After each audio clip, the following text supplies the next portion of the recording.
Welcome back, everyone. This is Night Shift. It's ZP here with DDK, and Dan Puckett out this week. Some business has acquired, but it's okay. We got it here as a two-man show to kick off EU, and we got a bit of a rivalry brewing today. We love rivalries. It's actually awesome because it's become a common occurrence because of how rosters shift, that sometimes it ends up being the case that you get to play against a team that booted you, ZP. That's right. And look, roster changes, they happen more frequently than you may think. But before we get into that, we got to remind people what the Night Shift is all about. This is how we do things on Night Shift. We have our challenger match every single day, or every single night shift in each region. And from the challenger match, the winner goes on to the money match. And in NA, we also had the qualifier match because we just have a bunch of NA teams that are actually all viable now, Dan. That happens off stream when the teams are available. But Floormen earned their spot back in this week by defeating No Earnings. Yeah, and honestly, the storylines for the NA portion of the show, I mean, NA was not always the most exciting portion of the show, but hey, things have really changed. FPS Lounge on top. There's, I think, a lot of continuity in the storylines now, where there's a lot of questions. Can they stay on top? They're going to have to, really consider, do they, like, they've put everyone on alert on Bebop right now, okay? And also Billy is another one. Billy's a staple. They got both of those picks again and again last time, and that allowed them to have a crazy comeback and to win. And both Melee Creeps and Floormen have the form to also be our champions in the NA portion of the show. So it's never been more competitive, and the storylines have never been better, I think, in NA. Also, just as a note on Billy, we had to implement a rule today on Billy, which is you cannot go QSR on Billy. There's a bug where Billy gets just infinite HP via interaction with Blasted. And we actually had to make a rule being like, no, we're not going to allow Billies with 20,000 HP to abuse that bug, because it was live, at least as of start of show. Maybe it'll get fixed soon. But before we get deeper, Dan, we got to thank those who make it possible, our patrons that support the Night Shift week in and week out. The board members, the executives, managers, whichever way you come in, the support is absolutely appreciated and very much helps us keep things running. Yeah, we love you guys. And, it's really such a grassroots community. I feel like it's really representative in how the numbers for the show haven't really dropped too much if you compare it to all of the new players that came in. I feel like, it's so important that we have this connection with you guys, and the support allows us to keep things going, keep the shows rolling, and, bring all these amazing player narratives that I think again, like you said, ZP, like you were teasing, we got some interesting ones today in the EU portion of the show, not just the NA portion of the show as well. Well, to move things along, we're going to look a little bit back before we can move forward and look at the priorities from last week, starting off with the hero priority, where this has changed week in and week out, Dan, even without a ton of balance changes. What teams have been prioritizing on both the hero picks and also a little bit on the items continues to evolve as people get more used to this particular meta. The one hero, of course, that has gone way up after some nerfs that hit Mirage a while back is Venator, where Venator went from, he was always in the top 7 picks here, Dan, if it was 7 games, but he went from not being first pick to basically being first pick, first ban continually in both regions. Yeah, I mean, it's just so clearly head and shoulders the best M1 carry, but I think, in terms of some of the changes that we've seen, seeing Shiv come back up into relevancy has been really interesting. Infernus as well, I think, is a big one that had a big departure from this level of relevancy. And, obviously Bebop as well, getting a huge amount of love. Erebus, quite the abuser of Bebop, though. We saw that a couple of weeks ago, and people really have started to see the value that Bebop has in these games. And could see Abrams back too. Abrams also back on top. He used to also be a mainstay. So it's kind of interesting how things cycle back in terms of relevancy. But I really like also the Dynamo and Sinclair dynamics that we're seeing as well, because that's also something that's, I think, really spiced stuff up. And I don't think these two heroes have been ever as relevant as they are now. Yeah, especially Dynamo, where Dynamo was in a desert of being picked, just was not present for a really long time, but all the buffs added up. My predictions for today, though, I think Infernus and Bebop are going to be even higher. Bebop in particular, when you get into the FPS Lounge games, I just don't think Erebus is going to be allowed to play it one way or another. But Dan, we got to talk about the item prio also, because we've seen some trends here, and number one trend with a bullet is Arresto Locket. Average 7 per game, likely to go up even more so today. The item, frankly, is just too good at the moment. And it's not about just the health. To me, I consider the stamina economy of it, where it breaks the game stamina economy, where you think a guy is stammed out, you're back up to full stam, which can make the difference on either chasing someone down or getting away. Yeah, and I think there's two other points too, right? We get some spirit resist, which is really, I think it goes a very long way early in the game. You get some 1600 invested into vitality, which is kind of good for everybody. But I think one extra point that's really interesting about Resto Locket, kind of like you're saying with the stamina, is that it's such a playmaking item because you can kind of, be very low on HP, and the opponent doesn't necessarily know how much in the way of charges you have in Resto Locket. So you can really bait people into over-committing to fights just because the math isn't going to work out for them because you get a big heal that they may not be expecting. So yeah, a lot of outplay potential, and I think that's one of the reasons why we see the pros value it so much. I think the other thing when you look at number 2 is that the way it's been explained to me when you really break down itemization is that the reason why Dispel Magic is so high, it's not even 100% the effect of Dispel Magic. It's the fact that you're getting an item that gives you a boatload of Spirit Resist. Is it as much as Spirit Resilience? No, but the combination for a 3200 item of having a good amount of Spirit Resist and the ability to remove debuffs just puts it over the top at the moment, Dan, as far as, beating out other items that you may want to get for survivability.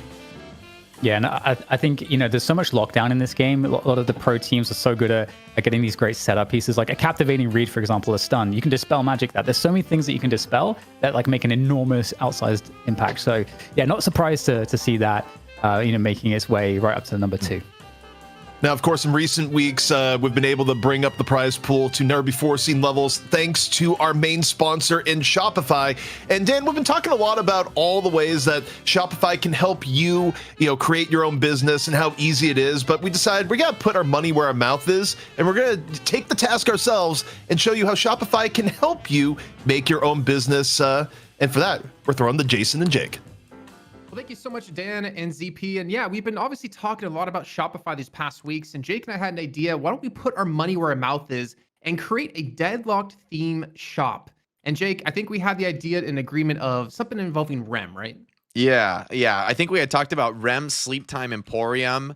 I mean, we could get wild, man. We could be selling all sorts of sleep products to the people. And, REM's just a cozy little guy. So I kind of think that theming is going to be really on point here for our Deadlock fans. And, when you come to the Shopify site, this is the first step, right? Like putting that that shop together, rather. And it's pretty dang quick. And immediately, right, we've got Sidekick here. So it's all integrated with the Shopify product. And to get things started, I think we should just think of our first product. So let's let Sidekick know sort of like what our vision is. We want to make a Deadlock themed store after the character Rem. To start, we want to sell a pillow. A pillow. I could see like a nighttime mask as well, of like a little helper across it. Something like that. Yeah. Maybe we could be looking. I mean, we have a lot of options, right? Like the sleep category. People spend good money on their sleep, right? We could really grow this business, but I think to start with, a pillow is kind of just too perfect, right? Like to open things up. Perfect, yeah. So once we just tell Sidekick, sleep like a champion. Oh, wait, I love it. Wait, this is nice. Fight hard and sleep harder. I will say, I think one little detail we could add in here. We could add in perfect for pillow fights. I think that would just be a little bit perfect. Rest up. The next round starts soon. I dig that. Bro, I dig that. You know what? I'm feeling like I need to buy 2 because I can echo shard my pillows, Oh, that's true. Now you're really cooking. So I just now I'm cooking. I'm gonna throw an image on there. I'm gonna save the product. And guys, I mean, this really is just like incredibly easy. We cranked this out in a couple minutes. We got our first product here, and we've got more to do as far as setting up the store goes. But we'll be back later in the show to take you through more of that. Well, there you have it. We've said it's easy, and Dan, they were just able to go through it just like that. Jake and Jason can do it, and they can do it real good. And honestly, I kind of want one of those pillows already. It doesn't exist as a product. I don't think it's not being finalized, but I want to be the first customer. We're going to go to the first Deadlock land someday, and someone's going to have a REM pillow and just throw people. And we'll actually have to make an announcement being like, please do not throw REM pillows at people attending the LAN, unless you've okayed it with them first, in which case, throw away. But, Dan, we got to talk about the rosters here today because we've had some changes, kicking off with Abraham's. And this is why we mentioned a little bit of the rivalry, where this is the downside. You make a roster change, you get rid of one of the best M1 players in the entire game in Empty Dreams to bring on Zergy, who's also very good, mind you. But to me, it was only a matter of time until Empty Dreams ended up on Abraham. So I thought it was going to happen within 1 week. Yeah, and it makes sense. Empty Dreams has been such an effective player. And to me, it didn't also really make sense that he wasn't on a team. You know, like, how can you remove this guy? I guess if hero pools demand it or something like that, that there's some dynamics internally that demand it. Okay, sure. But Empty Dreams is extremely talented, one of the best playmakers in the business in Europe, and also one of the most experienced. So great to see him find his way back to Abrahams. And Abrahams, I mean, they're looking to reassert themselves, let's not forget, as the most dominant team. They've lost a slot. They've got to re-earn it. Yeah, and as I look at this, I mean, I think they look absolutely fearsome. I think Arzo has looked fantastic, you know, filling some pretty deep shoes left. That's not even the right expression, but either way, you know, filling in where Dimov and Hoot left and, you know, looked really good, especially on heroes like Infernus.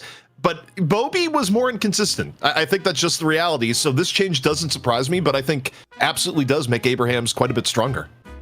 Also, much easier names to say than ZXC Bobby 2011.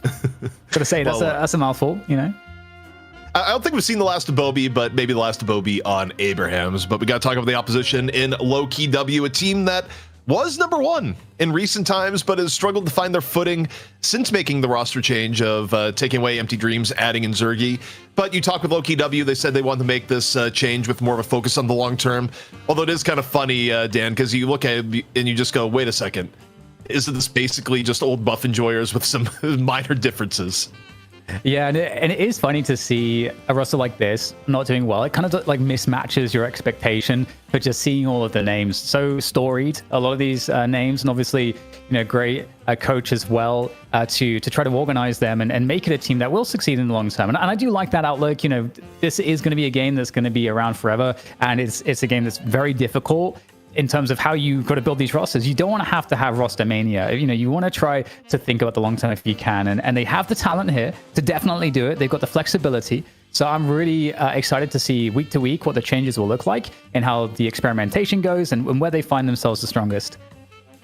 Yeah, it's going to be interesting. And again, it was kind of funny. I was talking with Calc on the graveyard shift before the show, which is kind of funny because sometimes I've done it before the show and it's very much the morning shift at that point and not the graveyard shift. But, you know, I was talking with Calc and, you know, Calc had the idea of going, hey, you know, when it's a weekly tournament, you know, it's every week, you're more willing to like make a few more changes for the long term, as opposed to if you're thrown into a, you know, $100,000 tournament tomorrow. So, you know, that probably underpins some of the logic between why this happens. Also, you have the entire point of like, hey, if you're just friends with someone and want to play with them, you know, you get a little bit of the camaraderie angle too. But I think we have our Mo and Krill 1v1 ready, or we're about ready to get into that, and we'll see who's going to get first or second pick here today. Yeah, I'm excited to see how this is going to go. I think the European teams set the meta in many ways. We saw this over the weekend recently when the European teams got to play against the NA teams, and I were asking Lightbringer on the co-stream, you know, so like, what's the deal? Like, what's the deal with NA versus EU? How do you rate them? He's like, well, they're basically just like a meta cycle behind, essentially. And we've kind of seen that because they're so slow to adopt Sinclair, which allows Dynamo to be really dominant. But that makes it really interesting for us because it's always the freshest look at where the meta is going, because we don't get to see all the scrims. I don't know about you, ZP, if you get an eye, joining, some games from the friends list maybe on what the scrims are looking like right now. So if you've got some intel, please share it. But otherwise, I'm excited to see what the changes will look like this week, as we've had Sinclair be very high. Is he going to be as high this week? I didn't catch some of the U scrims going on this week. I know Lightbringer was streaming a bunch of them, like Lowkey W was on the scrim grind. But we'll see. I'd be surprised if it changed massively, but maybe it did. First things, though, we got our Mo and Krill 1v1 ready to go. We'll see who's going to bring it here this week. We got Saint, to my recollection, I don't know if I've ever seen Saint lose a Mo 1v1, or if it's happened, Dan, it's pretty rare. That's true. Yeah. Saint is the safest pair of hands you could possibly ask for, especially on the Mo. So I can't quite see. Can you see? I've got to zoom in here. Well, I know we got Saint in the yellow right now, and it's about as even as it is. Haymakers being traded back and forth. Both Mo's at half HP here so far. No big parries yet. Hoot goes a little bit fishing. Gives the opportunity for Saint. Parry cooldown there, and Saint does it again. Gets the parry on the Hoot. And again, if Saint has lost a Mo 1v1, well, it wasn't today, Dan. I know. By the way, I just love how when you get the parry, their back instantly shows to you. So it's like this most submissive moment where you're just like, nothing you can do. Which really, I think, that is the feeling of when you are, throwing out the hands and you get parried. So I like it. Here we go. All right, pick ban phase coming on in. We'll see what, if anything, has changed over the course of the last week. Obviously, I think the one thing I think should be higher prio, even more so, is probably first ban on Infernus if possible. But okay, Lowkey W, they open up with the ban on Dynamo. Does Abraham's counter with a ban on Silver, ban on Infernus? We'll see. Or then perhaps. It's really interesting because if Lowkey W are banning Dynamo, it's because they probably don't want to be playing Sinclair, I can imagine. They're not prepared to play Sinclair. That's the only thing that I can imagine, that logic being. But interestingly, we get Abraham's banning the Sinclair out. So either that's, just Lowkey W obviously not knowing that was going to be coming out, or there's something else is brewing. See what's going to come out here for Lowkey W on the very first pick. And yeah, it's the Awu, Dan. Silver first pick. Still one of the most common things, although to me, I think Abraham's pick second pick here, and it makes a bit of sense if the bans are going to be like this, because you get two really premium picks to start off here, whether it be Infernus into Ven, we'll see. Yeah. And the Mina, exactly of course, also high prio. And that's also another good point too, because if you're thinking about the pool for Lowkey W, Zergy, I'm curious like where Zergy's going to kind of fall, because there's been some interesting picks for him. Mina's one of the good, one of the better picks for Zergy, so that's off the table for him. So I'm really curious to see how Zergy's going to evolve. But there you go, you get the Infernus. This at least frees up a Venator pick, which I feel like it's got to be a must at this point, wouldn't you imagine? Yeah, I think so, but also I think there's maybe a world here for Abraham's where, like, we don't fear Zergy on Ven as much. Like, they're going to pick Shiv, but picked around this out here almost certainly is going to be the Ven.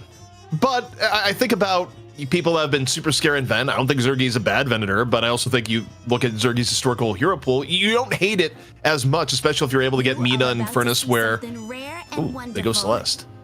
So that's kind of interesting, especially because Celeste fell off last week. I mean, Celeste was only picked 2 out of 7 times. She's probably the most variable character in the entire game right now in terms of how she's been shifting from week to week.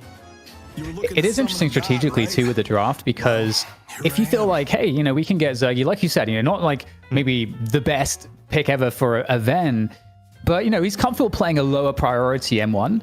Like a Wraith, like he has been in prior weeks, then yeah, you can kind of make a move like this, because you would imagine Abraham's are kind of forced to ban Ven here. Okay, they ban Billy instead. All right, okay, so Ven is still going to be available then for Lowkey W if they really want to go for it. Yeah, and of course, think about other M1s Zergy's played. Warden is still an option. I don't know if you'd really want to go Warden over Ven. That seemed a little bit ridiculous given how the meta has been in recent times, but hey, stranger things have happened. And the ban comes in from Lowkey W onto the Yamato, where, was Abraham's going to pick Yamato here is the question, because normally they had Bobby playing it, and that usually wasn't in the Empty Dreams hero pool. And for Abraham's, you're still looking, I can take whatever to shore things up, and okay, go Abrams. Finish out a little bit of your front line. Yeah, and they still have the option to maybe go in Apollo as well. Like Apollo's still on the table. Apollo's like kind of an interesting pick, because clearly very, very strong still in the current meta, but just not valued as much in Europe, I think, as it is in North America, at least. This is wild, Dan. This is the longest I can remember without Ven being picked in basically ever.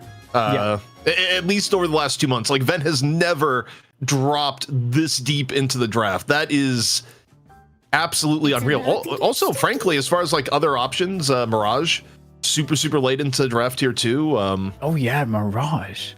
Holy, yeah, that's kind of crazy. Okay. Well, there's you got Viscous as kind of your support there for Lowkey W. Abrahams, they can have their pick at the supports, largely speaking. Kelvin, Ivy. Okay, so Kelvin gets picked. I think that makes a lot of sense. Kelvin is really nice at the moment. I think he pairs really well with the current rest of the roster for Abrahams. But yeah, Mirage and Venator, like, what's going on here? I don't know how to place that. Yeah, just kind of fell off a little bit. Victor, yeah, let's go. Whoa. Okay, he's Love it. back. Maybe maybe this like absolutely ruled in scrims this week, but that, if it wasn't a Scrimbuck thing, then I have no idea where that came from. Into the last pick, Venator. Again, no balance changes, Dan. Just a week of scrims, and we are left with this. again, it's so interesting because it also comes down to like, I mean, if it's available, they had different options here. If Venator got banned or picked, like you said, Warden's an option, Wraith's an option. They can kind of front load the draft with other priorities. But hey, this is really cool. I've been waiting for Victor to come back. Victor, he got a lot of buffs recently. Like he's got like one of the best guns in the game. So he's actually kind of scary. And he's paired up with the Kelvin here. I think that's kind of gross. And so this is gonna be fun. I overall like Lowkey W's roster better. I don't know where you are on this, but I think this is super exciting that we see Victor back. Yeah, I mean, Victor being back, honestly, I was about to give the draft win to Abrahams. Now, I don't know. I mean, it's kind of an X factor overall. I could see pretty clear conditions for victory for Lowkey W. I think, as always, anytime you're running a Bebop comp, you have the X factor of, is Bebop going to land hooks? FPS Lounge has lived and died by the Erebus Bebop in recent times as a very obvious example, right? So you can never count out any draft with Bebop, period. I think the tempo for Lowkey W actually looks pretty darn good. Abrahams, on the other hand, I mean, their team fighting looks unreal. I think if you could get Victor farmed, things may be pretty good into the end game, but also what happens if Victor has a bad game? Like, I don't know.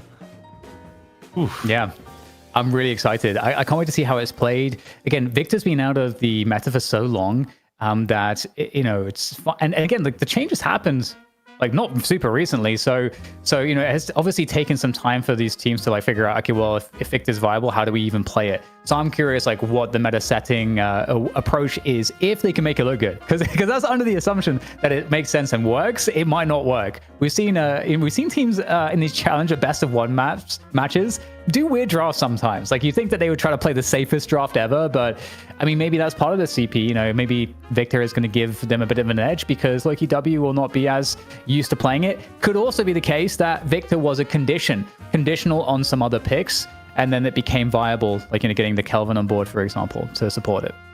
So I just went in to drop my channel point guess here, and I look at chat and people are saying, quote, "It's Gun Victor, I saw the scrims."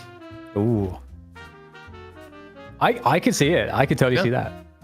His gun is insane right now. Like it really is. So I could totally see that. I can't wait to see how this plays out, because ZP, I know you were initially liking Abraham's draft more, but I think Lowkey W have a really, really nasty draft as well. Just a lot of S tier going on right now. If you include Bebop in the S tier, you got Venator in the S tier, Shiv and Silver are in the S tier at the moment, I think, as well. And I mean, Viscous is just always really good as a support with the save on the cube, and especially to kind of remove the Infernus burn or like save people from like the Nox Nostra or from the Lash ultimate. Like there's so much utility for a Viscous in a game like this too.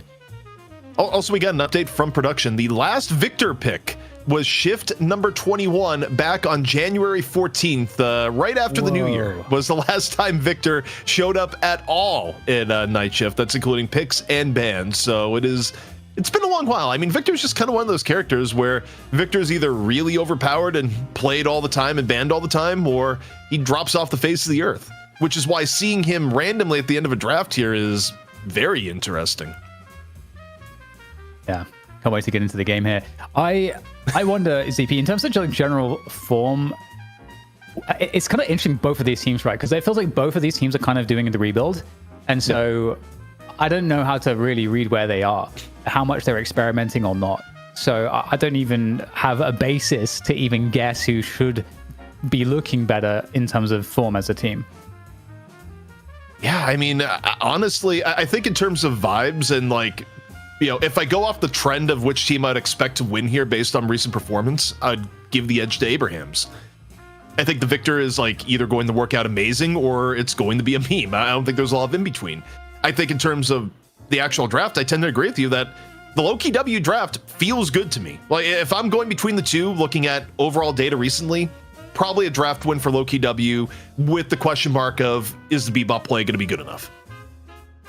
Yeah, no, I don't know if it's just because I'm one of the Bebop enjoyers, but I feel like Bebop is pretty easy to play with good aim. Landing the hooks and so on. I guess at this level of play, maybe that is the trickiest part, because the top level players should be much more cognizant, have much better game sense, and the kind of that spatial awareness of how to anticipate, bait out? Like, what are the spots that are easier to get hooked? What are the spots where Bebops will try to set up to look for those hooks? So from the pro perspective, I guess it's going to be different, but I think Bebop is going to have a lot of impact here. And finally, we're going to be getting into the game. Shoppy's happy. I'm happy. Let's do it. Yeah, I was just going to say, the Shoppy dance moves just seem to evolve every week. Or, my memory is so short-term that I just forget the moves and I'm continually re-impressed week after week. But yeah, well, let's get into it. Lowkey W versus Abrahams. We'll see how the laning takes form here, because I think on paper, look at the individual lanes. Felt like it was slightly better for Lowkey W, but we'll see how it pans out. Yeah, so Victor is paired with, I can't see on the name, yeah, Kelvin. Okay, so that's kind of as we expected. Just like such a classic support to make Victor even more oppressive and scary. Ben Celeste, though, is, it's not without its own threats. Dude, I'm so hyped for Victor, honestly.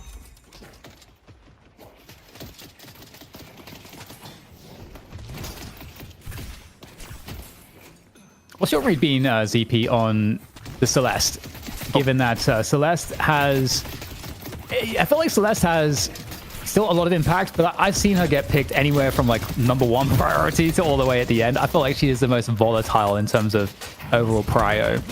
I accidentally muted myself from it. I was like, wow, that makes sense that there was a response to it. But yeah, I mean, I think for Celeste, she took a massive hit to her ability to pressure early. Like, she still can be pretty good if there's weakness, but the fact that Light Eater is 50% less duration than what it used to be, does limit her ability to be turbo aggro in lane. But I think the reason why Celeste is variable is that when Celeste has a good game, it feels really good. Like, she's able to push macro advantages in a way that very few other heroes are because of her mobility. And she's difficult to punish. But now she actually has the weakness of she may not have a good early game, and if she falls behind, she's not able to push some of those macro advantages as heavily. So, Celeste actually has more failure conditions now than she did in the past, and I think maybe that's why her valuation is kind of all over the place. Yeah, that makes sense. I think one thing they did to sort of maybe balance some of those nerfs a little bit was they made the ultimate do a bit more damage. So she can still have some guaranteed impact in those team fights. But yeah, I guess we'll see how the Celeste start works. Again, the Kelvin Victor lane is scary. Is Victor going to be the hyper carry? Is Victor kind of like... I mean, obviously, you've got Infernus and Mina on the team that are going to be eating some farm. Infernus maybe more of that peak position one than Mina. Mina more kind of roaming, but is Victor going to be like very high prio on the farm, do you think? I see Mina. Well, it's kind of weird, because if it is going to be high prio Victor on the farm, you have Together on, and Together is not usually your greedy get farmed player on Abrahams. It's kind of one of those interesting spots in Deadlock where normally Together would be playing a more traditional frontliner and wouldn't be the guy eating all the farm, but Victor is a hero that obviously is pretty farm dependent. Also, in terms of interesting hero swaps, I would have expected Empty Dreams maybe on the Mina here as opposed to the Infernus, because Arzo's been playing a really, really good Infernus in recent memory. In fact, he's our build of the shift later today, but Empty Dreams takes up the Infernus mantle, so getting an insight into what the hero pools are going to look like for Abrahams in the post-Bobby world. Yeah, that is really interesting. We'll have to pay close attention to sort of like how the role actually looks, whether it's more kind of farm prio or if it's like a dash build that's going to be a little bit lower eco, because I think that's one of the interesting things with Infernus is that you can play him in these different ways in terms of like how much economy you decide to give him and how that impacts the playstyle. It's kind of interesting though. I think part of why dash build, well, there's many reasons in terms of like how good its upgrade path is now, but you see the early extra spirit buy on Empty Dreams and you do the math on it, just buying improved spirit early on, the second level of it actually just nearly doubles the damage you get at Flame Dash from like 30 damage a second all the way up to 60. So some of the scaling on Flame Dash even early on like just benefits really heavily from relatively minimal itemization.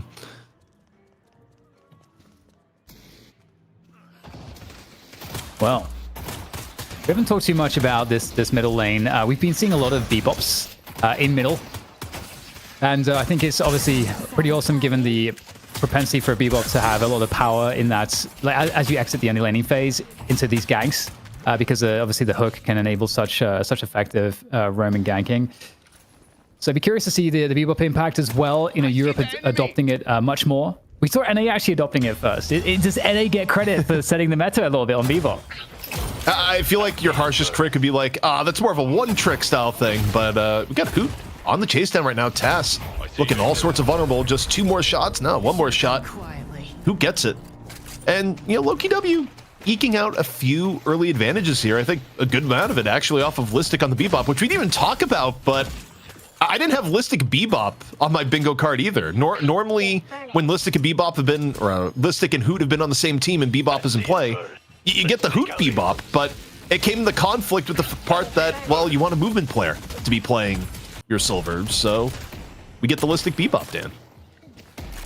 Yeah, that's really cool to see. And I again, like, I think Bebop his playstyle is really straightforward, so I think it should be pretty easy to flex people onto it.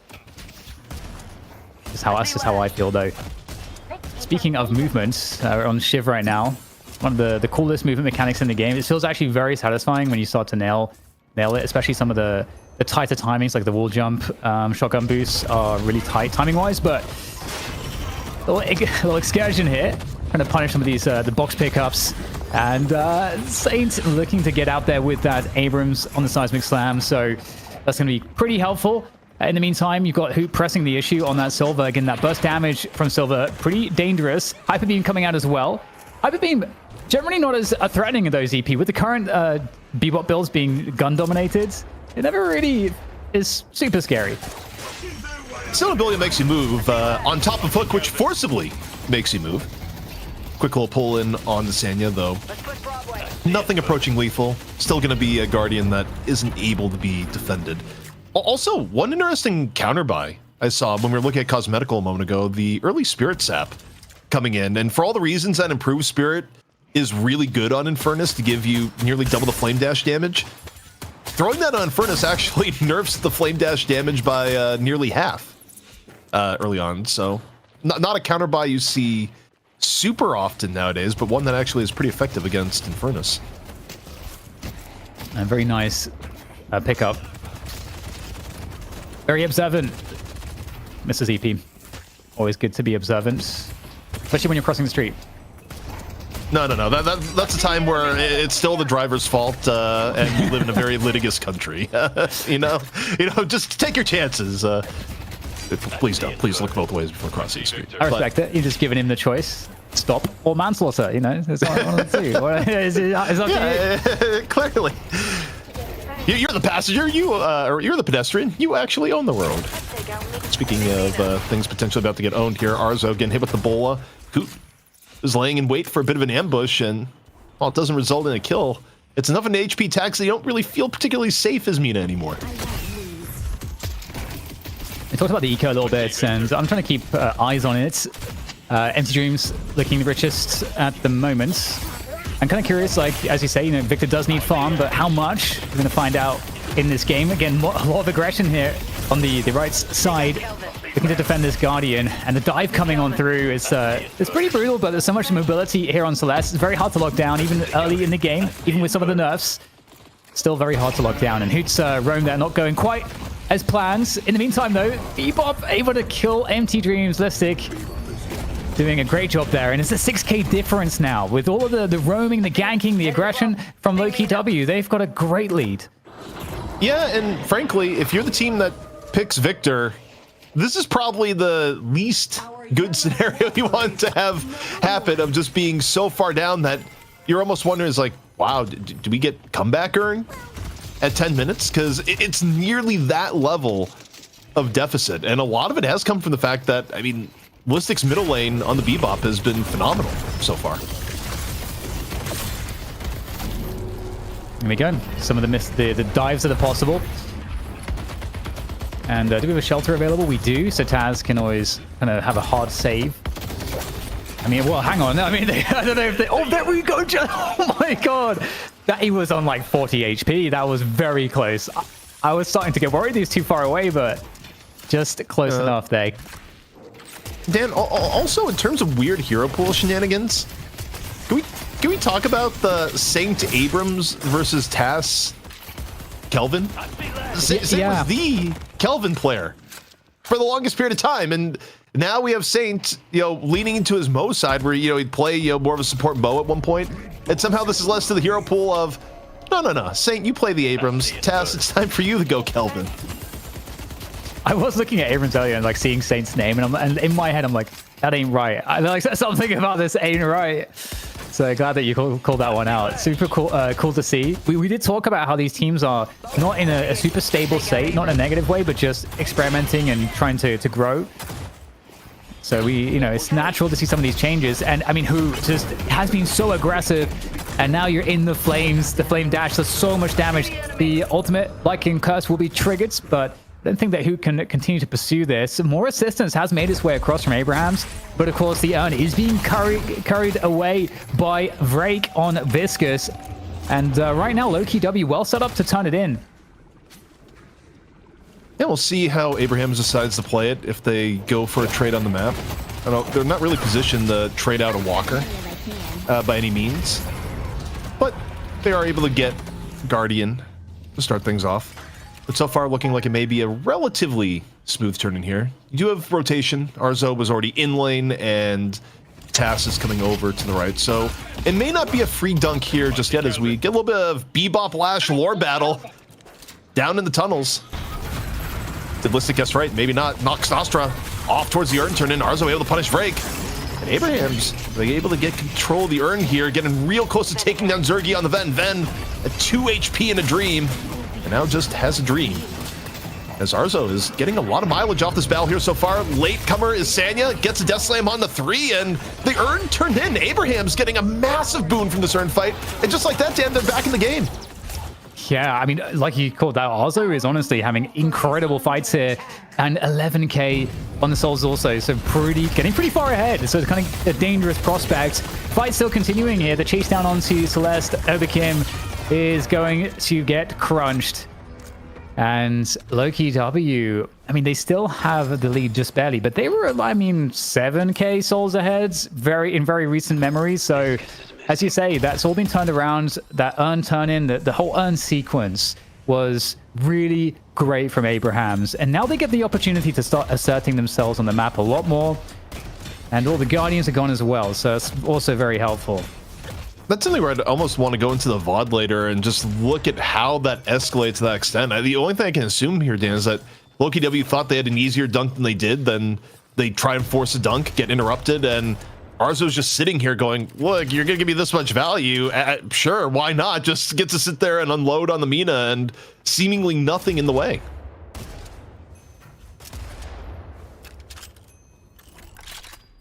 Okay, well, we've got a couple minutes until the next urn is going to spawn. A lot of farm up on the map here, and we can see that mid-prio just looking to potentially be in a position after pushing this wave to invade our Lowkey W into Abraham's jungle. Getting really aggressive, can hear the firing of Victor in the distance. Together just trying to farm. And you can see the movement from Abraham trying to get in a defensive formation. Great pull, though. That's a fantastic hook to find. Enemy ultimate will be up here, so should be a potential to survive. Is there any follow-up here to capitalize on Victor losing the shocking reanimation? Well, it looks like the fight will turn in favor, at least, of Abrahams for now. Cosmetical goes down, and that's a good defense from Abrahams. Did Cosmetical just stand in Victor's ult and get stunned in the setup there? It was either that or we somehow got hyperline, but I think it was the hyperline was too far away. I'm trying to struggle with the how that's set up where you just see Cosmetical stunned for a million years. Good fight, but either way, Zergy getting dove on the other side. Together, a little bit of fisticuffs into the cube. Looking to find Oberkim. Oberkim right now, though. Pops a shield in a reasonable spot, takes the fight over the Empty Dreams, able to punish, ends up giving his life for it, but trading out one towards the end. Yeah, Empty Dreams is milliseconds away from the cooldown on Flame Dash that would have helped him out, but as you say, still trades it out, and Abraham's really doing a great job, I think, turning some of these Lowkey W plays into their own advantages. But with that said, Lowkey W is still maintaining an advantage on the souls, just ever so slightly. I mean, it's a negligible difference at this point. But with the urn coming up, it is Lowkey W with the slight mid priority to allow them some extra control on the map control and the buffs as well. And Abraham's already crunching onto that right side position. Right side heating up just a bit. Taking a look at the chase down on the Arzo, who's just gonna float away. Nothing on the right manifesting into a kill, but it is 15 minutes. Urn pickup now available on the right. Both teams looking keen to contest. Lowkey W definitely working with better positioning here and the threat of the hook. But, you know, as I say that together, just walks up, goes, hey, can I grab the urn? Not quite yet, but both teams very heavily contesting urn here. No deep engage here just yet. On to the cube we go. Novakim. And the Celeste Noxostra coming out from behind. Reason why Noxostra Cosmetica, though, takes down together in the middle of things here, Dan. And what's a longer fight is now starting to go the way of Lowkey W as they get control of the urn. Yeah, the chase down continues here as Abraham's tried to just win some of these skirmishes. But in the meantime, Abraham's are going to be losing position on this urn. The only person in between them and the urn is Empty Dreams, and he's barely standing. He's critical health, so he can't do anything to even slow this one down. So Lowkey W, I mean, it feels like it's kind of weird as EP because it has felt like to me that Abrahams have been not necessarily coming out ahead, but just dealing really, really well with all of what Lowkey W have been doing with their invades and their attacks. And yeah, Abrahams are pretty behind now. Yeah, I mean, you look at the game state, Abrahams are down their mid-walker. The last urn fight did not go well for them, and, you know, sure, that one urn fight went pretty well for Abrahams, but the interesting part here, too, that I'm struggling a little bit, and it's just because I don't really know where the place Victor is. I don't even know that it's a huge advantage for Abrahams into the late game here. I mean, late game for Lowkey W, you have things like Shiv, you got Ven, Celeste, Silver, which all still perform pretty well into late. And yeah, for Abrahams, you got Mina, you have Victor, you have Infernus, who arguably his like power spike is best in the mid game, not necessarily the turbo late game, although, you know, Dash is so good, it feels good throughout most of the game, but I'm not convinced this is a just hang on and you win late game from Abrahams, even with the Victor. Yeah, I think this is a good summary. And what are the ways back here for Abrahams? I mean, it's not like they're super far behind or something, but like you say, you know, it's kind of thinking about that late game a little bit and the scaling. That's, as you say, just that's where it gets worrying. And for Abrahams, we'll see if there's any space they can create here. They've managed to catch Zergy, but I don't know that it seems helpful to try to seismic slam out of the ceiling there. It does squeeze out. Abraham's trying to, I think, dictate this fight a little bit better on the re-engage. There are lots of players coming in from Lowkey W, though. It looks like they have the numbers advantage, and Abrahams are really in a tough position. You do a slight chase down here on the other side of the map here. Arzo looks like he get caught, but he's able to escape from who? Yeah, as Arzo goes, but wait, I have Locket. You just see the HP spike and the stamina get refilled. We talk about, you know, one of the main sponsors of the show being Shopify, but the in-game sponsor of the show may be Resto Locket for plays like that. Well, 99k to 93k, so Abraham still, you know, keeping themselves pretty close. A couple minutes now, just less than for the next urn, so in about a minute's time, you kind of make or keep an eye on the map priority overall, because that's kind of what allows a team to get an advantage into positioning on the bridge bus and then the urn. But for now, you might be able to just pick up some extra farm, buy some items, be really prepared for that 20-minute mark. Yeah, speaking of check-ins on the stats here, if we could get a quick check-in on the golden statue situation of the game, see if anything has changed here. Of course, courtesy of Tracklock for helping us put all this together. And, you know, overall, you know, you look at actually reasonable advantage Lowkey W. As far as ability to pick up sinners on the map, get extra buffs, it's actually very noticeable, Dan. That's yeah, that's a really big difference, and that does add up significantly. We talked about the late game, and I think that's one of the areas where it really shines. Oh, that's beautiful. Gorgeous catch. Can they convert? The knockdown comes in too. And a slight slight distraction for Listic, but he is very committed into killing the Victor and is at least forcing out the shocking reanimation. Victor, welcome back to Night Shift. That's all I'll say on that one. Just minding his own business, set up for buff, and man, oh man, Listic giving him the business. 10 seconds till buffs spawn up, and all the action going to be on the left side of the map where the next urn is going to be spawning. Out comes the Wolf here from Hoot, clearing all sorts of space around, and instantly snapping up the movement buff, casting buff. No one grabbing it on the right, because all the action's here on the left. Obakim laying down the life, but the massive death slam in Sania's the Falter going to be there. Forces the frozen shelter immediately as Hoot right now caught in the dome, super low HP, taken down towards the end. Abraham's kind of shifting some of this fight off the Kelvin ult, but Zergy working the outskirts at half HP. Yeah, and also Together going down on the Victor. Doesn't have shocking reanimation, but great conversion found onto Zergy there. But stuck in close quarters against the ball is not where you want to be found. Have to get out of that position very quickly indeed. And now Abrahams, they don't really have too much left. However, they do have the two highest net worth players left alive, still in position to maybe do something here.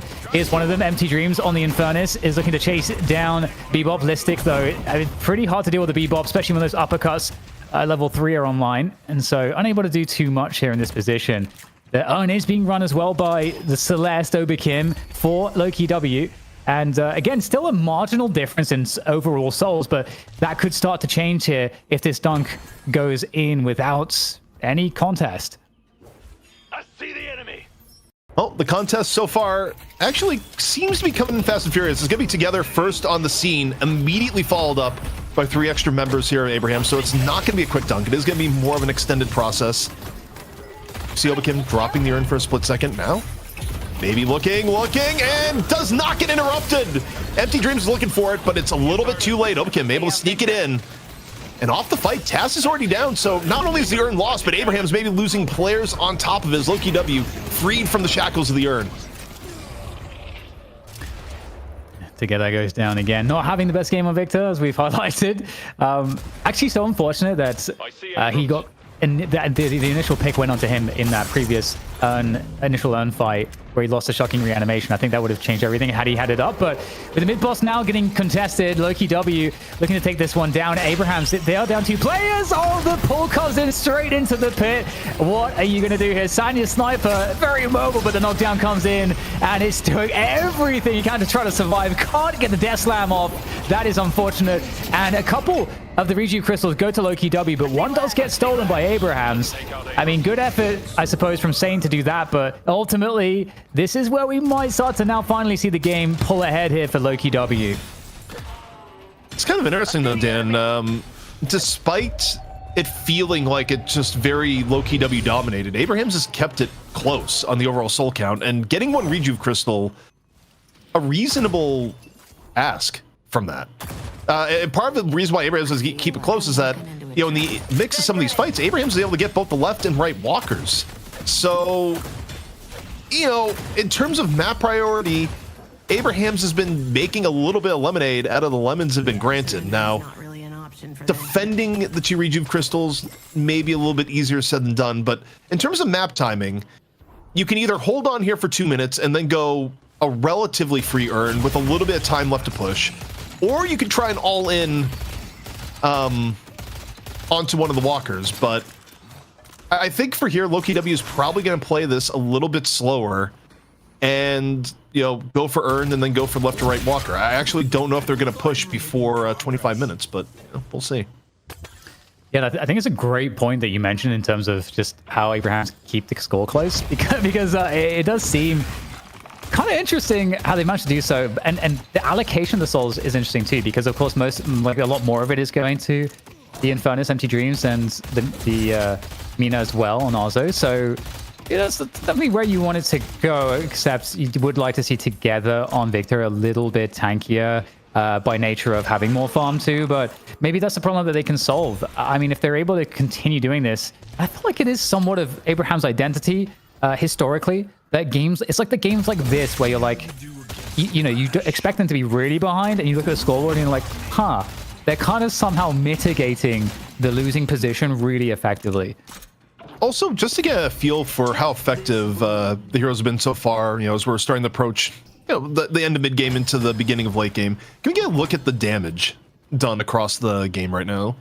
Because I do wonder where the Victor is landing at the moment. I feel like it can't be a lot on the aggregate damage stats, but let's take a little check in here because I'm genuinely curious. Poor Victor getting called out so much. Well, actually, oddly enough, Victor higher than Empty Dreams on the Infernus. Actually been a more quiet Infernus game than you might have expected. And Sanya's doing work. My God, second highest damage in the game. And Zergy. When you look at the other end, like, Zergy has actually been pumping, and a lot of the Ven's damage usually is backloaded. So to have 26k at 25 minutes in, it's actually been a way better game for Zergy than you may have expected just from what's been on camera. As you say all this, the Yearn does get picked up by Lowkey W having the rejuve advantage. It does make it a different equation for Abrahams, even though they've got 6 players up. So just giving this one up for free, it's just a cost of doing business, I suppose, in not having those rejuve crystals. And they lost that mid walker early, so the split push threat is pretty high on these 2 remaining walkers that Abrahams have, and that's what they're going to focus on defending. And the rejuve is almost out here, so Lowkey W, if they want to use these rejuves for anything more than just creating somewhat of a soul advantage, they're going to have to do it right now, but they're not in position to do that, ZP. Yeah, I think it comes down to the timing of mid-boss, where if they wanted to use it... Oh my word, if Listic can hit that. But if they wanted to use it for Urn, they didn't really get enough time left for a push. And if they went for a push, it was likely that it would have been gone for Urn. And Lowkey W just made the choice saying, yeah, I guess we'll take the easy Urn. But now, are they going to be able to defend Hoot? Hoot going to have to pop the E-shift here and pray for help to be approaching. Abraham's trying to make this happen. Surviving long enough to get the Lycan Curse out. Looking for Together on the Victor. Not scared at all by the smell, and instead gonna get charged away by Saint. The defense force here for the Victor, and Hoot down a bit of danger. The rejuve is long gone. The frozen shelter is dropped. And a lot of people in this frozen shelter as Together takes advantage. There we go. Locket pop there by Sanya, looking to do damage from the skies. Then very interesting situation here now, with Hoot down, Abrahams. I mean, they may have an ability to try to re-engage. They're going to try to do so. You've got that chase ability coming through from Empty Dreams. That flame dash looking to lock down at least an extra kill here. Stanya comes in over the top as well. Abraham's presenting a lot of threat. That E-shift really helping out there for Empty Dreams as he's able to now capitalize, or rather Stanya can capitalize off all the damage. And suddenly 2 players down for Lowkey W. And I am so surprised at how well Abrahams have held on into this game. They've created an opportunity here now to siege the mid walker, ZP. Yeah, you get 2 players down, and I don't know if this is enough advantage to actually get mid at this point, and you have to be a little bit careful not to overextend for your Abrahams, but we'll see if they can grab another pick here. Ideally, you play a little bit more for picks, but the hook once more from Listic on the Sanya prevents the escape. And that's certainly going to put an end to this pressure onto the mid-walker. And, it's not quite enough to go into next mid-boss, but it does give Lowkey W way more control of the map before mid-boss comes up. Yeah, really, really interesting game so far. Also, something we can note is the rise of the E-shifts. E-shift on Shiv, E-shift on Infernus. I don't think these are regular buys that we've been used to seeing, so might see that on the item priority list going up a little bit. Well, I think for E-shift, it's just movement is so quick in the game, and a lot of the pickoffs require like these very brief moments to complete before everyone gets there, that E-shift just buys you enough time for the rest of your team to show up. And speaking of showing up, behind Saint with the charge on the multiple in near the walker. Frozen shelter coming out early.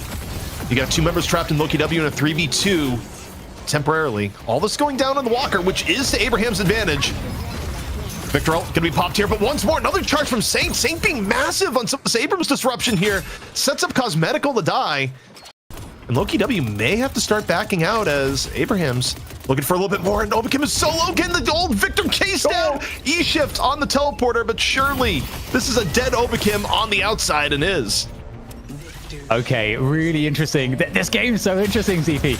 Okay, the defense of the Walker going fairly well here. Now getting pushed all the way across the map. Abrahams have priority here. More numbers at the moment. Mid-boss is up here. So if they manage to pick up the mid-boss, that's going to be insane. Right now, the harass comes in from Hoot and his friends because they can't allow that to happen. And there's Victor. That's a huge pick-off to find. E-shift also for the silver as well. So everybody getting a piece of the E-shift here today. And Abrahams continue to try to fight this. Again, they know that if they can just convert these fights, they'll get the mid-boss, but now it's starting to turn on them, and this is not a good look for Abrahams.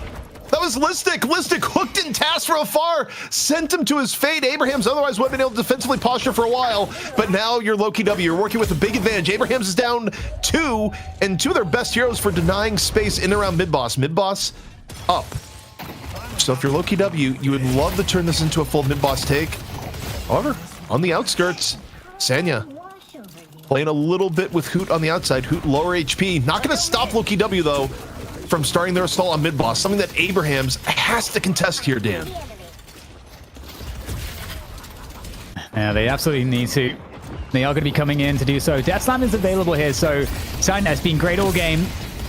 Is he able to find something? Everybody in these close quarters is not exactly the optimal setup. Still doing a lot of damage. No, there's the catch, the knockdown. They can absolutely try to shut down Sanya's sniper before we can have any impact. No Death Slam available. And now the mid-boss becomes way safer to potentially go for here. But there's still players here that could harass. Still 4 up from Abrahams. As the fight now is going all the way back to Lowkey W's mid-walker. And Lowkey W in a good defensive position to work from here. They can try to work on the re-engage. We're also getting Shrines getting knocked down here on the right side as well. The interesting thing about how that panned out is like, okay, Sanya gets picked off by Listic Lair into a fight, but also was a key reason why Hoot died beforehand. Got a lot of the damage on the Hoot that would inevitably be fatal. And Abrahams just decided, no, we're going to force mid-boss here and now. We think we have the advantage. And Lowkey W back over and in. Shining Wonder out here from Obakim dancing around. Eats a lot of damage on entry for the Shining Wonder. Arzo looking for low HP targets in the Frozen Shelter. Finally takes down Obakim. Nox Nostra coming out later into the fight. Targeted on the Cosmetical, down the half himself. Abraham's doing way more damage here. Frozen Shelter comes in, locks Cosmetical, and hell, you look at that. That's a 4-on-1 inside the shelter. Abrahams with 2 clean kills, and now the mid-boss may be theirs. Damn. That is a nice Frozen Shelter, and my god, Abraham's looking for the turnaround here. Is there any steal to be had? Nothing, nobody. They were fighting for so long over that mid-boss. I cannot believe what we're seeing here, Abrahams. They might start to turn this game into their favor. Obviously, though, you know, we've got to think about this late game scaling, and like you were saying earlier, we don't really know where to put Victor on that tier list. So we're going to have to find out here in real time as we get a pause. But with 2 players down, 3 Rejuve Crystals in Abraham's hands, you've got to imagine here that they're going to be able to get at least a 20k lead because there's a lot of farm up on the map. Also, I just think in terms of between the 2 comps, like Abraham's teamfight is way stronger, particularly with the Kelvin. Like we've seen Shelter just shift fights, and also if you get caught with both Victor and Infernus in the dome, you're just dead. The floor is extreme lava on top of dash into Victor aura. But also based on that, I want to take another look at the damage stats here, because I feel like we should see some pretty big increases here from both Together and Empty Dreams, as Together right now is resetting and rejoining the server. There we go. Anything change here really? In terms of the distribution, are we having anybody get unlocked? I mean, a bit more from Victor, I think, a bit more presence there. Sanya still crushing right now on the Lash for Abrahams. Yeah, I think the Lash being that far up is actually pretty interesting. Even though you'd think it's at the point where, okay, you're setting up Infernus and Victor, and their numbers have gone up proportionally, but Sanya has actually been having a really good game. And I think, part of the damage you've seen, I mean, I think back to that near mid-boss where Hoot ends up dying a little bit later into the fight. And yeah, Sanya got caught, but Sanya did so much damage to Hoot before Lowkey W was able to get in that it didn't really matter as much. I mean, Sanya's still finding ways of getting serious damage in on Lash, even without some of the flashier big team fight moments. Yeah, and I think it's also interesting too, because some of the setup that's possible in these team fights with I think the Frozen Shelter in particular can really create an interesting impact where Abraham's, they're starting to get really scary. Do you like how's the favor work for you right now, ZP? Because again, like Abrahams are going to get a lead off of this. I think that's fair to say, unless something really weird happens. But does Lowkey W still have a competitive team in this late game against Abrahams, even if they're like 20k ahead or something?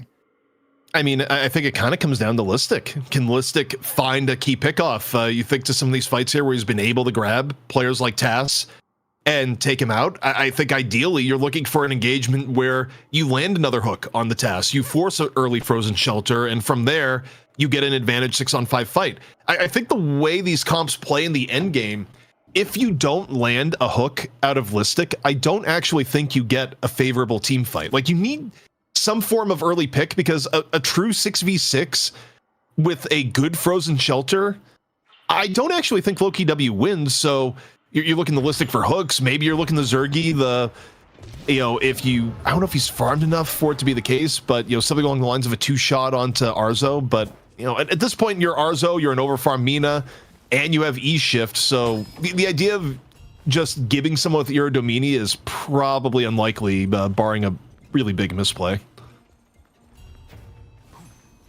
Okay, well, Abraham's got a taste of a free earn turn-in. It's the only one that they've had. And I'm sure they'll be enjoying that one. On to Saint it goes.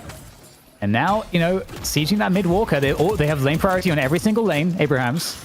Well, the jungle left alive, but a walker is up here in mid as well. If they could get that walker off of this rejuve and a lot of jungle farm, that honestly is going to be an amazing result.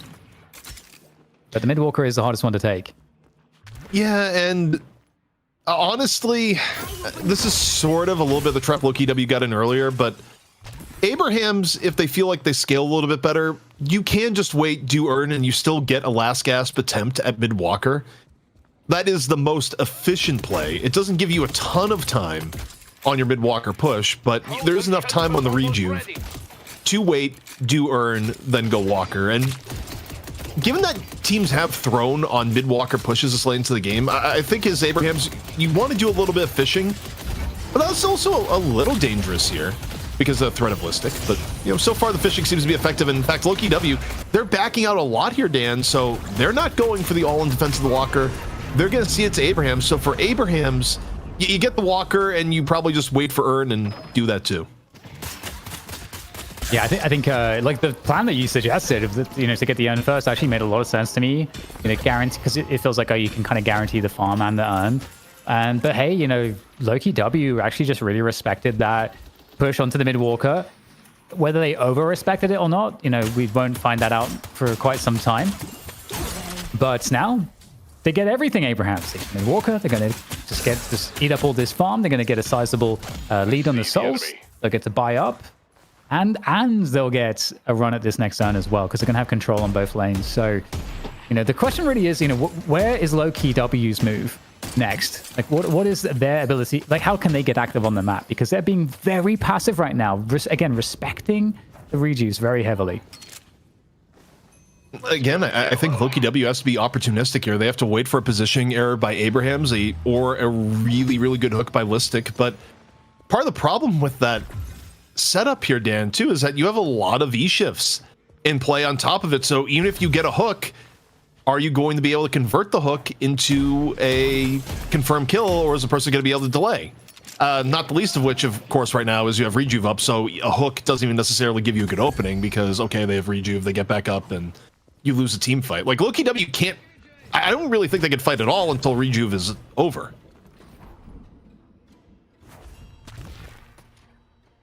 Another free earn.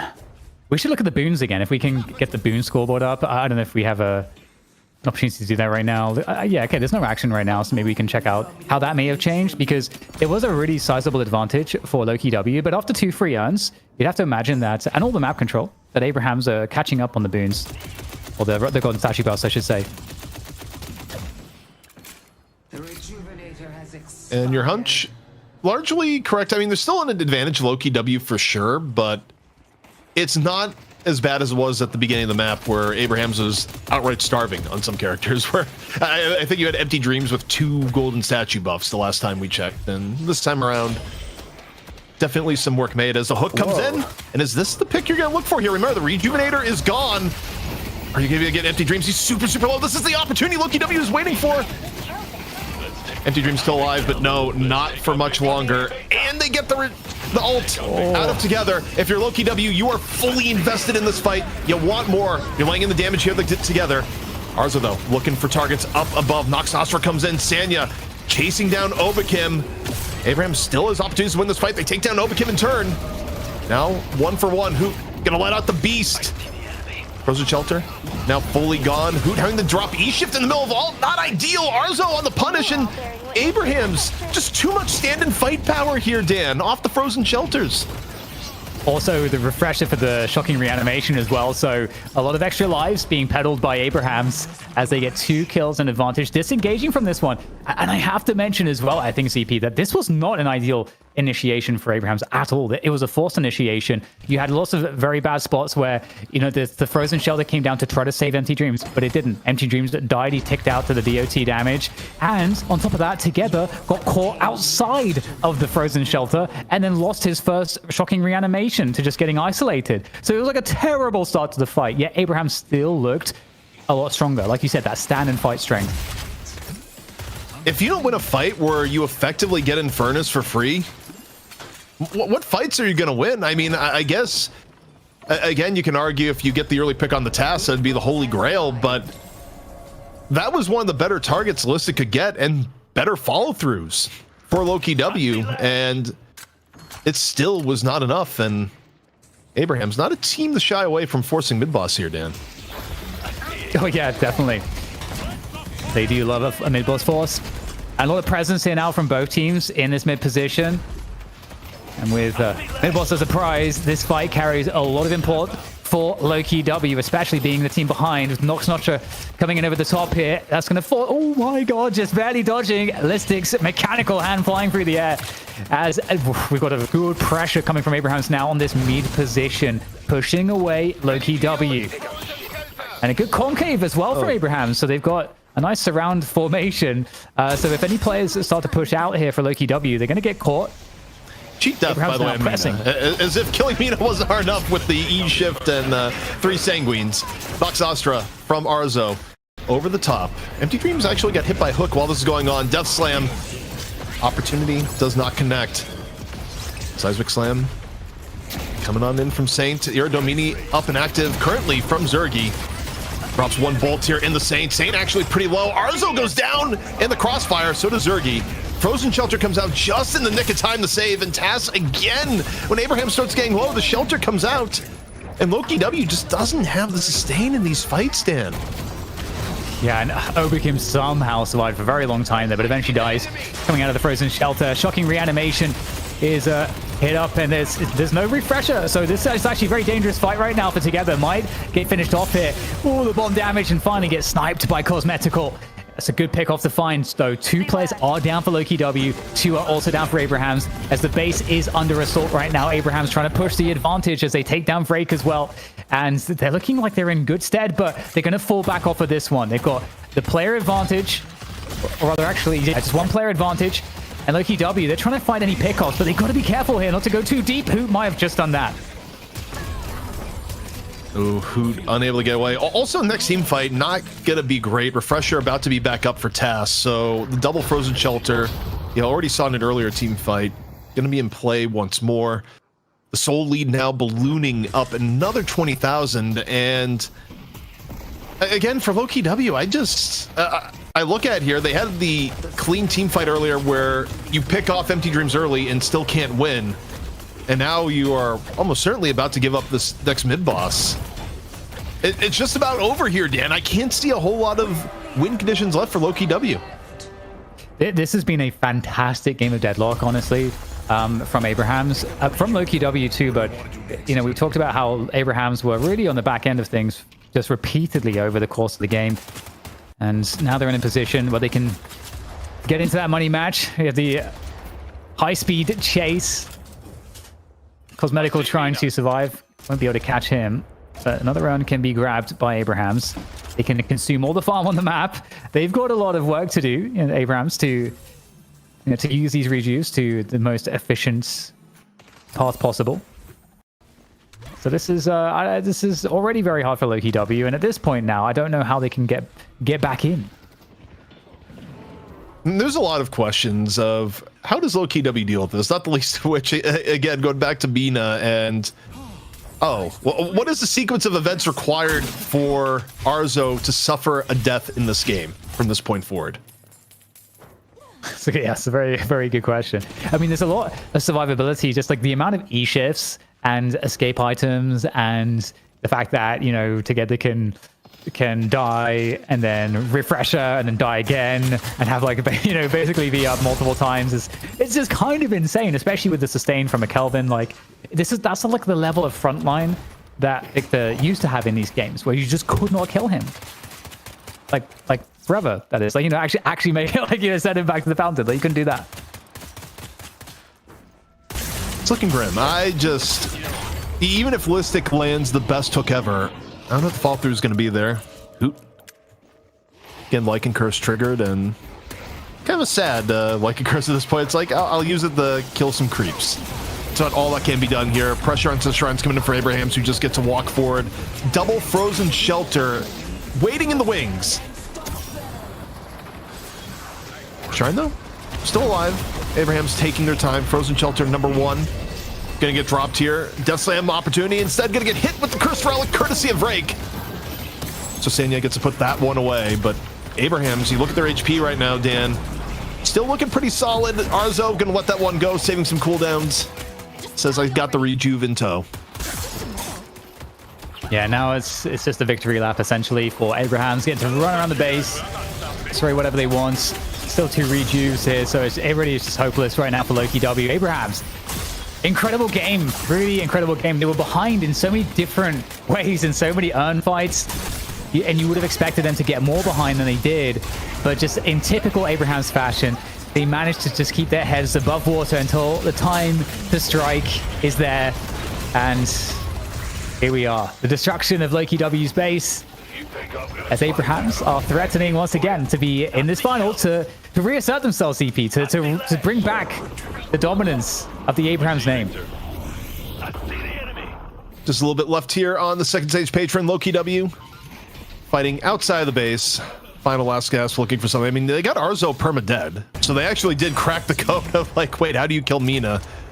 And part of it was maybe Arzo being a little bit over aggro, but they give themselves a little bit more time. Not sure it's much time, mind you, but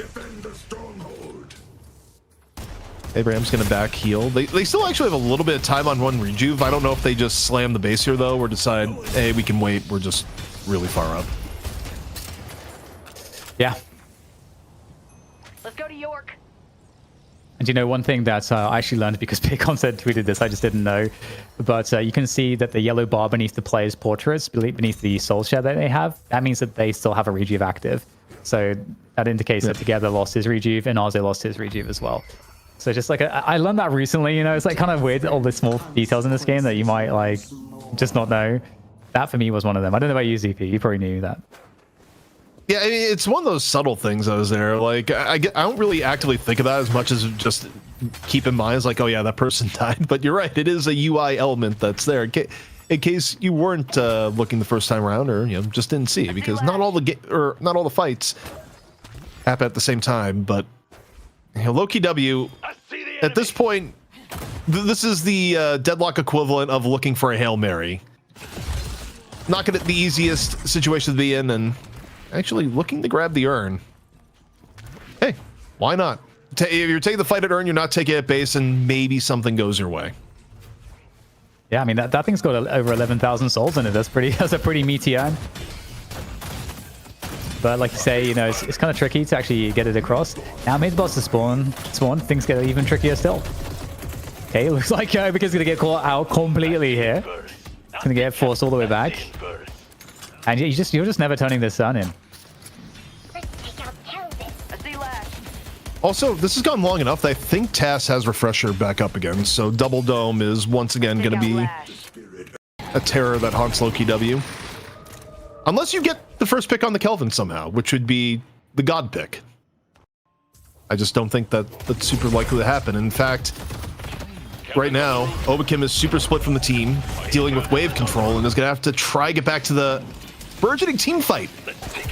Here on the right, a hook attempt out from Listic, comes up with nada. But it is back to a full 6 here for Lowkey W. Frozen Shelter number 1, coming on out to save Empty Dreams. Up in the air, and the hook from Listic onto Lash. That immediately by Unstoppable, doesn't care about the uppercut whatsoever. Lowkey W, actually, I mean, playing this as well as possible. They get several people low. They force out both Frozen Shelters already. This is more than they could have expected. Now they're going to get the kill onto Arzo. They do! Arzo chased down. They lose Hoot, though, in exchange. But for being down as much as they are, Dan, this is a little bit wild.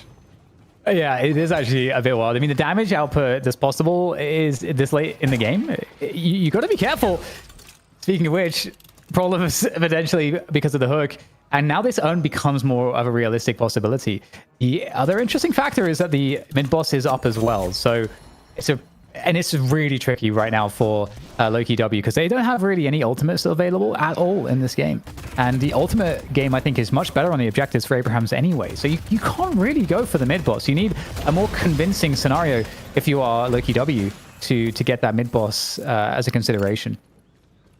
It's just weird that we're even having this conversation. I mean, Abrahams probably should have been able to finish out the game when they had the chance. They were a little bit sloppy. They end up losing Arzo and get chased out by Lowkey W with 1 rejuve yet remaining. And I feel like we're in an overtime that shouldn't even exist right now, Dan. Yeah, I think that's I think that's a really good point. And I also feel like both teams are playing well. You know, I don't think this is the result of teams like misplaying or anything like that, which can happen sometimes, you know, misplayed fight or whatever. But both teams just really playing well. I don't think Abrahams are getting too relaxed with their lead either.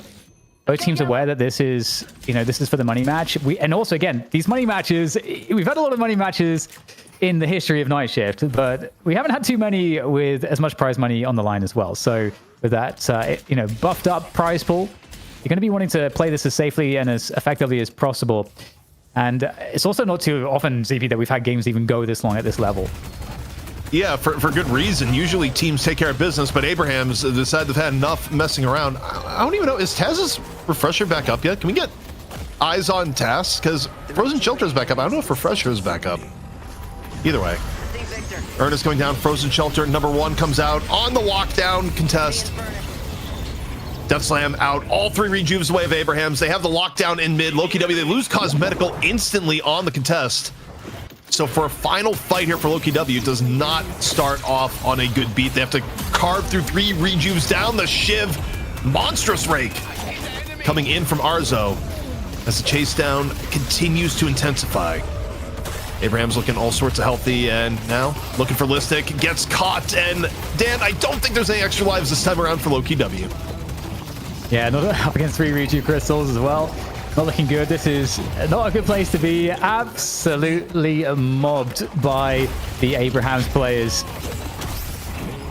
This is a big problem right now. It's just all of them dying one by one, and it's kind of what you would expect with the difference in net worth and also the ability to have those extra rejuves. The ultimates online as well for the team fights.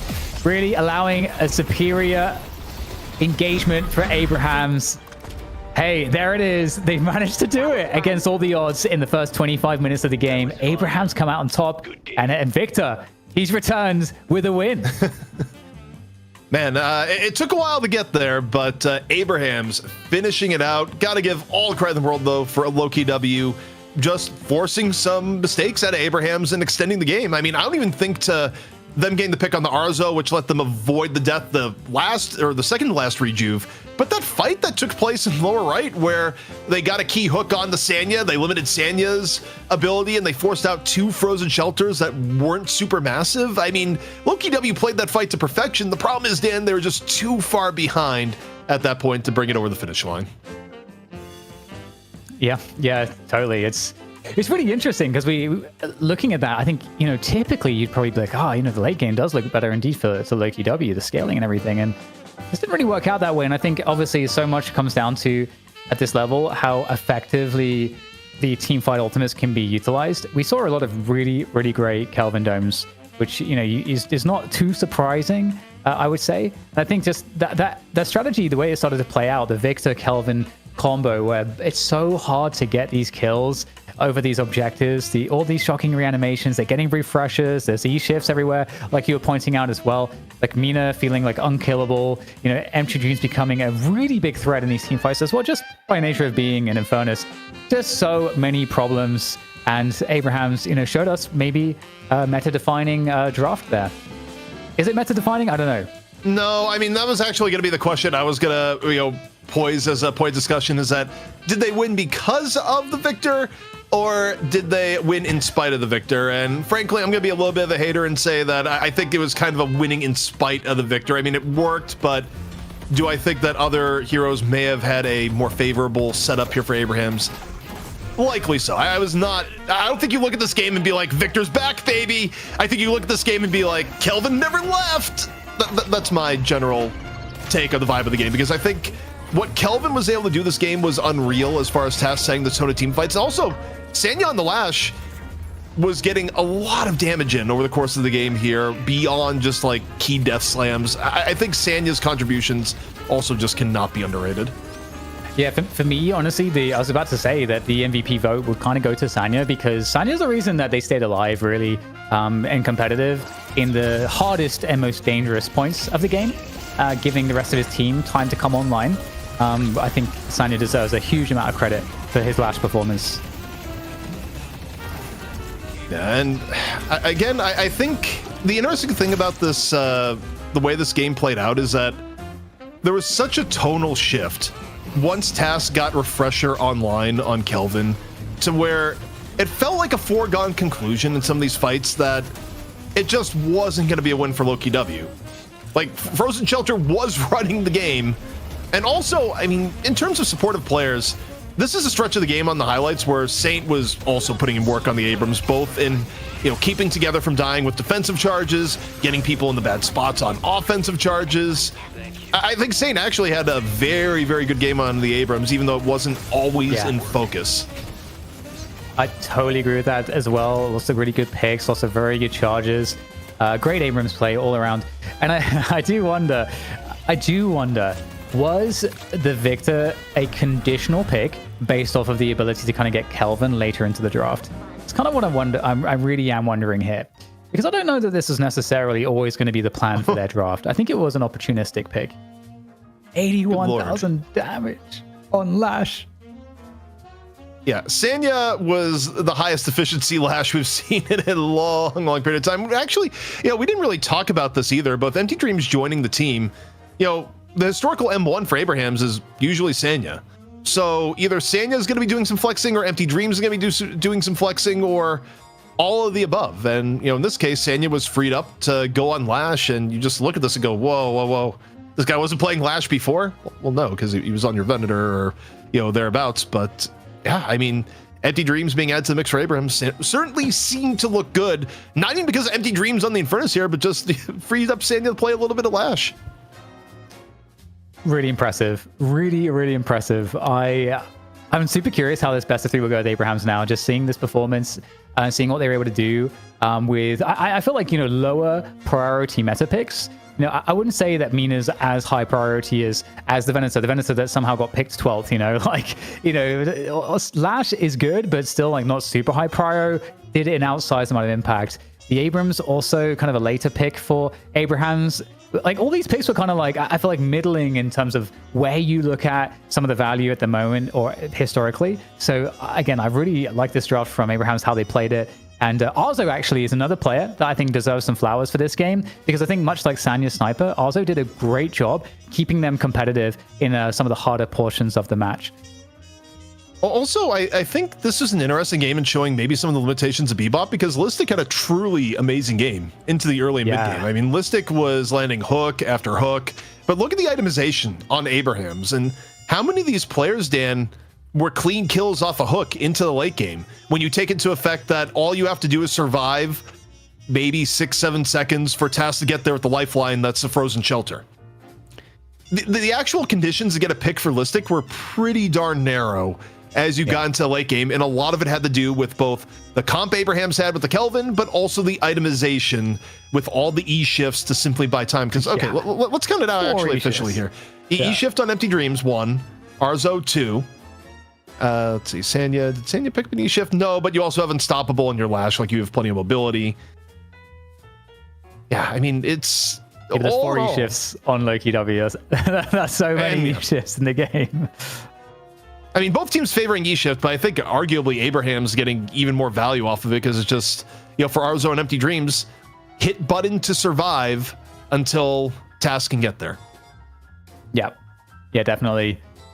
Yeah, and also cool to see a lot of the cheat deaths. So obviously that item becomes very valuable with the death timer being really huge at the end of the game.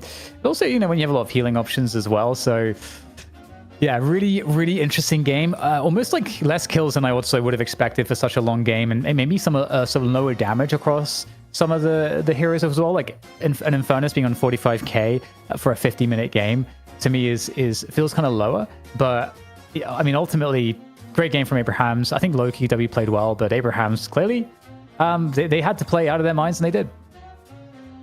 And after the match stats, we just have to consider who we're going to be talking about for the sidekick in the match. And I think, Dan, we're probably in agreement here. While you could make the argument for Tass, I think all in all, it's got to be Sanya. 100%. 100%. I mean, I didn't expect... It was actually so timely when you were, calling for the damage on screen that we kind of saw Sanya being the I guess like the sleeper difference maker on the team, because it's just very unexpected to see him. I think when we first looked, it was probably around 15 minutes or something, and he was the second highest damage in the game at that time. And this was the period of time as well where the team was struggling, especially in a lot of these team fight scenarios where their team fight, I think, strength hadn't really come fully online yet, in terms of, like you said, getting the refresher later on and just having some of the power spikes they needed to be more effective. Sanya was extremely impactful in those moments. And, for Sanya, just showcasing a little bit of the versatility, because, again, not a role Sanya's been in a while. Not the first time we've seen Sanya play a bit of Lash in comp, but you have to go back quite a bit because he's just been kind of in M1 jail for a long period of time. The closest example I could think of would be a scenario where, for melee creeps, we saw John play Bebop today, where John has been M1 jail for a long period of time. We know that he has a good Bebop if he ever had to play it, but that role has fallen to other people. But in this case, you've had roster changes, and Sanya just says, yeah, I can still play that hero. Wow. By the way, I didn't catch this in the initial time we saw it. 4-man Death Slam almost into the Kelvin Dome. Like they're like 3 of them escaped the Kelvin Dome potential there. That's really a close call. But yeah, Abraham's, that first turn in the highlights as well, it was made possible because of the Death Slam too.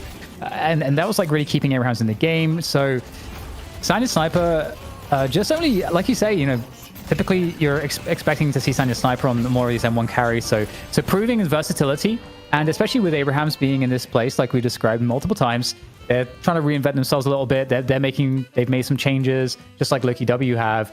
Really cool to see the diversity that's possible, because you as a Deadlock pro will live and die by your ability to be flexible.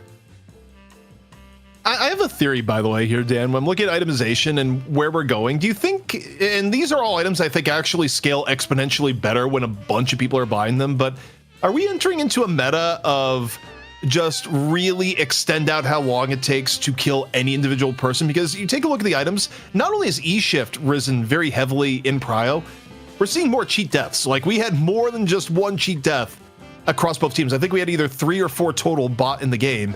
And when you start adding all these items up together, your attention to actually finish a kill gets really split because, oh, I'm gonna kill this guy. Well, he's an E-Shift. Well, let's kill this guy. Oh, we just procced a cheat death. Actually securing a kill in some of these late game team fights is being made incredibly difficult by the stacking of items that prevent you from getting these kills. Yeah, it would be really cool to kind of go back and see in the replay, like at what time of the game, is this like a just ultra late game pickup, or was this actually picked up much earlier on to be disruptive in the way that you described in these team fights? And that would be more indicative of that meta shift. And we're going to go into a best of 3 where Abrahams will be a party to it. So I'm sure we're going to find out the answer. That's the throw. It's a new week, and that means it's time for a brand new Shopify build of the shift. This week, we're going to be taking a deeper dive into what Arzo brought to the table on Infernus in Shift 35. Starting off with the early game, what does a Dash Furnace want? Spirit. Lots of Spirit. Dash scales at +1 damage per second per every Spirit power, so opening up Improved Spirit ends up nearly doubling the damage that Flame Dash does in the early game. You still want 1 point in Afterburn, but otherwise Dash becomes your priority. Also in this meta, pretty much everyone just opens up Locket, as you can see it queued up. Into the beginning of the mid-game, we see that the queued up Locket has been long bought, and added in has been Dispel Magic and Mystic Vulnerability. Dispel Magic being picked up not only for the obvious utility it has versus the Shiv, Ward, and Bebop, but also the raw Spirit Resist that you get from it currently. So right now, meta-wise, it's kind of seen as superior to the Spirit Resilience in a lot of builds because it has utility and has the resistance. Mystic Vulnerability, of course, is also extra Spirit damage and penetration, and upgrades to the all-important escalating resilience later into the game. Also, skill point-wise, as you can see here, Flame Dash is fully maxed at this point. At 16 minutes, both Duration Extender and Rapid Recharge are online, with Duration Extender being applied to Flame Dash specifically. Rapid Recharge being especially important by reducing the amount of time between dashes, even more so than the utility of gaining extra dashes in the first place. This solidifies the core of the build, and really lets Infernus start to be aggressive at taking walkers and diving into fights with impunity. At 28 minutes, you finally see the endgame options for the build come into focus. Warpstone being brought in for its extra mobility, escalating exposure for the wild amount of extra damage it gives a sustained Flame Dash, and Adfuser for the ability to near full heal on Infernus after you confirm you've hit a good dash into the enemy. This provides Infernus with an engine of both damage and survivability that makes him top in class currently in the meta. That wraps things up for this week's Shopify Build of the Shift. If you want to play this build yourself in-game, all you have to do is look on your screen and put in the build ID you see, or just search for Deadlock Night Shift while on Infernus. Deadlock is a game where information matters. Until now, you've had to keep track of all of it in your head. The TrackLock app changes that, offering in-game overlays with real-time stat comparisons, dynamic timers, and permanent buff tracking. Before the game even starts, you can get key information on your opponents and allies with our match scouting feature, and access the most up-to-date hero builds, tier lists, and player profiles with data synced directly from the game. Your new go-to companion for Deadlock, download the TrackLock app today. I see Lash. Let's take out Abrams.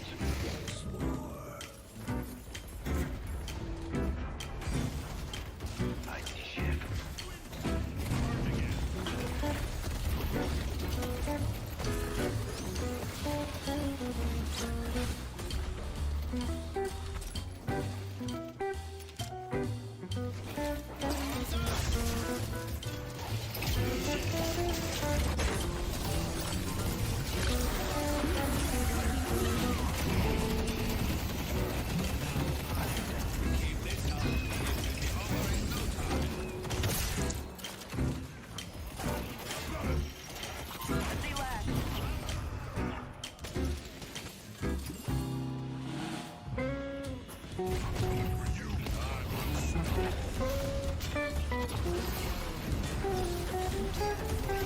Nice work.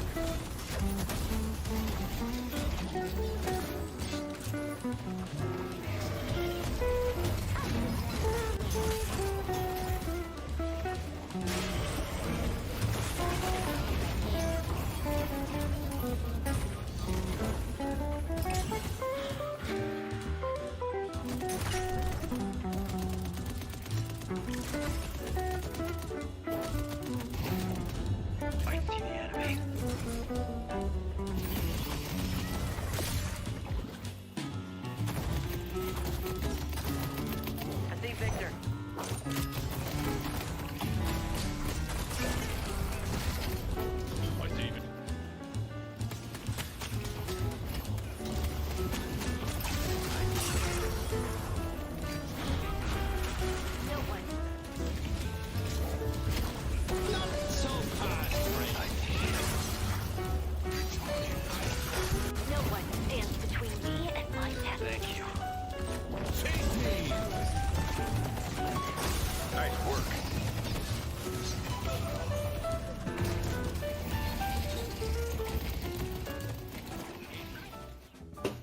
We are back here at the night shift, getting ready to go into the money match. And Dan, we just had a long one for the challenger match. It's kind of funny. Anytime that happens, you get the memes in chat about, oh man, they just need to be higher elo to finish out games properly. It's like, nope.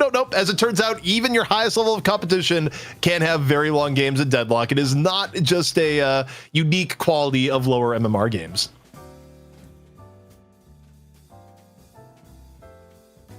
Dan, you're muted. Well, that's unfortunate. I was just going to say as a response. That's the funny thing we were kind of beginning to talk about too, with this little like game that we don't usually see. We don't usually see 50-minute games. Is this how the game is going to change? Because we're used to seeing games where the pro matches will finish out in 30 or 25 to 35 minutes. That was a 50-minute slobber knocker. So we'll find out here as Abrahams will take us through these drafts. I'm super curious. Was the Victor Kelvin thing, is that like part of the plan, or was that, hey, we can get Kelvin, we can also get Victor, and that's the thing that we can do. So I'm wondering how much it was opportunity versus a plan, because you never know how these drafts go down. I think you hit on the crux of the issue there, is that I don't think the Victor happens without the Kelvin. It's certainly a combo. It's more of a combo thing because the Victor alone did not look as impressive. But before we get into Money Match, we got to talk about the history of the matches here. And for EU, man, oh man, it feels like we get a new champion every other week here, which is a big change from when Abrahams was just winning everything. I mean, you look last week here, Dan, Leviathan takes a throne again. But before that, Abrahams took the throne from Lowkey W. Lowkey W took the throne from Leviathan a few weeks prior to that. And you go even further back, Leviathan takes it away from Abrahams. So for EU, the top spot, it's in flux. Yeah, and it's really cool to see that. Again, like both regions right now are so competitive. And we've got so many good storylines too between all the teams that it's just, we're eating good here at the Deadlock night shift. It's going to be a really great final, I think. Just given the fact that Abrahams do look better. They are looking better than even, when they were able to win a couple weeks ago. So, again, I'm doing that from the sample size of one map. So I don't know actually if I'm just talking out my ass. But hey, I'm excited to see how this final match will go against Leviathan, like what they are going to be able to do in the draft, because that's another thing too. The old thing that they say is, styles make fights, and so when you get two different teams that have two different value systems on the draft, that's when things get really fun. Well, of course, we couldn't make this happen on the broadcast with our biggest prize pool ever without Shopify, so we're going to throw a little bit of spotlight onto them.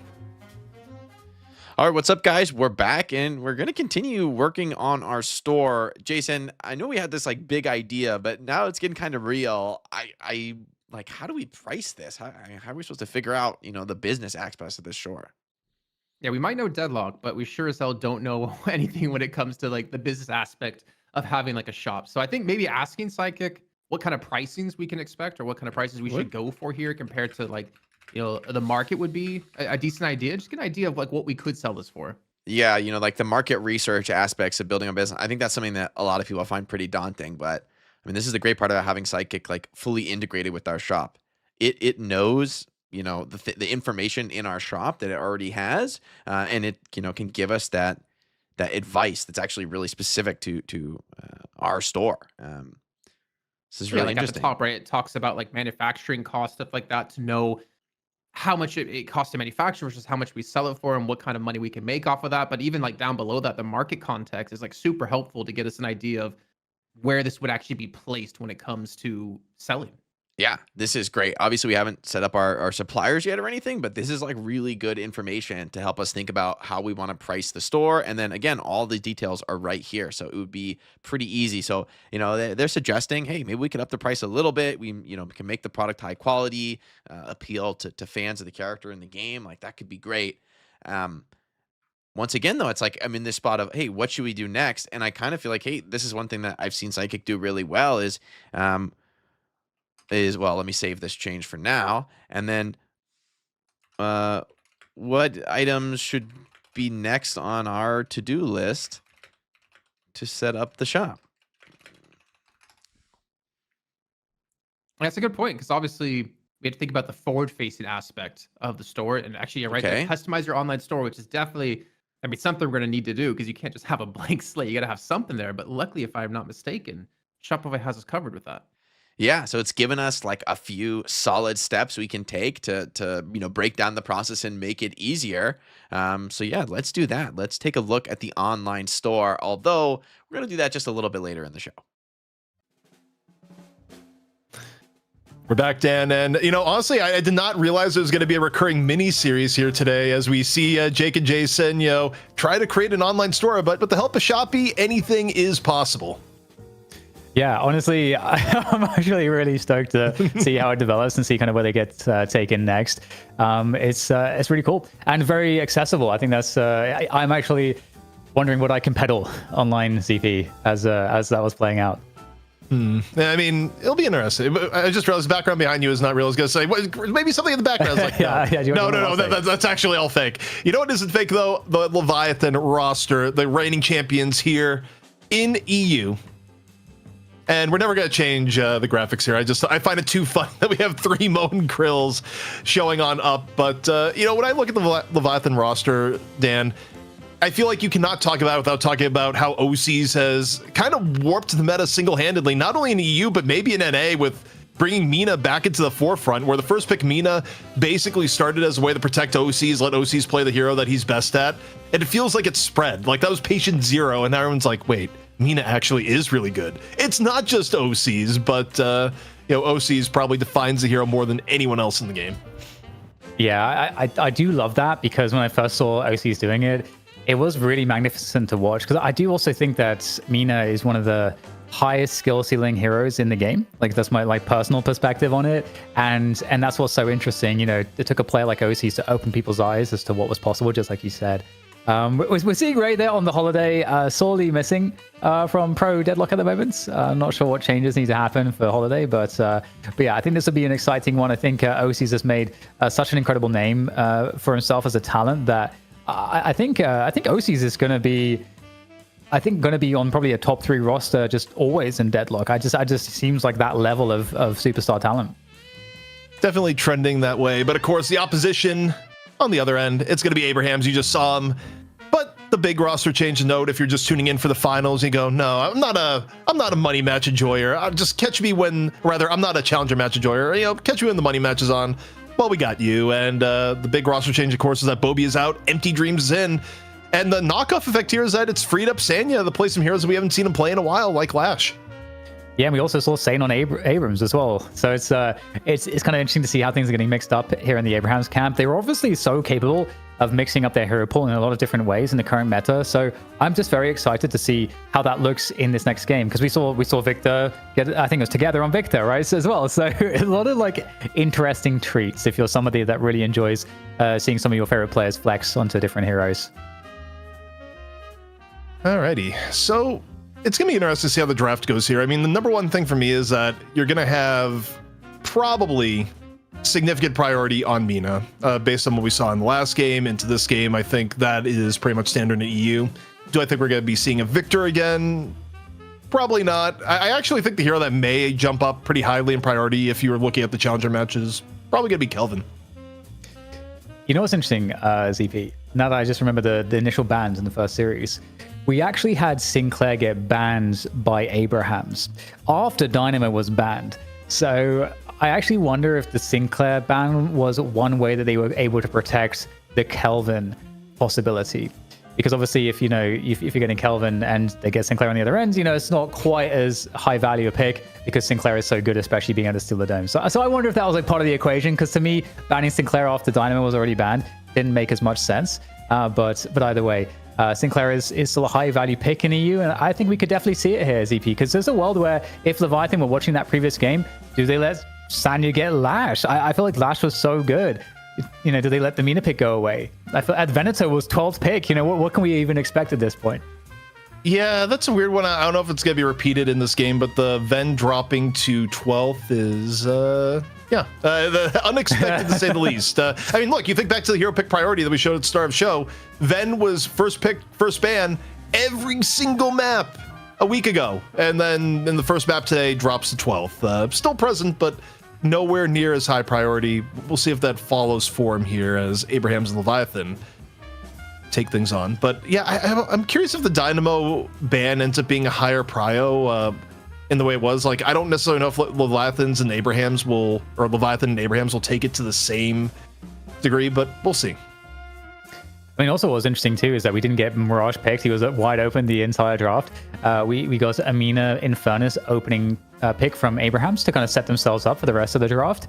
And they just completely conceded, like, you know, silver and other like high value opening picks as well. So yeah, super curious where Leviathan will land on this. I know that we've had some Viper picks, you know, just sprinkled in here and there. I don't know if that's something that's still going to be experimented with by these teams. I feel like, you know, it's kind of the namesake really of Leviathan, given the PFP and everything.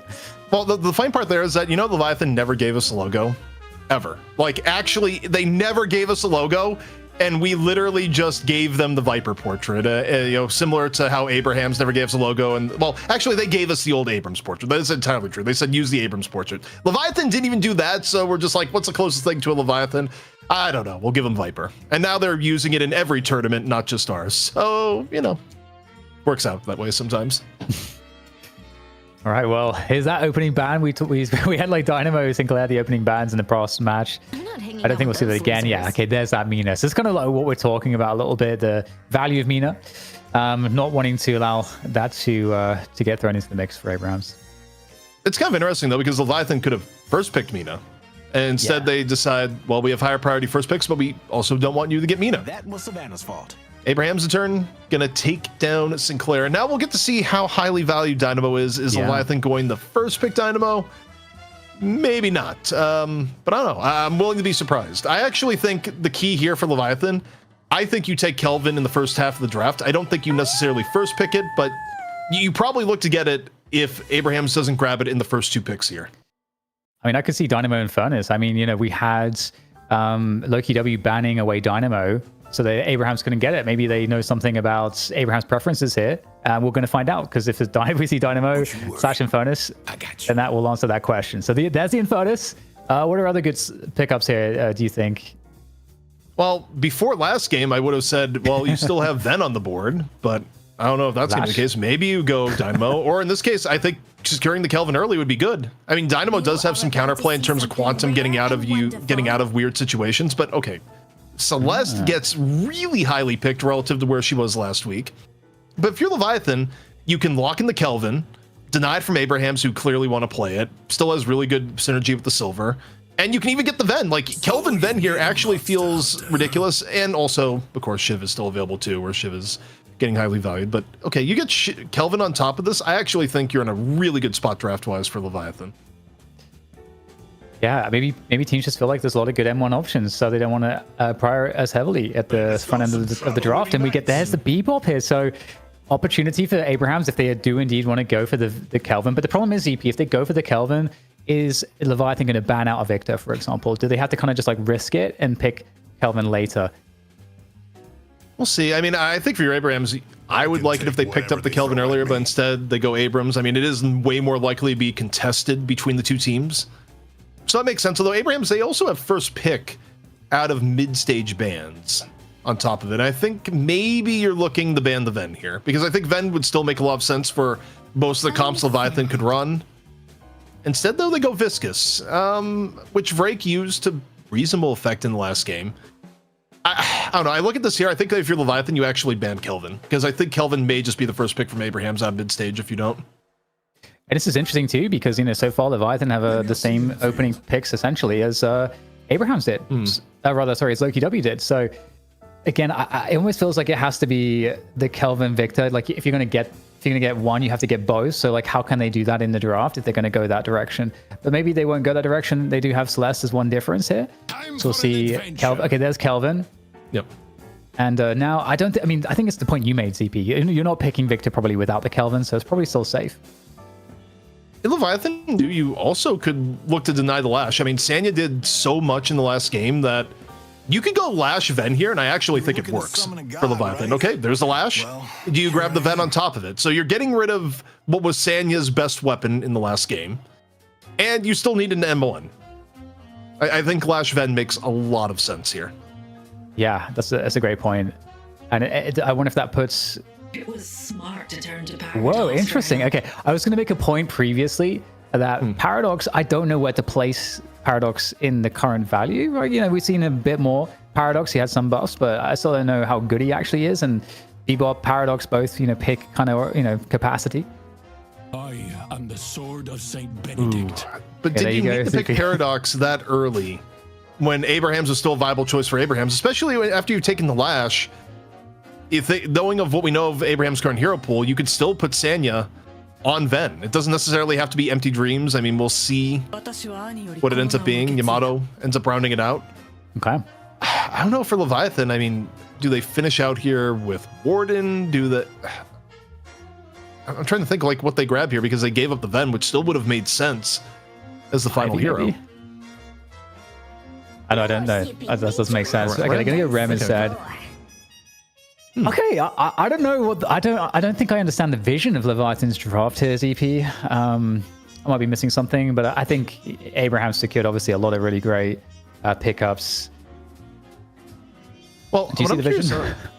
In terms of vision here, it almost makes me feel like you're going to be funneling, I don't know, maybe more farm to the Bebop or Lash by comparison, because you don't have the natural super greedy farm target on Leviathan that you usually expect to be picked. And I mean, look, we've seen shifts in the Deadlock meta. We went from a meta where every team had to have a pick hero no matter what into that not being the case. Now Bebop has kind of turned into a premium hero all on his own.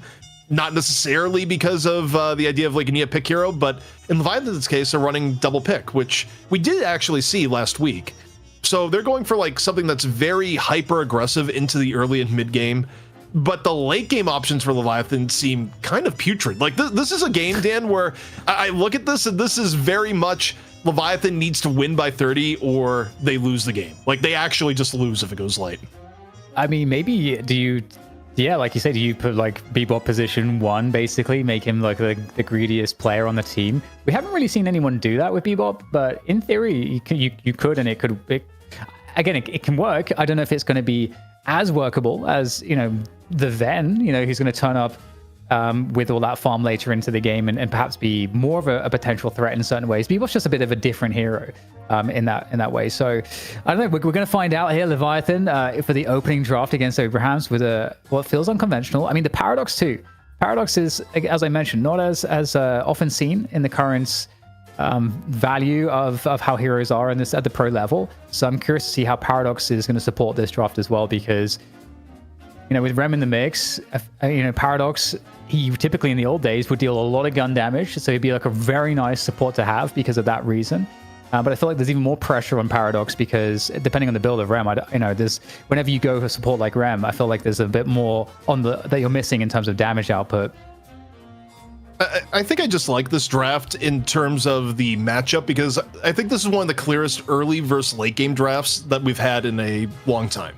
The Leviathan game plan here, quite simply, is have an outrageously strong laning phase into mid game, create a bunch of pick opportunities, make Urn really difficult for Abrahams to deal with, keep Abraham staggered with multiple pick options between the Bebop, the Paradox, the Lash. Even, I mean, Naptime is really, really great at setting up some of those ganks in the early and mid game.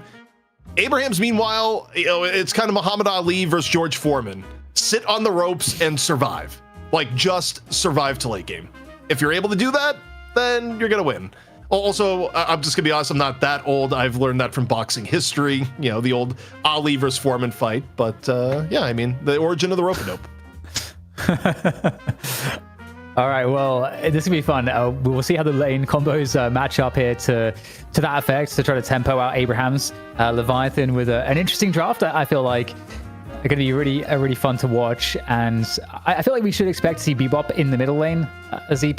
That's been pretty much the trend between both regions. But where does everybody else go? We'll see. I need the comp in front of me again to formulate who's going where, but the actual lane should be quite strong for Leviathan. Not that Abraham's necessarily going to be super weak. I think a lot of the strength of the Leviathan early game comes once you start getting rotations and some of the early fights around Urn and pick off opportunities that you have, because actual lanes for Abraham's aren't bad. I mean, Kelvin Ven is a very viable lane in general. Yamato Celeste, also again, pretty able to contest. Obviously, if you're laning a ton of hooks, it gets a little bit more scary, and Overseas is one of the people that can play a really good early laning Bebop and just good Bebop in general.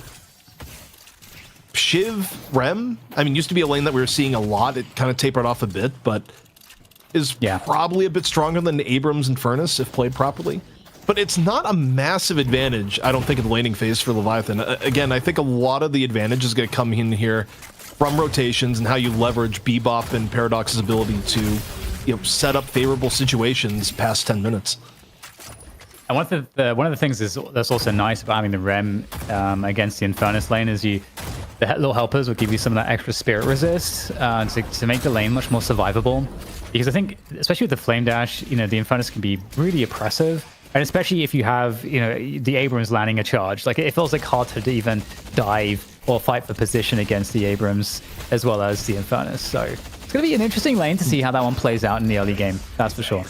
Also, OC's on the Silver is kind of interesting because Silver really isn't a hero that's out here trying to avoid fights and get a ton of farm. Like, you are active. Ooh, speaking of active, hook in the boot kick.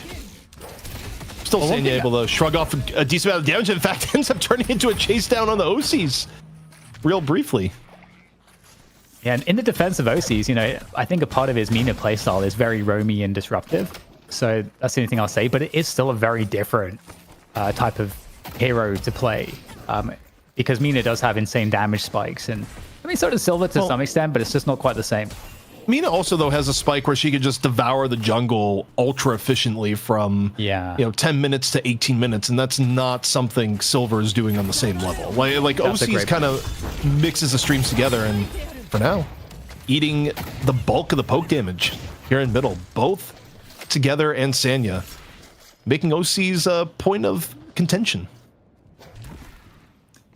Yeah, that's actually like that farming point is such a decisive difference. I totally agree.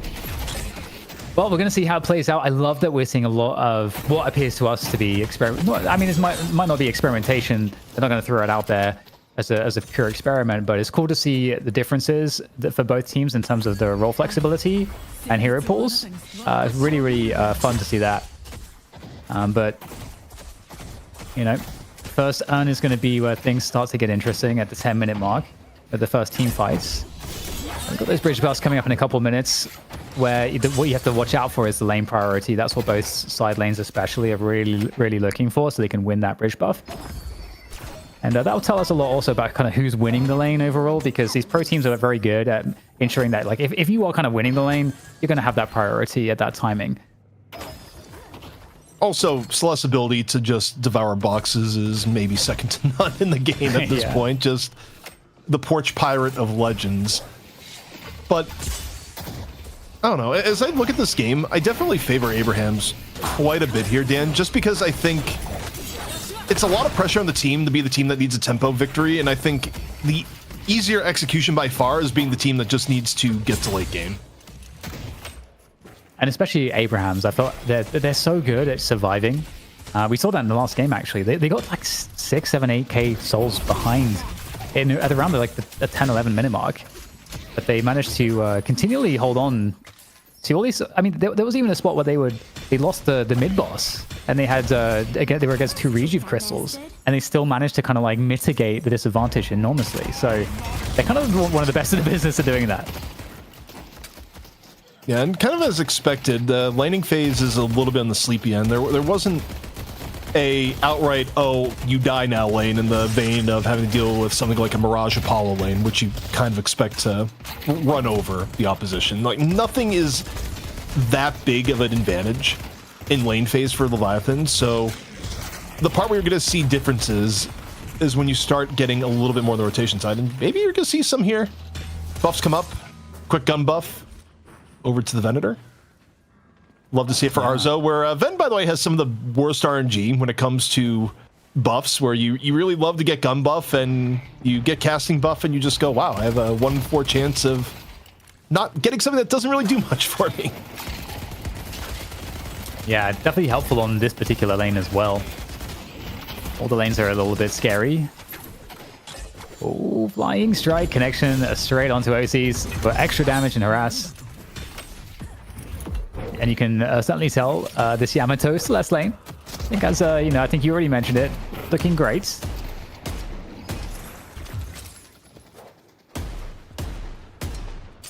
I feel this invisible weight on top of Leviathan that's just crushing them down slowly, saying you need to do something. You need to have movement in the game. All the pressure to be active is just on Leviathan. And again, it doesn't have to happen pre-10, but once you get the post-10 the first urn fight, these are fights that Leviathan needs to not only win, but just win decisively. Oh, the dive. Oh my god, they're both low as well here. Both players for Leviathan. And they might just get both kills as well. Rem is running for the hills, but there's just no way he survived this now. Empty Dreams takes him out. And I was going to say too, ZP, that one of the ways that you get active is you get the first Guardian down, and you would probably expect to maybe be having that happen on your Rem lane, but their Rem lane was not against Abrams and Invernus. Wasn't happening. In fact, they are the first to lose a Guardian, so they are the ones getting tempoed right now. Dive in from together and ends up falling, although, makes it a little bit closer than you might have expected. Overseas able to weather the storm. But yeah, I mean, on this game for Leviathan, they need more, and they need a little bit sooner. I do wonder if part of the weakness of their team comp, where it's so strong at 10 minutes, but is being that strong at 10 minutes worth it if you've also comprised a comp that doesn't dominate in lane phase? You don't have that easy ramp where, okay, we crush lanes and we also have tempo into the mid game. It's almost like you have a stop at the beginning and then you start in mid game. And I don't know if we've seen a ton of comps like this actually work, because for Leviathan, even that one pick notwithstanding, they're at risk of being behind into the mid game now. I see red. Yeah, I think it's definitely concerning, but we'll see what they can do to adjust. In the mid, we've got quite a few mix-ups here in terms of where who's going where. And just very crazy escape from Standing Sniper, making it out on the Celeste. Now we got OC's Lycan Curse applying the pressure onto that mid Guardian. They really want to take down this mid Guardian, but Abraham's running the show right now, I think it's fair to say, as we get the pause coming in. I think that was just general server lag there. We saw our observer suddenly have a freeze, and then I think other players had a freeze, which is why we got the pause. I doubt that's a coincidence that we look. It's one of our observers frozen. 2 seconds later, paused by OCs. What happens every now and then?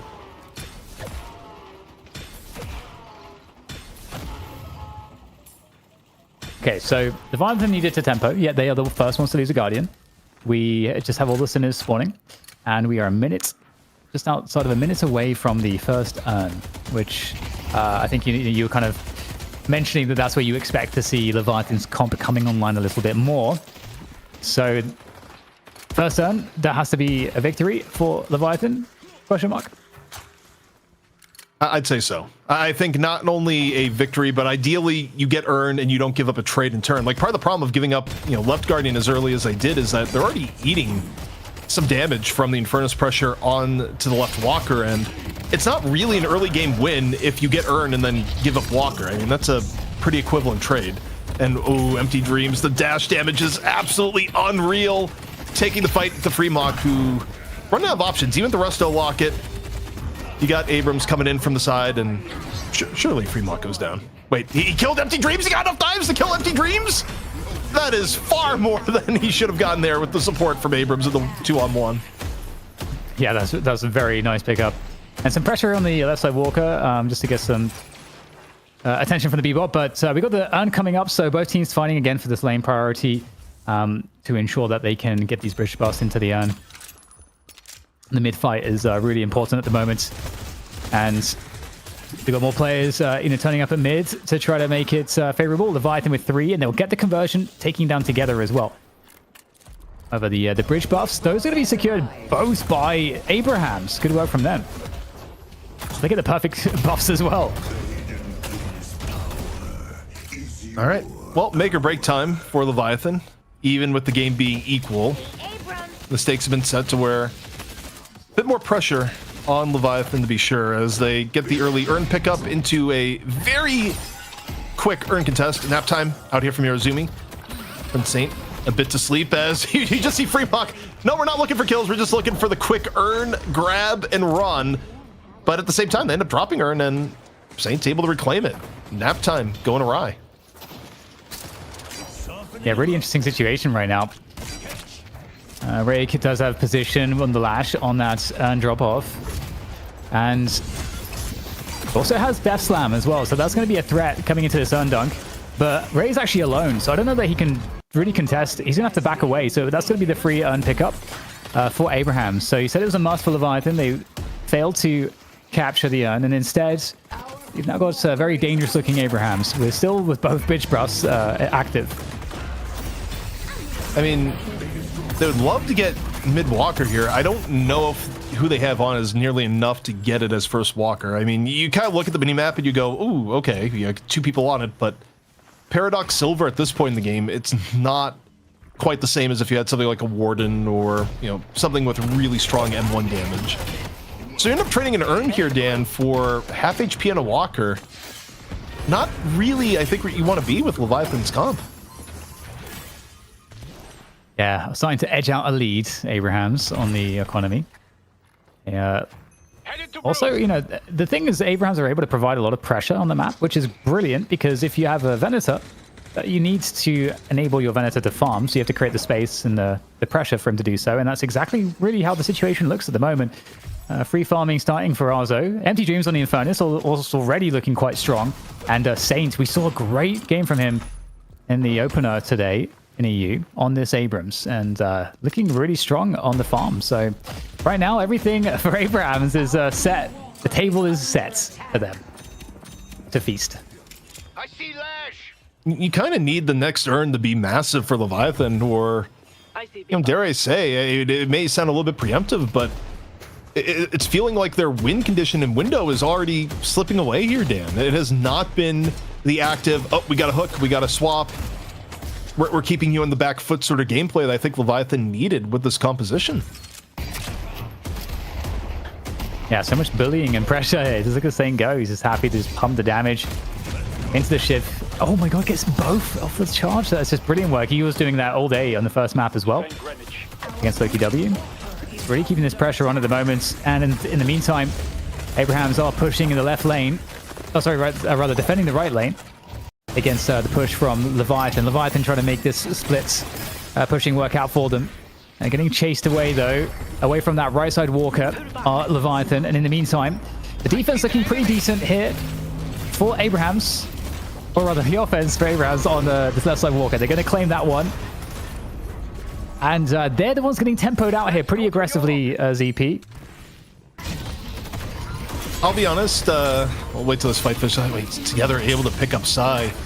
The stat difference actually making a really big difference in some of these early fights where, you know, it's a difference between maybe you die as Yamato versus you just do enough damage to get the kill. Sanya fishes off overseas. And Dan, when it comes to channel points and how I allocate them, I do have an internal rule, is that I almost always will go against the team that's trying to play the tempo comp. It's not that you can't win with tempo compositions. It's just, again, I think the barrier to execution is so much harder. It makes your win conditions so much more narrow. And in this case, I think Leviathan, they tried to play this tempo comp that also didn't have strong laning phase.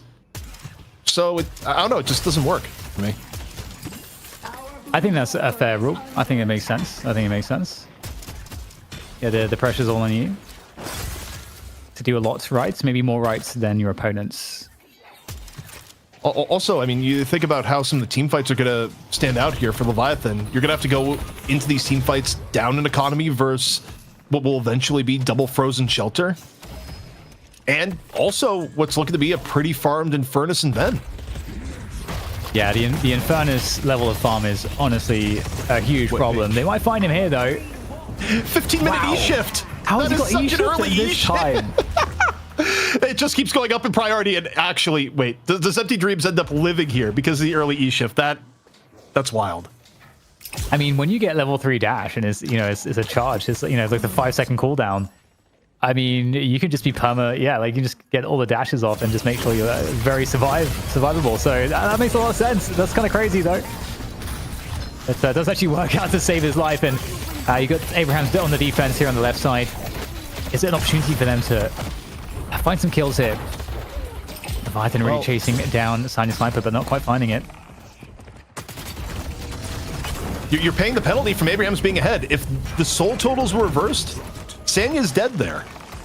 But Leviathan, you fell behind on this composition. Your kills turned into near misses, and your escapes turned into people dying. You finally take down Empty Dreams despite the early E-shift, but across the map, Abraham's just compounding their advantage now, Dan. I mean, both 2 walkers down already off that last push. Yeah, now Together's managed to string some kills together, and it's just looking so oppressive. I mean, Yamato with this much of a soul lead is really scary because it's instant delete you. So I don't know what the options are for Leviathan at this rate. Now, we did see some matches in an A last week where I think it was 2 comeback homes got turned in by, was it Floormen? I'm forgetting who they were up against now. FPS Lounge. And they still end up losing that game despite getting like a 20k lead really early on. So we'll see what's possible here for Leviathan as they are trying to get this turn in on this comeback earn Abrahams, and they have completely owned this position, looking to pick up the earn again. They don't really seem too bothered by the appearance of Leviathan. I think 20k up and the team with Kelvin, you can push into this because guess what? You got Frozen Shelter and you've just isolated Overseas into what's going to be a sure death. The 3-on-1 into the dome, still maintaining earn control as this goes down. Seismic Slam by Saint a little bit later off the, as the Death Slam hits, but the earn is turned in. Wait, it's turned in by Leviathan in the middle of this. Like, Irezumi gets it back, and Leviathan actually gets the comeback earn. They lose a lot of their players in the progress, but it's not as ugly as it could have been because Irezumi just somehow the chaos gets the earn. And the wave is pushed up here on mid walker, so mid walker is very, very doable. And mid boss as well. Okay, so they're going to go for the mid boss instead. Bebop Overseas will clean up all the creeps there, assailing the walker, but this is a free rejuve. I don't think that Overseas can do anything about this. This game is pretty diabolical from Abrahams. Well, it also it feels anticlimactic because you had this clearly set up winning condition and set up for Leviathan. It's like, okay, they're playing the team that is going to get ahead in the mid game in an ideal world because that's what you're specialized in.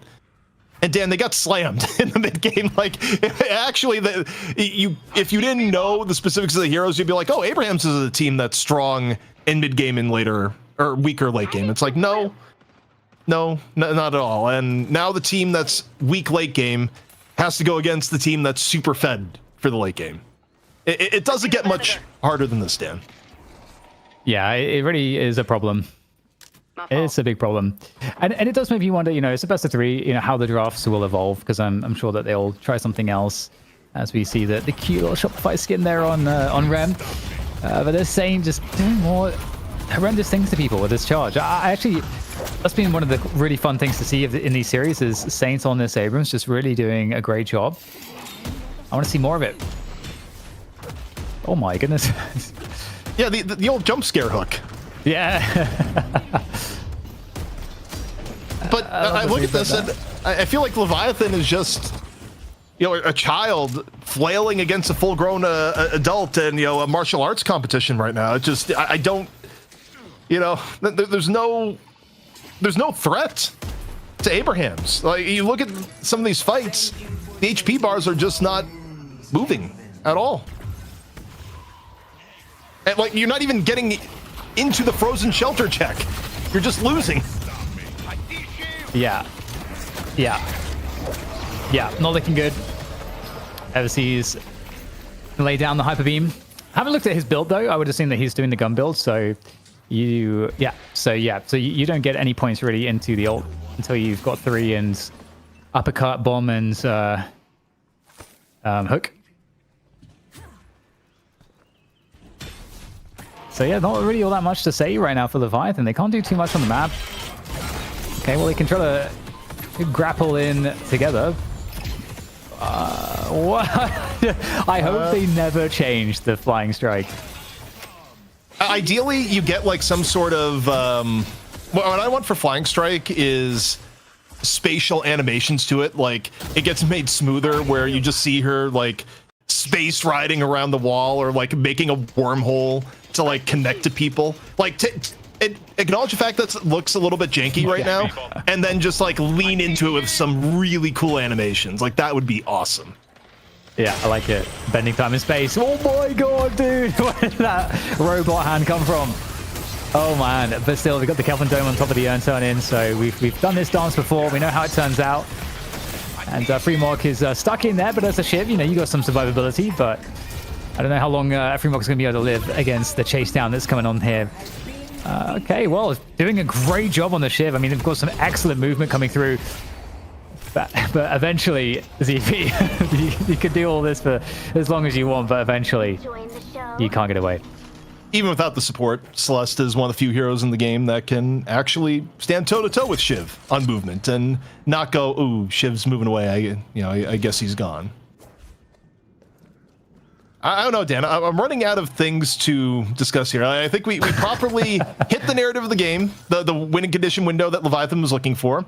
That window is long closed. It was never even attempted to be opened, in fact, because Leviathan just never was able to get out of laning phase with a foothold. And I just go back to the idea that I think for Leviathan, if you're going to run a tempo comp, you at least need to ensure that you have some good lanes to go with it, because they didn't even get out of laning phase with a lead, and that made it even harder to take advantage of the fact that, in theory, a Bebop, Paradox, Silver comp could be pretty brawly, could push advantages, and, keep Abraham's on the back foot.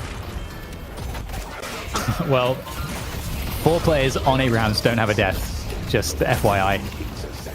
So far in this game. Well, hold the phone.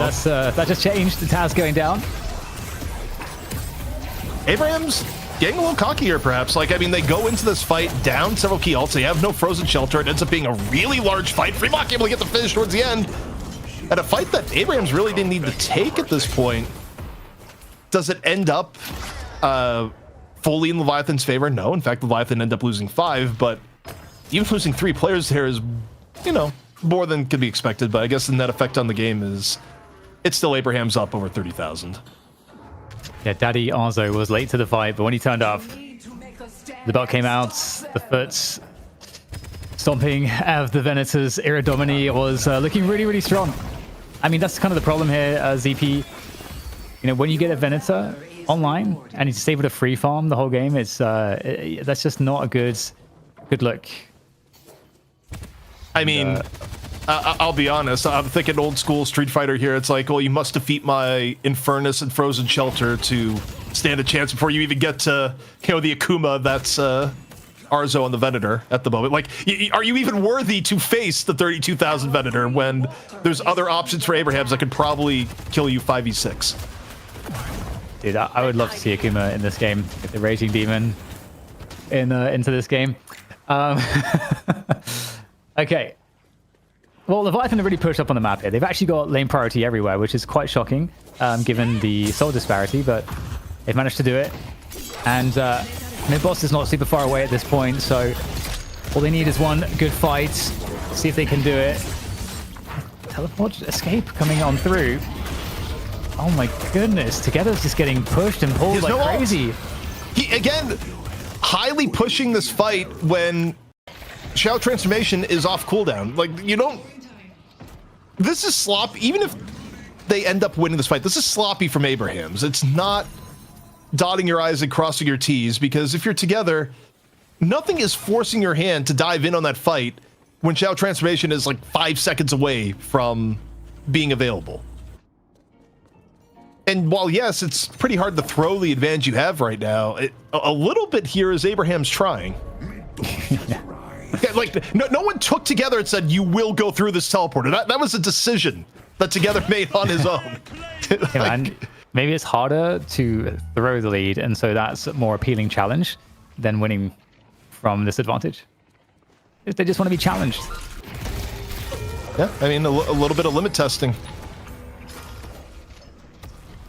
Well, Leviathan coming back out here around the urn, trying to see if they can take that one away, but also, again, very big threat in these fights, and able to get the positioning he wants as well. So much to distract these players on the front lines, allows Arzo to really work people.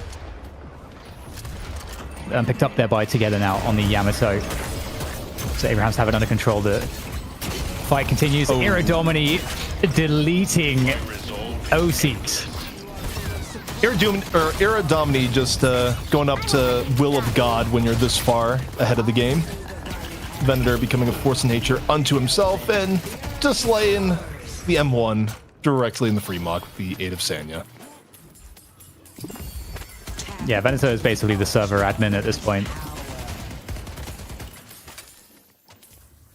All right, all the lanes have been fixed. Also the lead, Dan, while it's felt out of reach for a while, that last fight, and the Urn combining to expand the lead from 30k to over 42,000, which is about to even more with the last hit souls onto mid-boss, closer to 50,000 now.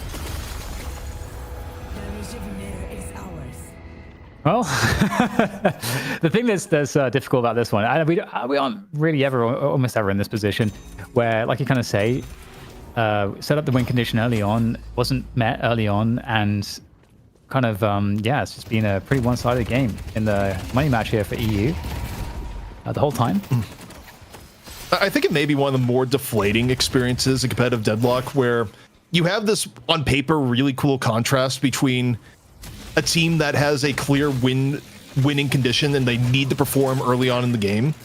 And oftentimes it leads you to games where they do get ahead early. And it's about the struggle of the other team to reverse the narrative, fight their way back into the game, and get to their win condition. And that makes for really cool matches a lot of the time.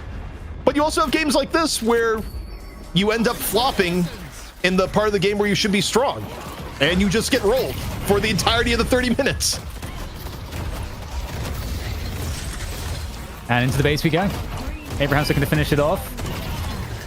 Not looking for another 50-minute affair. Yeah. All the scary things right now. I don't believe we have the technology to throw this to 50 minutes. Like, Yeah. I genuinely, I have a little bit more faith in Abraham's for that to be the case. I mean, Leviathan picking off a Walker at the moment as their base is getting blown up. We'll see if that work, ends up being meaningful at all. I mean, they're just doing whatever they can to do something, but you can see like the Iradomini again, just absolutely just being blistering force in the base. We probably should have done some side games here, like counting the lockets or calling up more obscure stats. All the nifty tools that TrackLock has enabled us to, grab on broadcast. But this is a beatdown, Dan. We really can't sugarcoat that one. Like, we can't do the cast to speak of like, there's an opportunity. It's like, no, Leviathan played kind of poorly in the mid game. They stumbled out of lane phase, and they never had a chance to get back in this one. Yeah, I know. I think we got a smart viewership. They know we're struggling, ZP. That we've been struggling. They're like, these guys are already trying to figure this one out.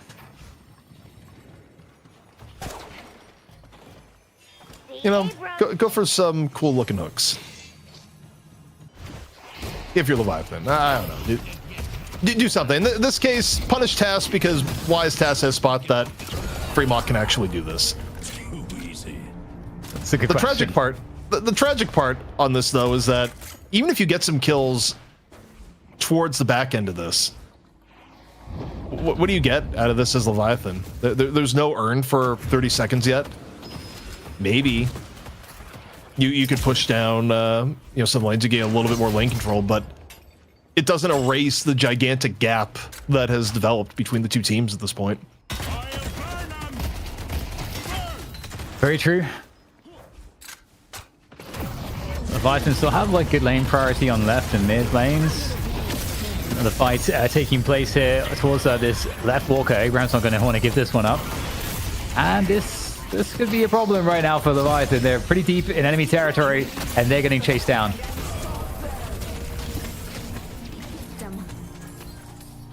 There's the end. Perfect timing. Now, as Deadlock evolves and we get more heroes and more distinct ends of gameplay, I do think we're going to get more attempts by teams to put together really hard early game comps that do just lose into the late game. Like, teams will be happy to force that scenario. I do think for the current state of game, though, it is kind of putting yourself a little bit on hard mode. Like, there's a world where Leviathan picked a more well-balanced comp that even down 15k, you could play a little bit more defensive and go, okay, we're just gonna, wait till some of our other win conditions become a little bit more favorable. They were under the gun this entire time, Dan. Like, to make something happen, and they just couldn't. Yeah, they didn't have any good lanes. Again, I was expecting that, you want to get the Rem lane in a spot where it's going to be looking good, but against the Infernus Abrams, it's just like very, very, very hard lane to be up against, and they lost every other lane pretty much as well. And they need to win the first Guardian. I think that's kind of part of the difficulty you're talking about. Because to tempo out, you got to win the first Guardian, and well, Leviathan will lose the first map, and hey, maybe they'll learn some lessons going into the next draft. And the only thing I can say in defense, really, because there's a lot of hindsight that's going to be saying, wow, that draft was bad. It did have win conditions on paper. They were just horrifically missed. Like, they did exist, though. There was a logic to the draft.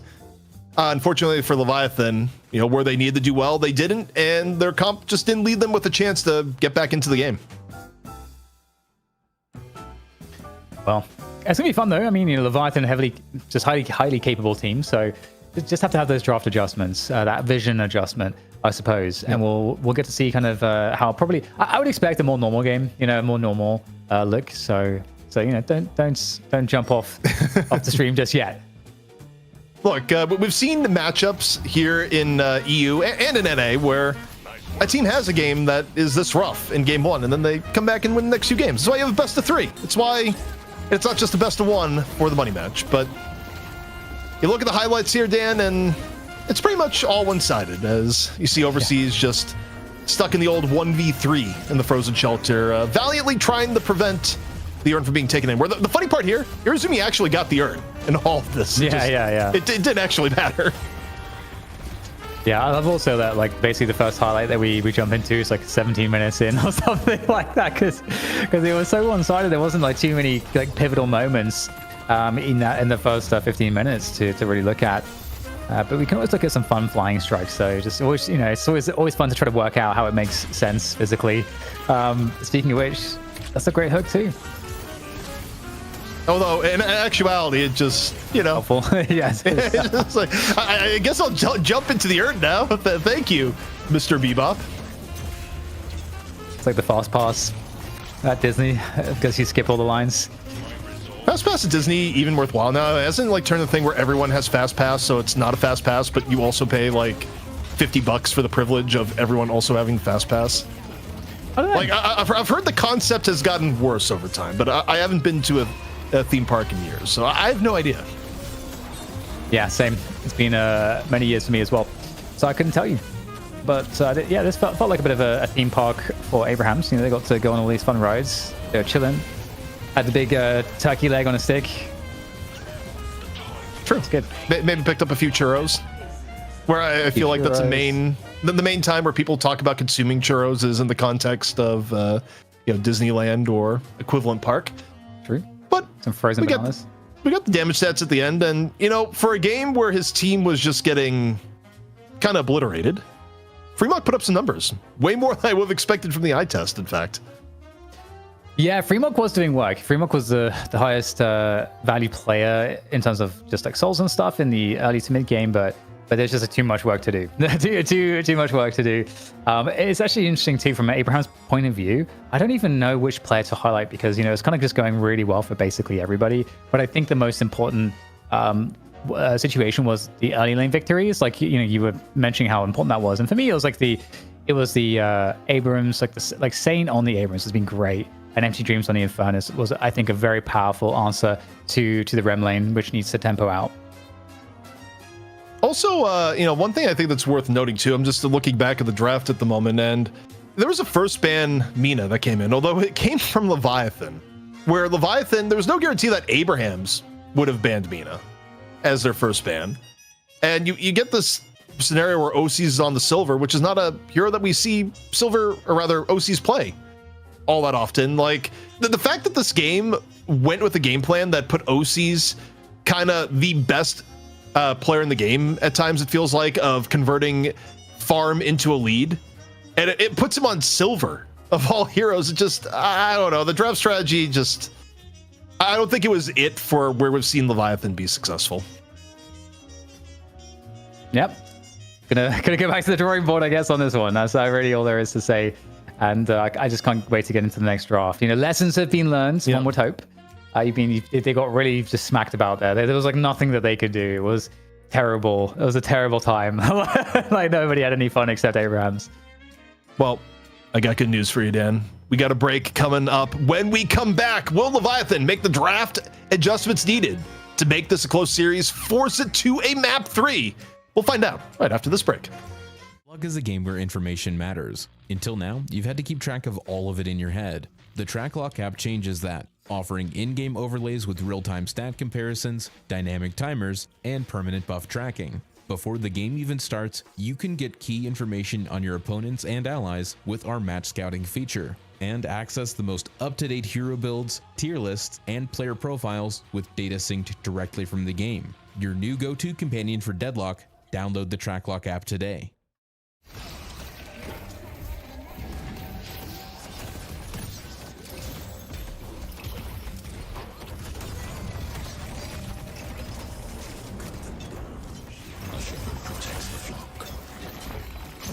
Don't come begging for mercy. Not be deterred.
Welcome back, everyone. This is the Night Shift, and Abraham's coming out of a dominant.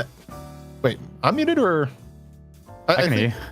Yeah, I think Solomon has muted us actually, or it's I'm saying it's like muted. It's like no. I looked, everything's muted. But what I was gonna say, Dan, is that Abraham's came in looking all sorts of strong. After map 1, lot can be chalked up to draft advantage, I'd say, where sometimes, if you're Leviathan, you go for an early tempo draft and you just don't hit. Yeah, it's in StarCraft or RTS, you would call it a build order loss, perhaps. But the only difference is that in RTS games, like, you don't know what the build order is of your opponent until a certain point, because those openings are like hidden. Whereas in this case, obviously the draft is plain for everybody to see. So yeah, we would probably expect to see something a little bit different in nature from.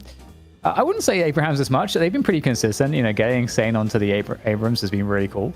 But they've had some other consistent picks as well. Getting Sanya off of Lash onto Celeste. We're seeing Sanya play all sorts of stuff and looking great, which is really cool.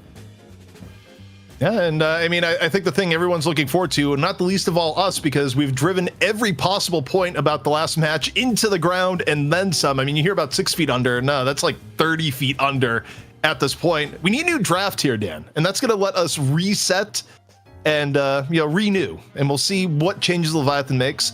Personally, if I'm Leviathan, I go, you usually don't lose if you have OCs on Mina. Perhaps you don't ban Mina, and you look to pick Mina for OCs. But back to the basics, as it were. There we go. Okay, this makes sense, right? Infernus has been pretty nasty. Abrahams has managed to get Infernus all day today too, so you're already forcing a change in the core. Abrahams now, they've been going for that Sinclair ban over and over again. Is that consistent? We'll see right now.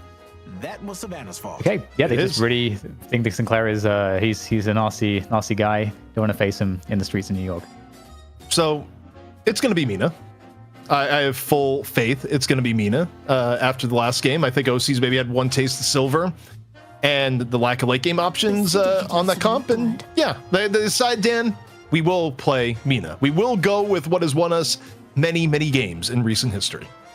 I was fully prepared because this happened before, where you're like, it has to be this hero for it to be not Mina or something weird, and then Abrahams just takes the Mina away instantly and locks it in. But first time, Abrahams are going to get the silver on board, so that's going to be interesting to see.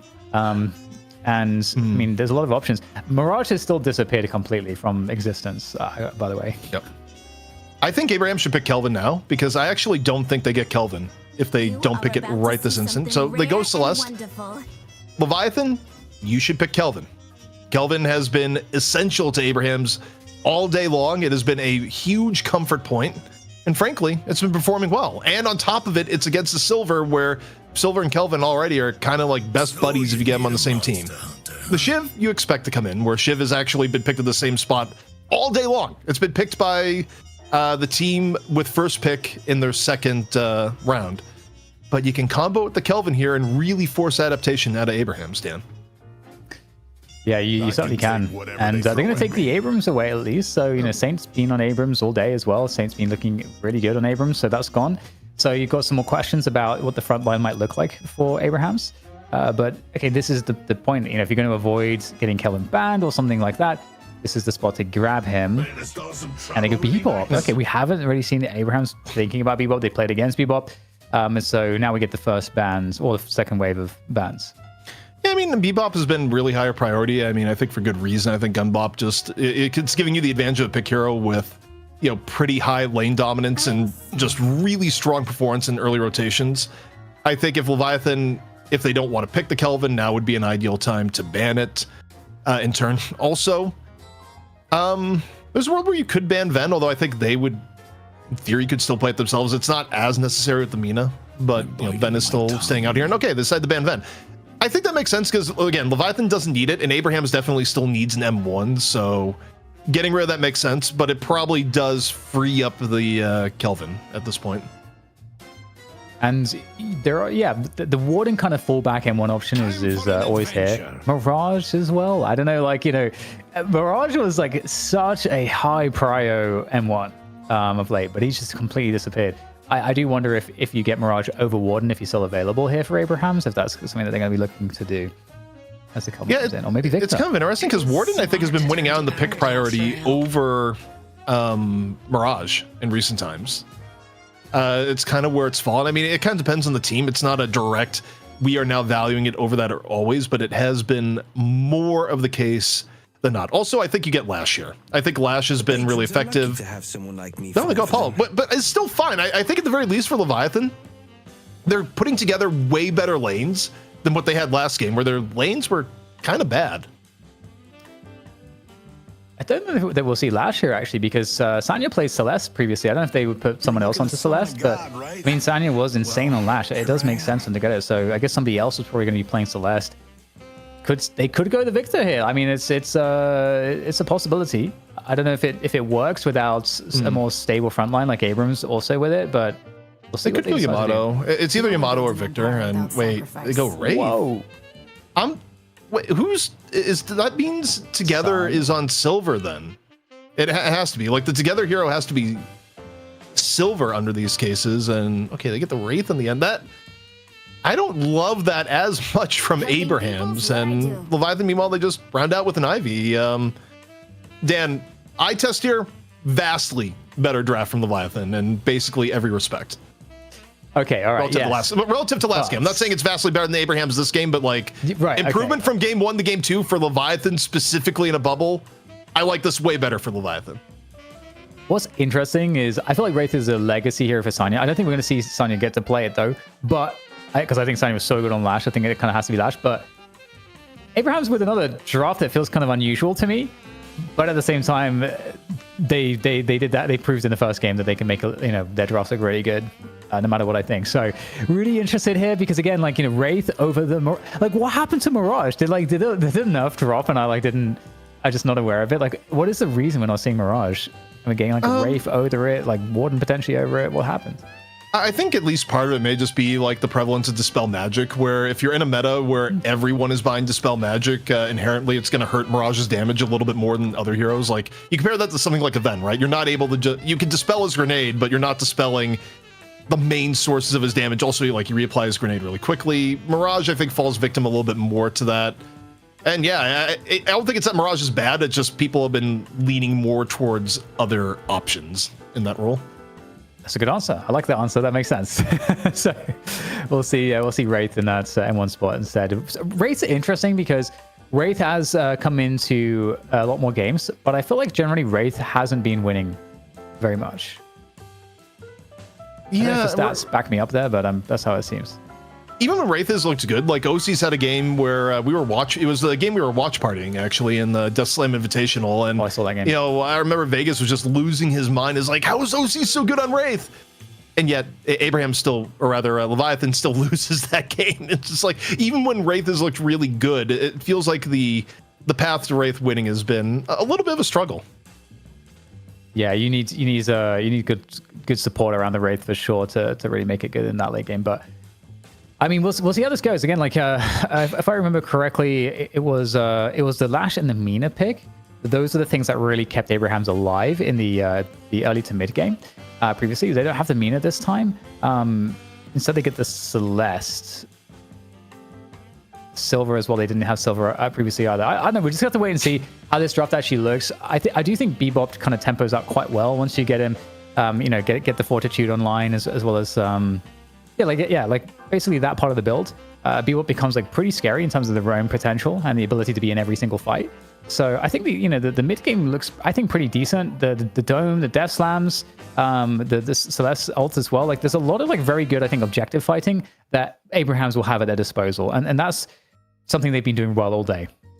I don't have the stats in front of me, but I'm pretty sure that we got this update from production in 2026. Now, granted, this goes a little bit back before some of the recent Wraith buffs where she got a rework, but Wraith is 4-15 on the year in Night Shift. She actually doesn't win games, which syncs up with the eye test. Also, I don't have the exact stats in front of me, but I also feel like the win rate for Leviathan when they get to play Mina, I feel like it has to be over 65%, if not more. Like, I think they just do incredibly well with OCs on the Mina. It just always seems to work out for them, regardless of other game states that's there. So, I mean, when I break down this draft and think about what teams are good at, I kind of favor Leviathan a bit here because I think they got more things that they're comfortable on. They also got the Shiv for free mock, where I think it's actually entirely reasonable to say that free mock may be the best Shiv in the game. You know, maybe throw up DMOP for consideration, but free mock is kind of that guy on Shiv. Even when in the game they lost, free mock was the one person putting in immense amounts of work. So I look at this draft and I'm thinking Leviathan. I do like that they have Apollo in the draft here as well. I think Apollo is really good and kind of undervalued sometimes in the EU. But I think the chase down, the burst damage, and the ability to like just absolutely crush lanes, very good in the early laning phase, is going to give Leviathan a much more favorable look going into the beginning of this game as we go into map 2. And I agree with you, ZP. I think Leviathan have an excellent draft now compared to the previous one, and I think they got the better of Abraham's. Now, we have the disclaimer here that we started really dropping this with Erebus in North America, but we get to continue it regardless of who's playing it in what region. There is a Bebop in the game. You never quite know what's going to happen off the Bebop play. Is Bebop going to, do a miracle? Because FPS Lounge is probably the best example of you can have a horrendous draft and a Bebop, and you can still win the game. Yeah, and again, we've got the Abraham's factor too. I think they're one of the best teams in the business. Maybe the best team in the business. And I don't know how much historical bias I'm kind of adding here, because I think for me it is kind of just a branding thing almost. Whoa. Where I've just seen so many times that they have done it, being behind and found ways to come back. Oh, also, seeing a little bit more insight into the hero pool priority for Abraham's, it's Empty Dreams on the Lash, despite all the work Sanya was putting in earlier in the day. Interesting. Yeah, that is very interesting. Because there's like 3 things that Sanya could be playing here. That you could play the Celeste, the Lash, the Wraith. Okay, decent damage there onto Overseas. Oh wow, wow, some really good damage. Not bad at all. Although overall, I do like the Leviathan lanes more. I say this as we're watching together get good poke in, but on paper, I see a lot more potential for the Leviathan lanes here for things to get a little bit out of hand. I mean, there's win conditions for both teams in all lanes, but I think Leviathan is a lot more likely to have a better laning phase this game than they did previously. Oh, the hook on the free mock, though. We kind of get the insight as the other lane, but it's a 3-man rotation from Leviathan into the right. OC is on the quick hello while mid-box run. Yeah, and again, like, OCs is the best in the business. We were kind of touching on this earlier in terms of playing Mina. That is, it kind of like looks like Mina's like farming like super hardcore, but he's also at the same time roaming super hardcore because of the efficiency, like you were saying about how well you can play camps as Mina, so in between the roaming routes. So, and just getting the impacts, getting the kills, getting the pressure on the lanes, getting the ganks. So looking forward to seeing what Ozzy's can do in this game with respect to that. He's set up well to kind of have a good game, unlike the last map. And between the two teams, with the Kelvin team fighting and in theory what a really farm Wraith can do, Abraham's does have an edge into the late game, but it's not like what we had last game where there was a massive divide between the two. Like Leviathan have enough avenues here to be pretty scary into the late game, not the least of which is of super farmed OCs who we've seen take over games on Mina as one of the characters that I think more than people have been willing to admit is like one of the more premier carry heroes, at least when played by people like OCs. Yeah, certainly. What's your feeling on Together's Silver? I don't think Together Silver has ever given me strong feelings one or another as you caster curse the crap out of him, Dan. Like, that is on you. He died because you brought the focus on him. The spotlight of doom came on Together. It's like, can you rate Together's Silver gameplay? And Fate is just like, yeah, rate this as he just goes down. But I don't know. Overall for Together, neither good nor bad. Oh, my word. Cried like a child, dropping 50 subs in one go. God. Unbelievable sub bomb from Cried Like a Child. I tip my hats to you, sir. That is incredible support. Thank you so much.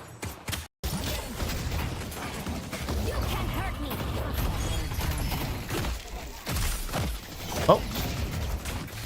A little bit of action at the Guardians here. Resuming again a little bit low. The pressure being put in here from this Wraith Silver lane, though, pretty solid so far. Even with Together dying once, every time we look here, it's pretty much at Guardian, even considering some time taken for box runs. All right, well, OCs is getting harassed a little bit here. You know, trying to win that priority as Abraham's on this these bridge buffs.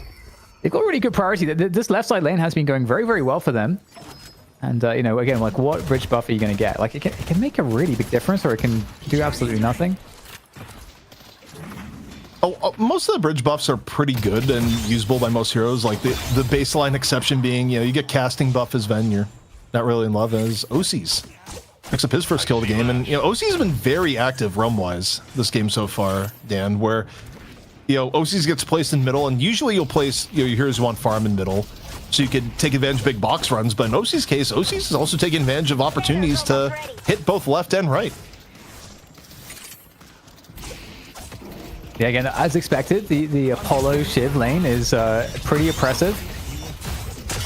Really, really crazy damage. And a nice save coming in. Urasumi shipping Overseas back straight into the fight. That barrier, and still a very hard lane here as we switch over to Arzo on this raid. Arzo, I think you kind of highlighted this already. Arzo, I think, is really a huge win condition for the team on this raid. We'll see what he can do. There's the telekinesis trying to get the kill onto the Abrams. Overseas will go down. Really strong poke in this lane. Silver and Wraith.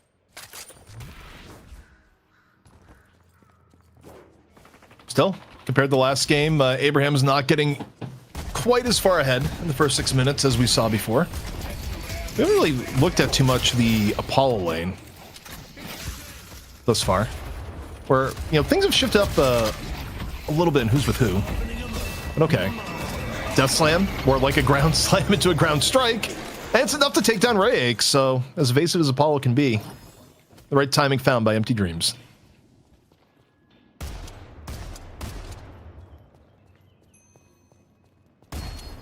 Just Fake pigeon shooting. Yeah.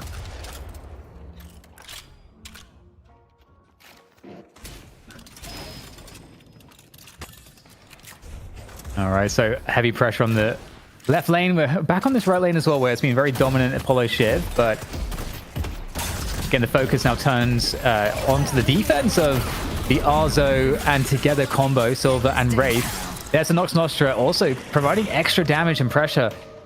Again, this is that moment where you really want to try to win the tempo initiation of taking down a Guardian and being able to roam off of the back of that. And then kind of that domino effect can start as you can then take down multiple Guardians.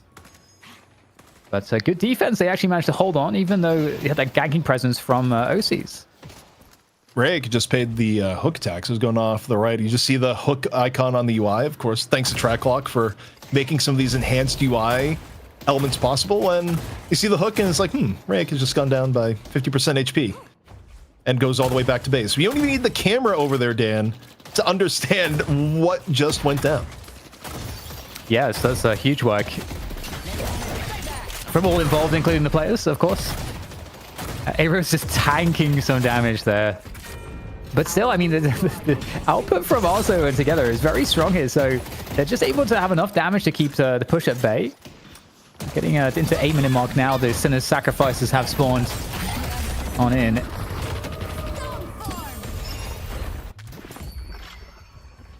Osis is coming back again to gank into the lane, but quickly behind him is Sanya Sniper on the Celeste. A 3v3 here on the left side.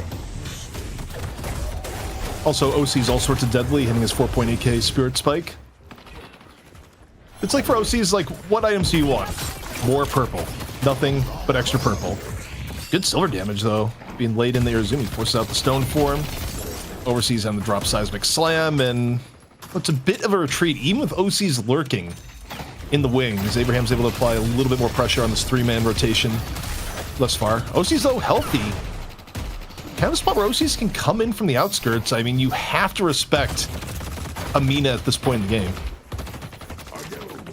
This left lane has received so much attention, and neither Guardian's gone down just yet because of the defensive efforts from both sides, but both are very low at this point, so Might expect both to go down at once. That mid Guardian's gone down for Abrahams in favor of Leviathan as they try to keep... They really want to win this left lane, but they're going to lose their Guardian, actually.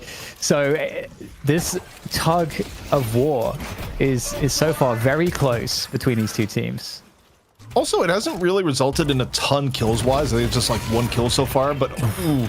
Okay, Razumi will find Arzo before the project mine gets him out of dodge. But, you know, I keep looking at the UI and just see Tass lands a hook, and it's really been ruining some of the pressure that you would otherwise expect to get out of a Shiv Apollo lane. And as I say that was another hook, Dan. And Killing Blow just gets used as an escape. Yeah. I actually love that change to Killing Blow, where there's maybe like a nerf there, but there's like a hidden buff that you can now use it as a really strong escape tool.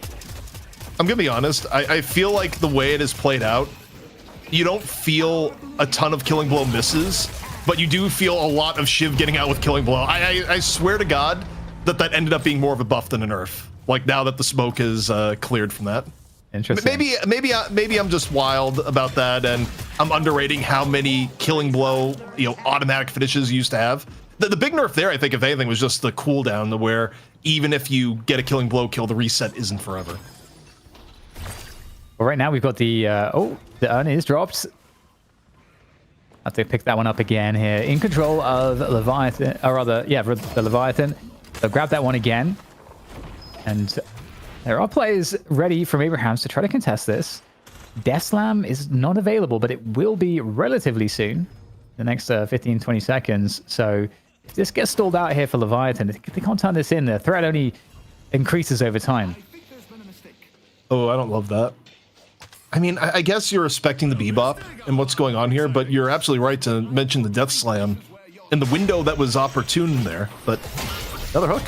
In from Taz, tries to wait out the riposte, and not quite. I think someone else actually triggered the riposte. So, you know, that's the dangerous part about dealing with Apollo. It's like, oh, just don't shoot him. But do you have your entire team on the same page? Because it only takes one person hitting the Apollo to trigger the riposte.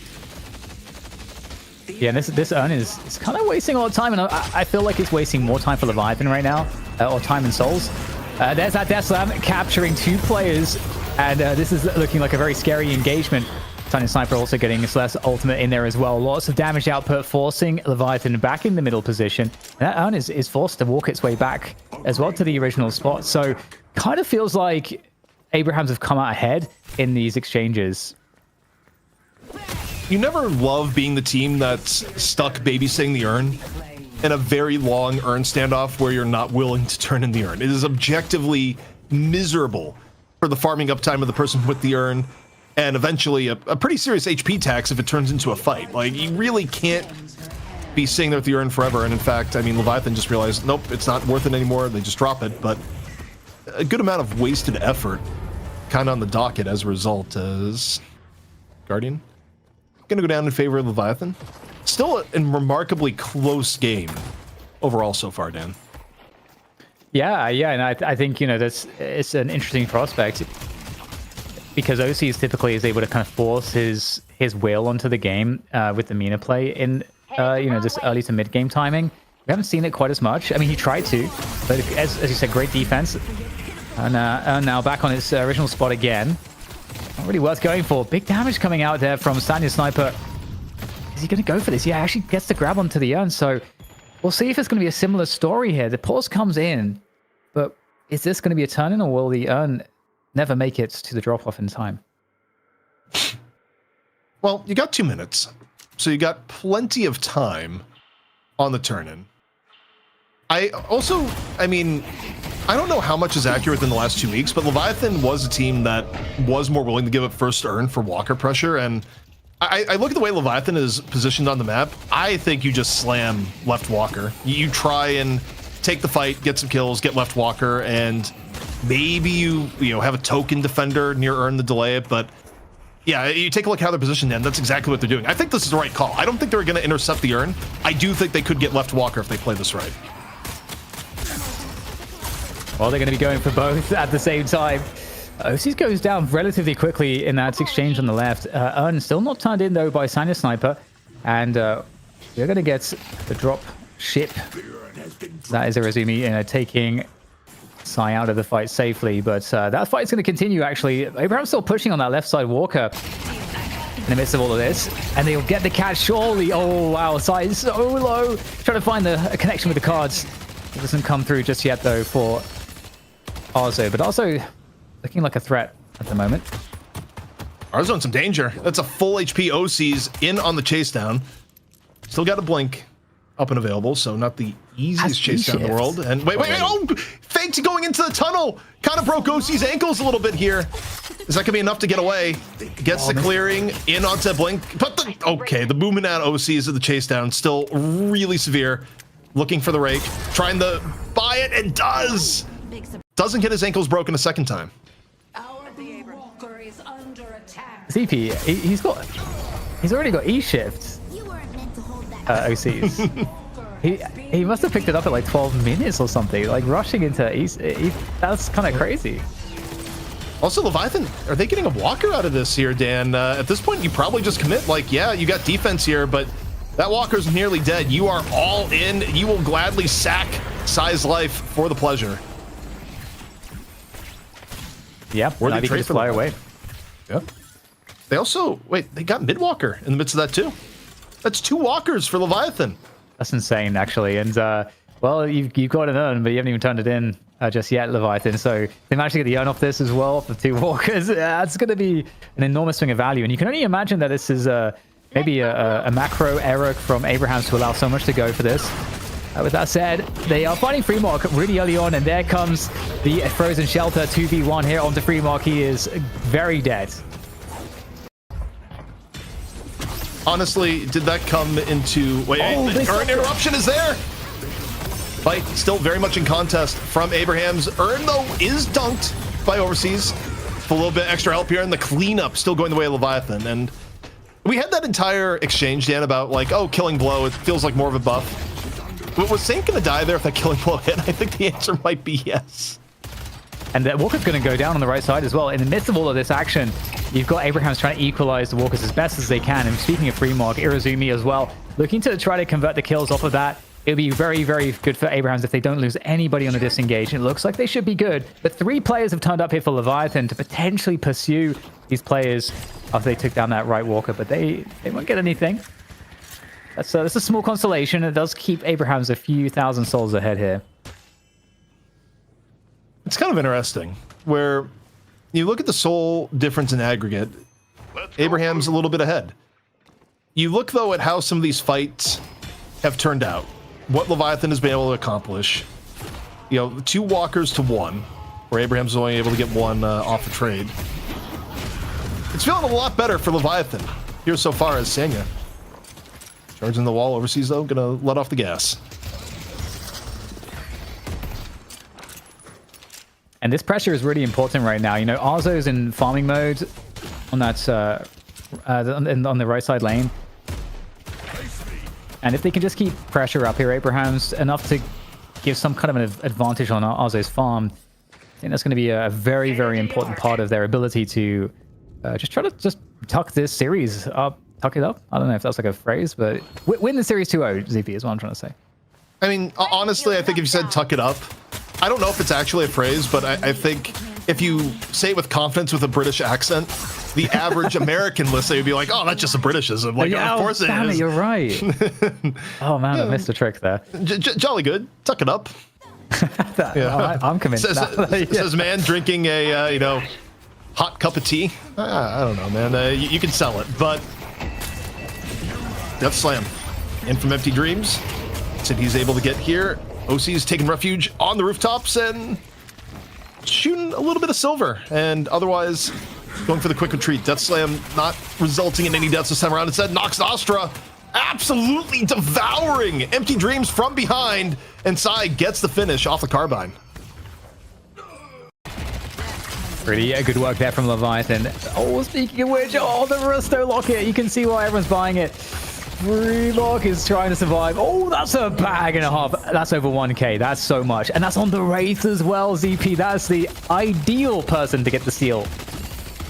Silver lining for Abrahams, where, again, it's to some extent, it has to be a testament to Abrahams getting something out of these fights when otherwise the eye test says have been bad.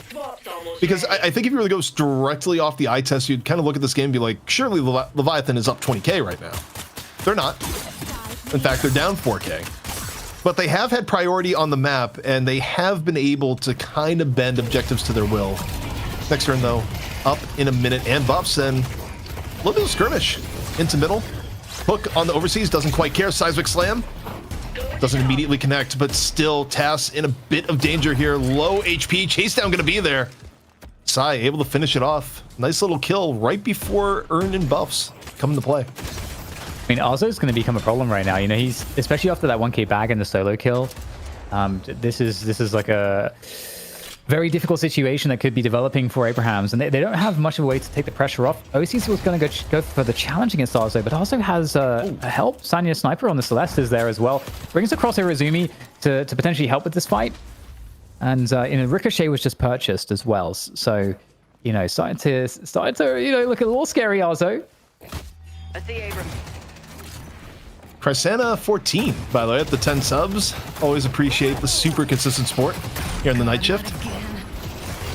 But together, Lycan Curse gonna come out, not quite able to stick on to overseas here, though, who's a little bit slippery, able to get out of the worst of it. Lycan Curse soon the fade as all the action taking place on the left. Earn contest in fray. See where this one goes. Earn gonna be picked up by Together first. As the rest of the team fight a little bit spread out. Another hook on the overseas. Bebop versus Abrams interchange continuing, but Frozen Shelter comes on in. It actually traps Sai and Freemock together. Are they going to go down? Sai certainly is. Freemock down at half HP. Off the Frozen Shelter courtesy of Saint, but the rest of the fight still maybe going the way of Leviathan. It's still a very healthy OCs darting around the outskirts.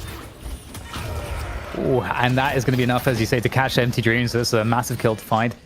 Up on this high ground. It's actually a very difficult position to get to. The OC is making full use of that, and oh, great rake there on the chase down. Finding Sanya Sniper, and this is the OCs that's particularly scary, and it has to be a player like Arzo that's got to stay ahead of the game to kind of be the counterbalance, counterweight to OC's potential dominance. As the urn is picked up by overseas, and Leviathan looking to solidify their advantage with that urn.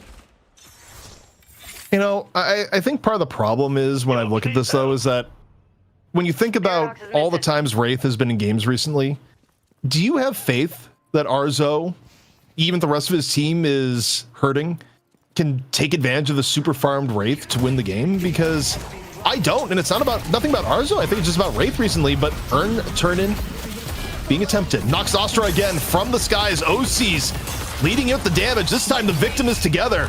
Sai finishing off the kill once more. The old 1-2 between OCs and Sai's all game long. Sai ends up falling at the end of it. 1-for-1 here so far. Oh, they killed OCs. They managed to chase down OCs. That's a very nice pick to find. So Sai is down, OCs is down. And this does really create opportunities, like a mid-boss. Is that on the line here? If they can tidy up this fight quickly. Abrahams looking to try to get some more. They've got big presence, and they're going down to the pit. They're going to force it. They know that they're against the clock here. Yeah, I think you're going to force it. This is probably one of the more ideal opportunities. It's not the... Well, I was going to say, it's not the easiest thing to force, though, and, you know, maybe you go for the fake. But when you're dealing with things like Ivy and Abrams, the odds of the Rejuve Crystal going the other way still pretty high, even with OCs out of the fight. So I don't blame Abrahams for kind of taking a second look at that and going, maybe not now. Abrahams, kind of doing the Abrahams things, I gotta say, ZP, where it continually feels to me like they should be more behind than they are, but they're actually ahead. And in the meantime, as that is the reality, Arzo is still looking like the strongest player on the server. 29k in net worth here, so if this continues, obviously we know that once Wraith gets to beyond the 30k mark into the 40k, like that's when Wraith starts to get kind of ridiculous. So that's the ticking time bomb that Leviathan are up against. You know what I think part of the problem is with Wraith and why we haven't seen Wraith hard take over a game in the way that maybe some of the other M1s have done on average is that I feel like Wraith, even when she gets really farmed, is still kind of uniquely vulnerable as a hero. Whether it be getting dived to the point that she has to retreat out of the fight or just getting disabled and killed. I feel like the actual uptime on Wraith in a pro game where people are going out of their way to interrupt you, to either lock you down with silence so you can't blink away, or disarm or, whatever abilities you may want to lock down the Wraith.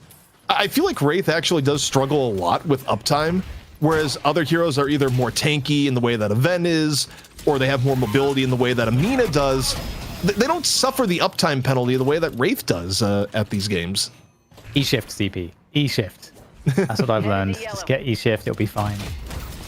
Maybe we'll also actually see the E-shift on Wraith, but Freemo's getting caught here. Has to get out of the fight. And it's an interesting situation map state at the moment because you have a pretty, both teams on parity soul-wise. Narrow miss again with the hook. Lane priority overall is in favor of Leviathan, and we have the bridge buffs coming up and the urn as well. So this gives them the positional edge, or in theory it should give them positional edge. And they're going to collapse onto mid now, Leviathan. I think Leviathan is a little bit more under pressure to fight. They open up this fight with the swap, instantly getting out the frozen shelter. But Taz still falling under the pressure. Most of Leviathan pretty healthy. Only Freemok going down the half. A lot cursey to the Shining Wonder. Empty Dreams. Death Slam. Not sure if he got anything or it got interrupted. Doesn't really seem like there's a follow through. So Leviathan, they get some very key ults out of Abraham's and a kill. And Dan, they're none worse for the wear. Yeah, and Abraham's been very conservative in that fight as well because, they know that if they give away one more kill, mid-boss, instant mid-boss. So that mid-boss is a very big consequence and problem. The urn is going to be another fight that can be forced here by Leviathan. That's maybe a safer way to try to create that advantage that will give them the ability to get the mid-boss locked in. So the question is now, how does Abraham's deal with this particular position? Taz is going to be coming up now, so he can get back on the zip, try to get to the fight. I'll be honest, I don't think Abraham should really fight this urn turn-in. You're down Frozen Shelter, you're down Death Slam. This is how you lose the game as Abraham's. I actually think you maybe do a little bit of posturing, but that's it. If you hard contest, you might just lose. Okay, they decide to go for it. High risk, high reward. Nox Nostra raining from above. Urn, side trying to dunk it, eating a ton of damage in turn. Just barely able to warp stone away. Overseas, now going for the urn turn himself. Abraham's just playing for damage, not really playing to pick up the urn here just yet, but interrupting the urn in turn. Telekinesis on to Overseas. Overseas, though, absolutely healthy as all this goes down. Leviathan, Psy is low. Abraham's pretty even health bars between both teams. Overseas finally going to go down. Task gets the urn pickup and the turn-in. Leviathan, even with the ult advantage, unable to turn some of that into their favor. Abraham's starting to clutch it out. Just needing a little bit more. Rag falling towards the end. And it's a hot retreat for Leviathan and likely a mid-boss for Abraham. So, Dan, a difficult situation that Abraham's manages in the end.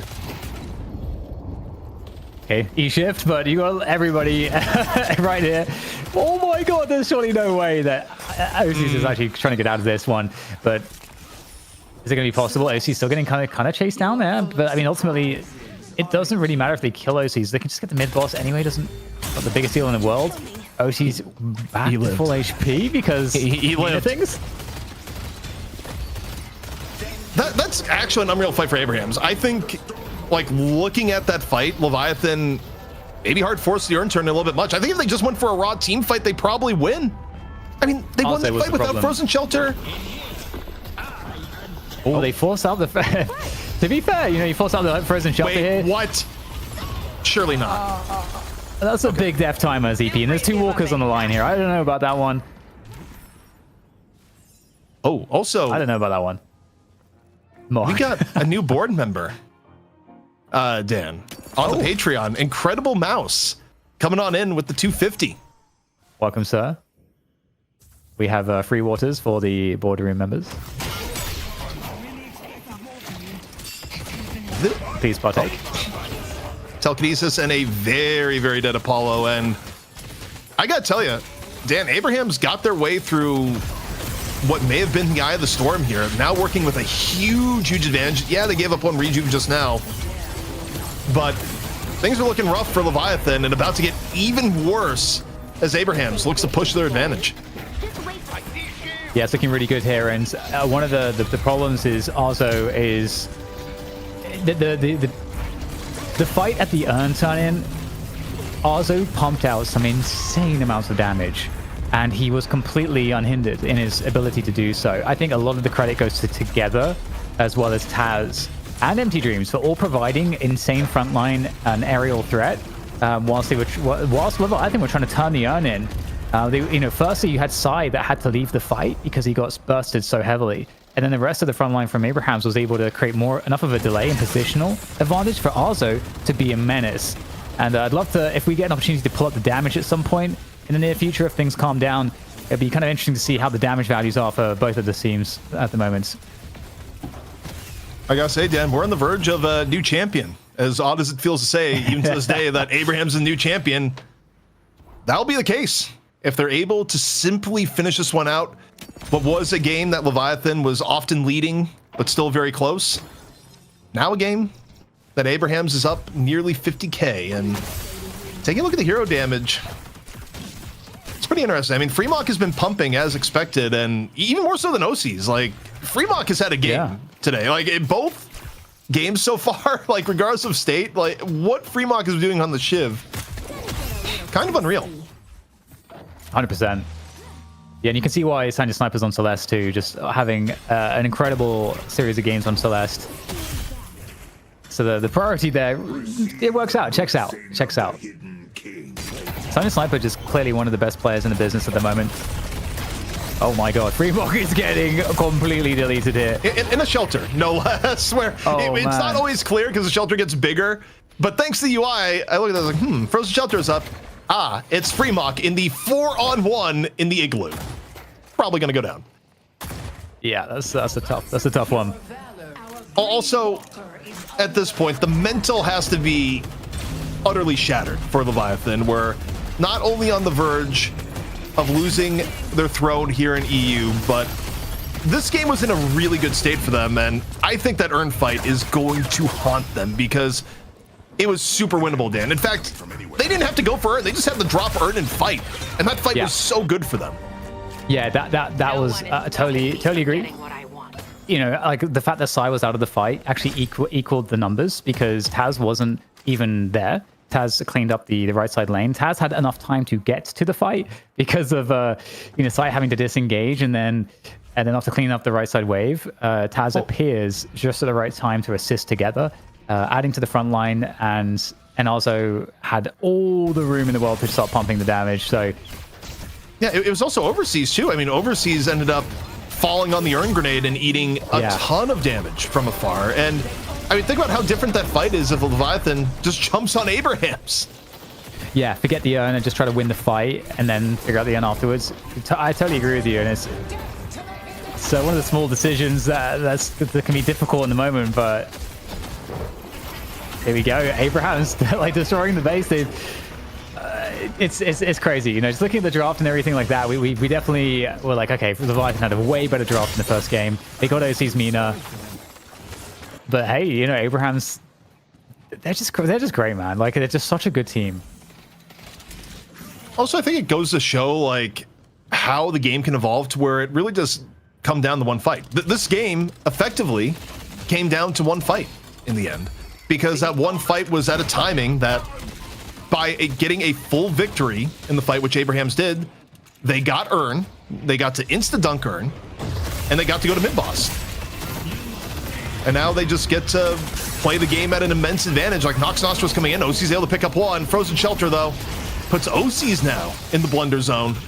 The 3-on-1. Abrams, one of the few heroes tanking enough to survive a decent amount of time, but it's still chilly in here, and finally Overseas gonna succumb to the cold and the damage. They're zooming down on the back end, and there's just only so much Fremont and OC's still left alive could do as Fremont ends up going down. Itani Losan gonna hit 3, but they're in good HP, good spirits overall. It's kind of a suicide dive on the Arzo, but Arzo has the support necessary. Leviathan, they call GG, and we're gonna have a new EU champion, Abrahams, take the throne once more. Great work from Abrahams. I mean, we felt like the drafts were odd to look at, but then we saw the ability for, you know, some flexing. You know, we saw some Abrams from Saint. We saw Sanya Sniper on the Lash, you know, to open things up. We got to see a lot of cool things here. A return for Bebop for Taz at the end, and it just worked. Great performance. Empty Dreams coming back into the roster, and with Empty Dreams returning, they also win the the whole night shift. So very well played by Abrahams, to be sure. Empty Dreams back on top. Not a bad showing for your first time with Abrahams, but of course, one of the best players in the region.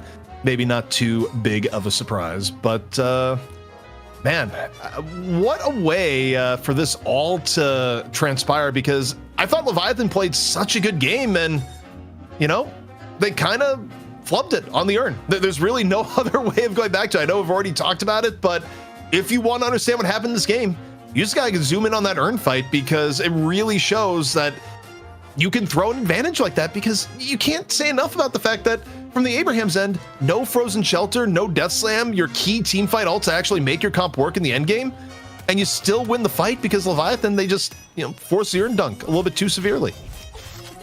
Yeah, and that's the danger too when you're getting into the period of the game when the Wraith has hit the power spikes, or there's initial big power spikes in the late game.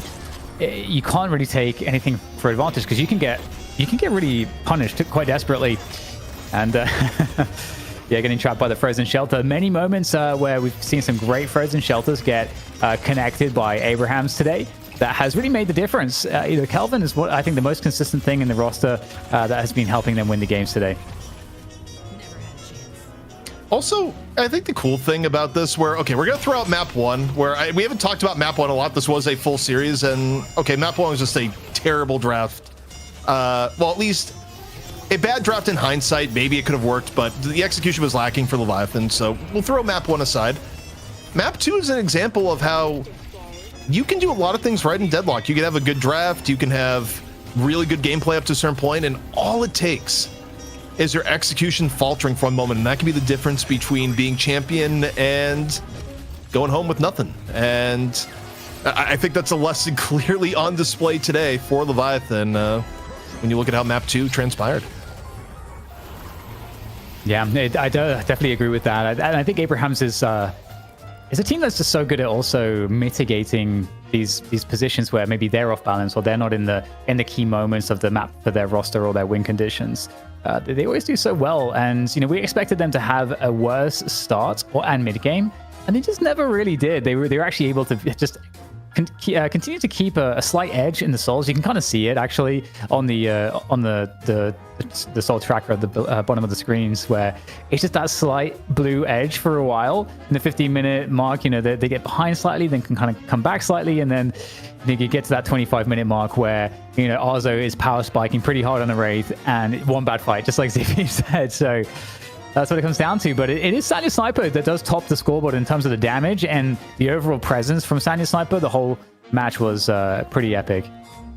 Now, of course, all these cool stats, the stats we brought up over the course of the game, the new UI stuff, and just some of the stuff we're looking at here in the end game could be brought to you without the help of TrackLock. TrackLock, really good, not only for understanding Deadlock play, but also tracking your progress as you play in your games, and just want more info about what is going on. And Dan, as I look at some of the storylines in this game, obviously Fremont was pumping damage. We called that out mid-game with the mid-game damage tracker, but also Sanya was just so consistent today, regardless of the hero, where I almost wonder if we got robbed seeing Sanya on Mouse 1 jail for so long, where Sanya got to spread out a little bit today, have some really good games on Lash, have a great showing on Celeste, and I think to me, even more so than the addition of Empty Dreams, just, Sanya being able to be more flexible with the new pickup, it really seemed to help out for Abrahams.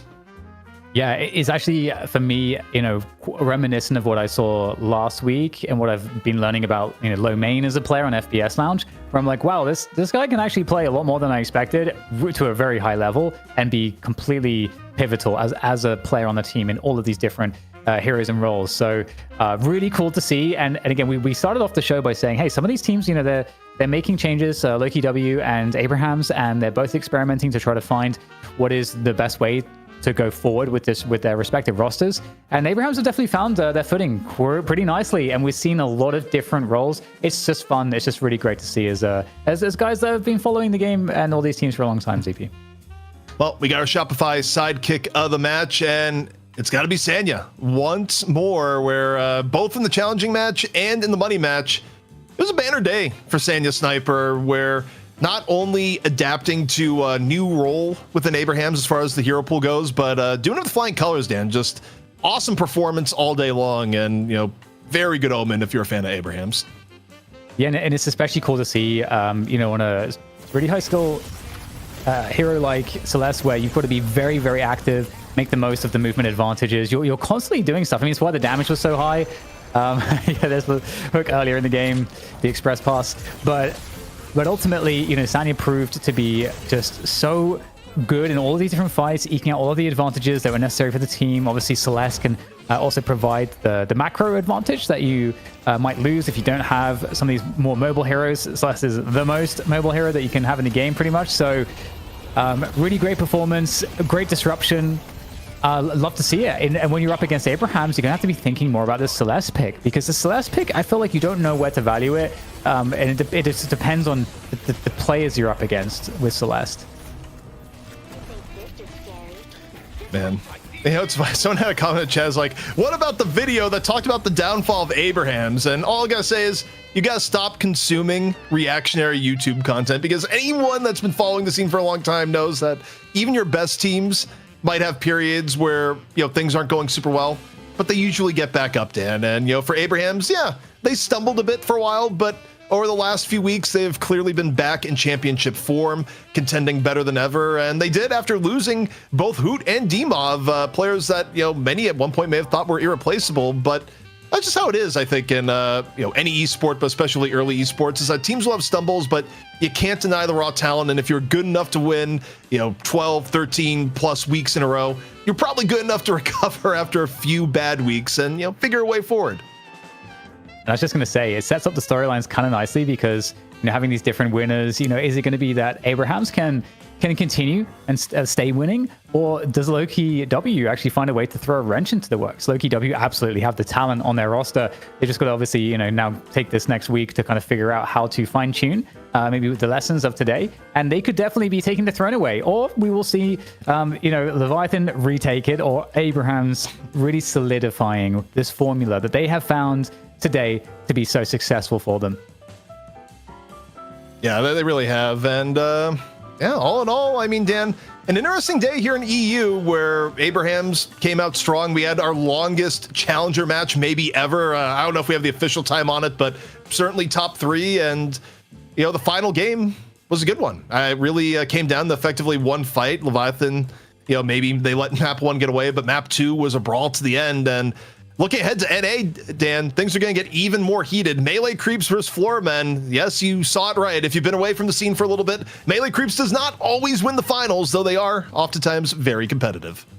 And with that said, if you missed the finals last week, it was really, really entertaining. FPS Lounge lost the first series, and then they had an incredible comeback on map 2. They were down like 20, 30k or something, really early on, and made it just a phenomenal comeback. And they have a lot of questions or things to solve right now, because just as a little teaser, Erebus, was getting the bebop every time. Billy was getting onto snakes every time, and these were key factors in their ability to win. So moving into that second portion of the show, it's going to be a good one. You don't want to miss it. Yeah, and with that, we'll leave you on a quick break. But in the break, we got a teaser for an interview that's been out for a little bit, but if you haven't seen it, we got Elizabeth with an interview with Ido to break down some of the inner workings of Melee Creeps. Deadlock is a game where information matters. Until now, you've had to keep track of all of it in your head. The TrackLock app changes that, offering in-game overlays with real-time stat comparisons, dynamic timers, and permanent buff tracking. Before the game even starts, you can get key information on your opponents and allies with our match scouting feature, and access the most up-to-date hero builds, tier lists, and player profiles with data synced directly from the game. Your new go-to companion for Deadlock. Download the TrackLock app today. Hey, Deadlock Night Shift, it's Elizabeth. How are you guys? It's been a while, I missed you. I had a best friend's wedding to go to, which makes me now not only the only single person in the friend group, but the only unmarried person in the friend group. Go team. Today's interview is with Ido from Melee Creeps. So sit back, grab your tea, because this is a conversation with Ido. A little bit today. There's like the IGL of the team, right? There's a Saya, and they lead the team, but there's also the guy that keeps everyone happy, vibes up, literally vibes up. You might be down 13 to 12-0, and you're like, guys, we can do it. We can bring it back 13-12, or 14-12. Do you think would you say that's kind of your role in the team, or have you kind of adopted that role, or is that something that you all are working on right now? Kind of what you're saying, working on this mental aspect of your game. I try to, for sure. I try to adopt that role because it gets Debbie Downer sometimes, and even tournament matches, and especially even after tournament matches. Yes, I think it's really important that to have fun. Like, you have to have fun when you play these tournaments. Like, I know it's not fun losing, I get it, but like, you have to be like, that was a good game, you know, let's go again. Right? You have to love playing the game that much, I guess. and keeping the vibes up. Like, I'll make jokes in tournament, like even during playing. Like, I love making fun of Fish Cake. That guy loves getting parried, and I love making fun of Wait, him. Right? you love getting parried? No, Fish Cake. He loves getting parried. Oh, yeah. What Fish Cake? What? That's crazy. That's crazy. Well, not actually, but when I hear, Yeah, no, I know what you mean. Yeah. So in the last tournament, right? It's like we did a little lane swap thing, and usually it's me and Fish Cake in the lane, but I was with Du this time, and then it's like minute 150 or like 2, and then all I hear from the right lane is like he always does this huge sigh, and he's like, I'm parried, and and like he knows it's coming, he knows I'm about to laugh at him, and Yeah. it's just, it kind of breaks the tension a little bit, and so I try and do that as much as I can. Whether it's in game or after game, because like, it's important to stay locked in, you know, flow state or whatever, but you have to enjoy the game, like and you can't go in with like a losing mental, especially if you lose the game prior to. So yeah, I guess you could say vibes merchant, although this guy's not even on the team, but he kind of keeps the vibes up as well somehow, by just having, he's like my arch enemy for no reason. Just flames me because I took a spot on the team. I don't know if you know Lord M. Basically, he used to be on Melee Creeps. I took a spot, and so now whenever we lose or win, he'll come in the call and just make stupid remarks, and then it'll just bring the vibes up. So that's something that's like kind of random, but it's also important, right? So for the team, that we can break that tension. But yeah, I guess you say I try and be the vibe merchant, yeah. Because Sai is definitely the IGL, I guess. Yeah, it's something that in Valorant, especially 2 years ago, especially, we really wanted to focus on, because it just, I think, you know, you focus a lot on mechanics, right, in any game, but you know, we listen to your comms like during comm videos and stuff like that. You can tell when like the energy's just terrible, right, and no one's like, you know, it does genuinely change. Like, you have people like who are the vibe merchants of teams being like, guys, I want to hear you scream, I want to see you stand, you know, all this stuff, because like that's how you get the energy up. And you know, I mean, the most famous person was Zelsis, who was on Sentinels when he did this. He's just that kind of like guy, right? And so you see like a tangible difference in team and energy when even it's like you're down 10-2, you're like, guys, all right, let's bring it home, you know, like, and you've seen people make comebacks from that because of just the energy and just kind of the mental aspect of it. I don't know how much you like, how much you would know about this. Do you think that's where other teams fail? Like, do you think the other teams right now, they're so focused on being competitive, and they're so, you know, obviously there's always something to improve on this game, TM. I mean, you have teams like Abraham's, right? Teams like Leviathan, all of these teams who want to win so badly. They want to win so badly, right? Like, there's that aspect, and that's not something you don't feel, but you have kind of this other compartment where you're able to, you know, have those vibes and have that energy and have that mental. What is your read on other teams having that, if they do have that, or they don't, or like just kind of that's not something you think they focus on? Yeah, I think when other teams lose, I've seen the reactions, right? I know kind of what goes down without knowing what goes down, right? Yeah. Like, I don't have to talk to them to know. Like, just even like roster changes and stuff. Yes, I will say, I'm just gonna flat out answer first. Yes, it's because these teams lose and they don't succeed for longer than a week or two, because of that reason, and especially through losses, right? It's like always, and this pissed me off a lot, and I'm sure you saw in the EDL interview as well. But like, people will refuse to look at like across like a team perspective and want to improve their teammates. They'd rather switch somebody out for a 10 to 15% boost in performance that week. So for example, like I think Goober, right? That he's somebody that one, he's really good at the game. He could have been nurtured. He could have been honed into a great player.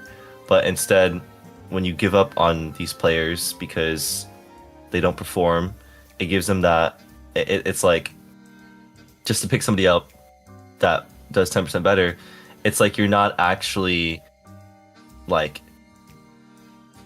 teammates, you know? You're kind of just like work buddies that temps. Yeah, kind of like what you said, right? With your coworker that like oil and water, or yeah, it's like you can keep replacing these people and maybe you'll win a couple tournaments, but ultimately when worst comes to worst, you're not good friends. You're not, you know, super tight and like that to where you'd want to stay together, and then you start blaming each other, and then somebody gets kicked, and then it just ruins the team dynamic, and then you start from square one. So yes, I think 100% starting from square, like even like Abraham's, for example, like losing 3 weeks in a row, or was it 4? I can't remember. Like that team is really good, right? And they could have picked themselves off their feet, said, okay, we lost, and we lost again. Let's keep on, you know, let's keep on trying together as a team. But instead, they did like 4 roster shuffles within a couple weeks. It was like Mikhail S was on the team at the time, Dimov was on the team at the time. I can't remember the rest, but yeah, right? They just kept switching in and out. Which the EDL like in out thing on the left corner, like exactly. Like you open the EDL, like, oh, somebody needs to switch. Like every week, you should, at this point, every week you just expect people to get switched out. And if I'm being honest, I think the only reason that doesn't happen more in professional esports is because there's contracts. like actually, like I can't. I've never been on an esports team, but I have friends that have experienced esports and told me about their experiences. So we're like, yeah, like you can't, if you don't like this guy, you too bad. That's too damn bad. You got to play with him for the next year or two until their contract's up. And you really don't have much of a say in terms of it, because the org just like wants to keep them or whatever, or can't hire another player. Yeah. So it's definitely a big thing, and it's also why I want to start Melee Creeps as our own org instead of just joining one as well. But yeah. That's a really interesting thing, because that's also what you just said is incredibly hard. Like you have just said to me, hey, I'm not going to go to, like, for example, because I was just mentioned them, Sentinels, right? Sentinels is an established team, Marvel Rivals, Valorant, League, you name it. Very popular, has that fan base, has that monetary value, and the resources, the outreach, and you have said, no, thank you. We're going to do this on our own. Yes, okay. So, and to be clear, Sentinels did not ask you. That was a hypothetical. No. Hypothetically, they asked us, yes, or other orgs or whatever. Yes, I see Melee Creeps as one of the big competitive orgs for Deadlock. Yeah, and I think there's potential to have partnerships in the future, but I don't really know how that works. Honestly, I'm still looking into it. I'm still trying to make Melee Creeps an LLC and stuff. Yeah. But have fun. yeah, thank you. It's real annoying. But what was I gonna say? Yeah, like I am all in on this team. Like that, if that's not proof already, right? No. I believe in these guys to win. They have the right mentalities. We got to work on our losses, getting through our losses as a team better. But once we get through that, and we can continue with Melee Creeps all the way through. Our channel is doing insane. It does better than my own channel somehow now. I don't really I guess our editors are just the goats. Like, that's crazy. We have really great manager. Like, our team is... Yodi. Yeah, Yodi, yeah, right? Third Chick as our analyst. We have everything we need. And I'm like, why not just do this ourselves, you know? Yeah, like start up, Give more power to the player, right? Don't have to... And again, I'm not coming for any orgs. I just want to preface this. No. I think it is reasonable to say, hey, corporation we would have some, like, red tape. Yes. We are not a statistic. Like, we are not, like, I don't know if that makes sense, but that's what a lot of esports and orgs see. A statistic of, like, oh, this guy wins. He's ranked 1. He has high viewership on, especially when, like, nowadays, he has a big fan base on Twitch or YouTube, right? And like that's something that, say we get signed to 6 players, right? We get signed to 6 players and we're on X org, right? And they're like, oh, actually we want this guy because he's really popular on Twitch and he's doing 10% better than this player who doesn't even stream on our team, right? For example, like this is just completely hypothetical, but like Scout or Fishcake, right? They don't really stream. So we're gonna drop them and bring on this guy and you can't have any say about it because this is our org or whatever. And I just don't want to run into issues like that. I really don't, because that's just how much I believe in the team.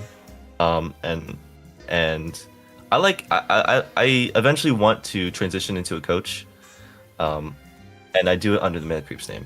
Well, probably won't be Melee Creeps in the future, like the name itself, just because Creeps is not not a word you can use. Not very brand friendly. Yeah, no, we're definitely gonna. I've talked with them, like we're gonna have to change that. But yeah, that's ultimately the goal. We'll see how it works though, honestly, because I'm taking it one step at a time. What's up, everybody, and welcome back to the night shift. It's myself, Jake, joined by the lovely Jason Kaplan. We're about to get into the NA portion of the show. Shout out Liz, by the way, for that wonderful interview with Ido. You can check out the full video on her channel, get all the details. She's putting out a lot of great Deadlock content these days. I have to say, Jake, and to everyone watching, no, we did not plan to both be wearing black and both looking equally handsome. It just happened to work out that way. I don't know what happened. We didn't see each other before the show. We're mind melded. We're mind melded. Yeah, well, you know what? You call me looking lovely. You're looking fantastic yourself, Jake. I'm always digging the little curls you have here. I try to replicate my hair to do that, and then I see this giant bald spot, so I tend to. That takes a lot of effort and time, brother. You might try to let that one go. But you got the stash. You know, I will say I'm a little jealous. Of the stash. Now. I'm gonna have to live with it. It gets real weird when you eat food and it gets stuck in your mustache and it stinks all day and you gotta wash it. But yeah, that's not. You're really killing the attractiveness level. It's going way down. Let's move on. Let's move past this. Let's take a look at the bracket, guys. What we got coming up for the matches today. We actually did. If you joined us this weekend, we played a qualifier match in NA. I mean, the NA scene is getting so competitive. We're almost compelled to, which is a little bit crazy. Floormen, though, put on a show. Pretty dominant win over No Earnings, who we've heard has been doing really well in scrims, but honestly, that qualifier match was impressive. Floormen just took care of business. Yeah, and honestly, I like how you pointed that out too, because NA is getting ridiculously competitive, because not only are we seeing like No Earnings, for instance, we also have another team coming out of the woodwork called Evil Cake Army, ECA, with Fluorescence, Cow Goober, Arkham, and Chickpea. I don't know who their 6 actually is at the moment, but man, there's so much talent in North America. I just wish EU would have more teams like this. Yeah, I mean, the Deadlock scene is getting to a fantastic place. It's an awesome thing to see, especially with so many positive changes coming to the game. Really excited to see what's next, what's here for the competitive scene. But we still, of course, have incredible action coming right at you today. That top slot in NA, it does not earn itself. You got to come here to the night shift. You got to battle it out and be the last man standing in North America. We got some hefty prize pools now. And I mean, Shopify and Tracklock have come in major ways to really level up this prize pool. We're giving away $2,500 a week at the base with some crowdfunding to add a little bit of extra juice on top. Yeah, man, a lot of money to be won for these teams, and I hope at some point we eventually get like a second place prize pool as well to help convince the teams to keep pushing along, keep sticking together, and keep grinding it out, because we want to see everyone be successful. And who knows, maybe the next weeks, next months, we'll have that happen for us. Yeah, that's what we've been talking about. I mean, honestly, let us know, chat. What do you think? We were talking about this, about, hey, maybe it's time to allocate a bit of that prize pool to second place and talk about ways to expand the show and make it better. So always interested in your feedback. You guys can also join our Discord to be more in the conversation, where we want to be a community focused show and really, take that input in. So join the Discord. You can chat with a lot of us and chat with the community, get your perspective out, or just spam what's in your head onto Twitch chat like everybody else is doing. I mean, that could work. Like, I'm no guarantees, but it could. Let's take a look, though, at our lovely Patreon. I mean, we wouldn't be here at this lovely point in the show without the incredible support of our patrons. Thanks, Incredible Mouse. By the way, we've got a new board member joining the roster. And this org chart is getting out of control now, Jason. I mean, we really need to start finding jobs. I feel like we either need to have more breakdowns or just have like a second page here. I'm pretty sure like the Night Shift residents could have their own page, but you know what? They're not as worthy as the 250 members who deserve their own page in their own rights. I mean, we've had Afex and Tetsuo here pretty much since I feel like week 1 or week 2, supporting us month in and month out. But it doesn't matter if you're giving 250, 100, or even just $5. Even if you're not giving anything and just here every Wednesday, we appreciate all the support we get from every single person in the community. It helps make the show possible and makes us feel good, man. Yeah, we're here because y'all are here. That's what really gives the show its life. So huge shout out to the patrons. You can always join our Patreon if you want to support. It's like the best way to directly support what we're doing here on the night shift, trying to bring Deadlock esports to the masses. But you know what? That is enough housekeeping. Jason, let's get on to the good stuff. The people are here to see some competitive Deadlock, and we got to introduce, of course, our initial 2 teams here in this NA Challenger match. First up, it's the Melee Crepes. What do people need to know about these guys? Ban Viper. I think that's pretty much all we saw last week for them. Man, Fishcake has been a terror on the Cursed Apple on Viper, constantly being a pain. We've also seen some like switch ups within the team, if I'm not mistaken. Like Saya, who would typically play like the full support role for the team, has actually been flexing to things like Bebop, and Scout's been more so been put in that role of being position 6 or Saya's role in the previous time. So I think they've kind of realized what they've been doing in the past isn't working. They need to make some switch ups. And we even saw, what was it, Ido returning back to, well, I don't want to say form, but returning back to pocket as well last week. It's a little bit interesting to see that they really are trying to find what that winning condition is for this team yet again. Yeah, definitely some OGs on this roster, but so much talent front to back, right? It feels like, whatever characters they're playing, I'm not super worried about that because we've always praised this team for their flexibility. It makes them really hard to draft against. It's really hard to pin them down. And I think you're right to call that out about the support thing, because honestly, I think the meta has shifted. Not every team is running, a quote unquote support now. There's like a lot more diversity, and even that character who's maybe a little more focused on healing or enabling is still going to try to bring something to the fight, right? And still going to try and be proactive on the map. So it really feels like a statement of where Deadlock is right now. But this is, I think, pretty dominantly our most winningest team here ever in Deadlock Night Shift with how many they've won. But it's been a hot second since we've seen Melee Creeps up at first place, right? Been a few weeks. So this is a team that has those championship expectations. You got to always consider them a contender. But of course, they're going to have to defeat their opponent here to even have a chance at taking down the top slot. And of course, this opponent, it's going to be none other than the Floormen. Came out of the qualifier match, but with an absolute bullet here, looking very ready for the night. Yeah, I think after talking to AVG, Floormen are probably the most methodical team and like thought out team when it comes to playing Deadlock in its current iteration. I know AVG went really in depth with like all the positions and how they kind of all work together to accomplish a win. And then of course, when you bring in the big dog, you bring in the Bulgarian beast of Dimov into the roster, it just brings a whole nother level of firepower to this team that's been kind of unmatched in the past. Zeno as well, been great to see him flex around and kind of see that, he doesn't really have to play those carry heroes. I mean, the first iteration we saw of him was Yamato, and they even got to the point in one of the one-win bomb shield tournaments that they actually stopped trying to win just so we can get more and more fed. But to see him just want to win games and he's willing to play a support role has been cool. And of course, I mean, DMB and League have been such staples of this team and such anchors to consistently have good matches. Yeah, definitely stacked front to back. Not a team that you want to write off or think is going to be an easy win. And this is just the challenger match, right? This isn't even technically for the top slot just yet. It's for the chance of getting for it. But of course, with all the cash on the line, the teams are going to be very motivated to get that done. But of course, as is tradition here on the night shift, in order to get into our first match, we got to do a draft. In order to do our draft, we need our Mo and Krill 1v1. We got to see who's got the better fisticuffs, who's ready to throw them dukes down, and get yourself that draft priority. If you win the Mo 1v1 melee only, you get to decide first pick or second. Okay, Jake, I might be showing my age here. You might be too young for this, but have you ever seen this game that you have like two buttons and it's like Rock and Sock and Boppers, I think it or something like that, and it's Rock and Sock and Robots, and the head comes off. Is there some way for the first like Deadlock Night Shift LAN that we can modify that to be two Mo and Krills and we have that actually be the coin flip instead? That would be an iconic like giveaway item. If somebody like builds that and like people, that would go crazy. That would do numbers for sure. You're talking real. You should stop giving that idea away, Jason. We need to capitalize on that. That's our next Shopify store, man. Exactly. That game. Board games modified to the Deadlock universe. So it looks like we have AVG coming from Floormen in the orange. Ido for Melee Creeps. It's like Saya doing this.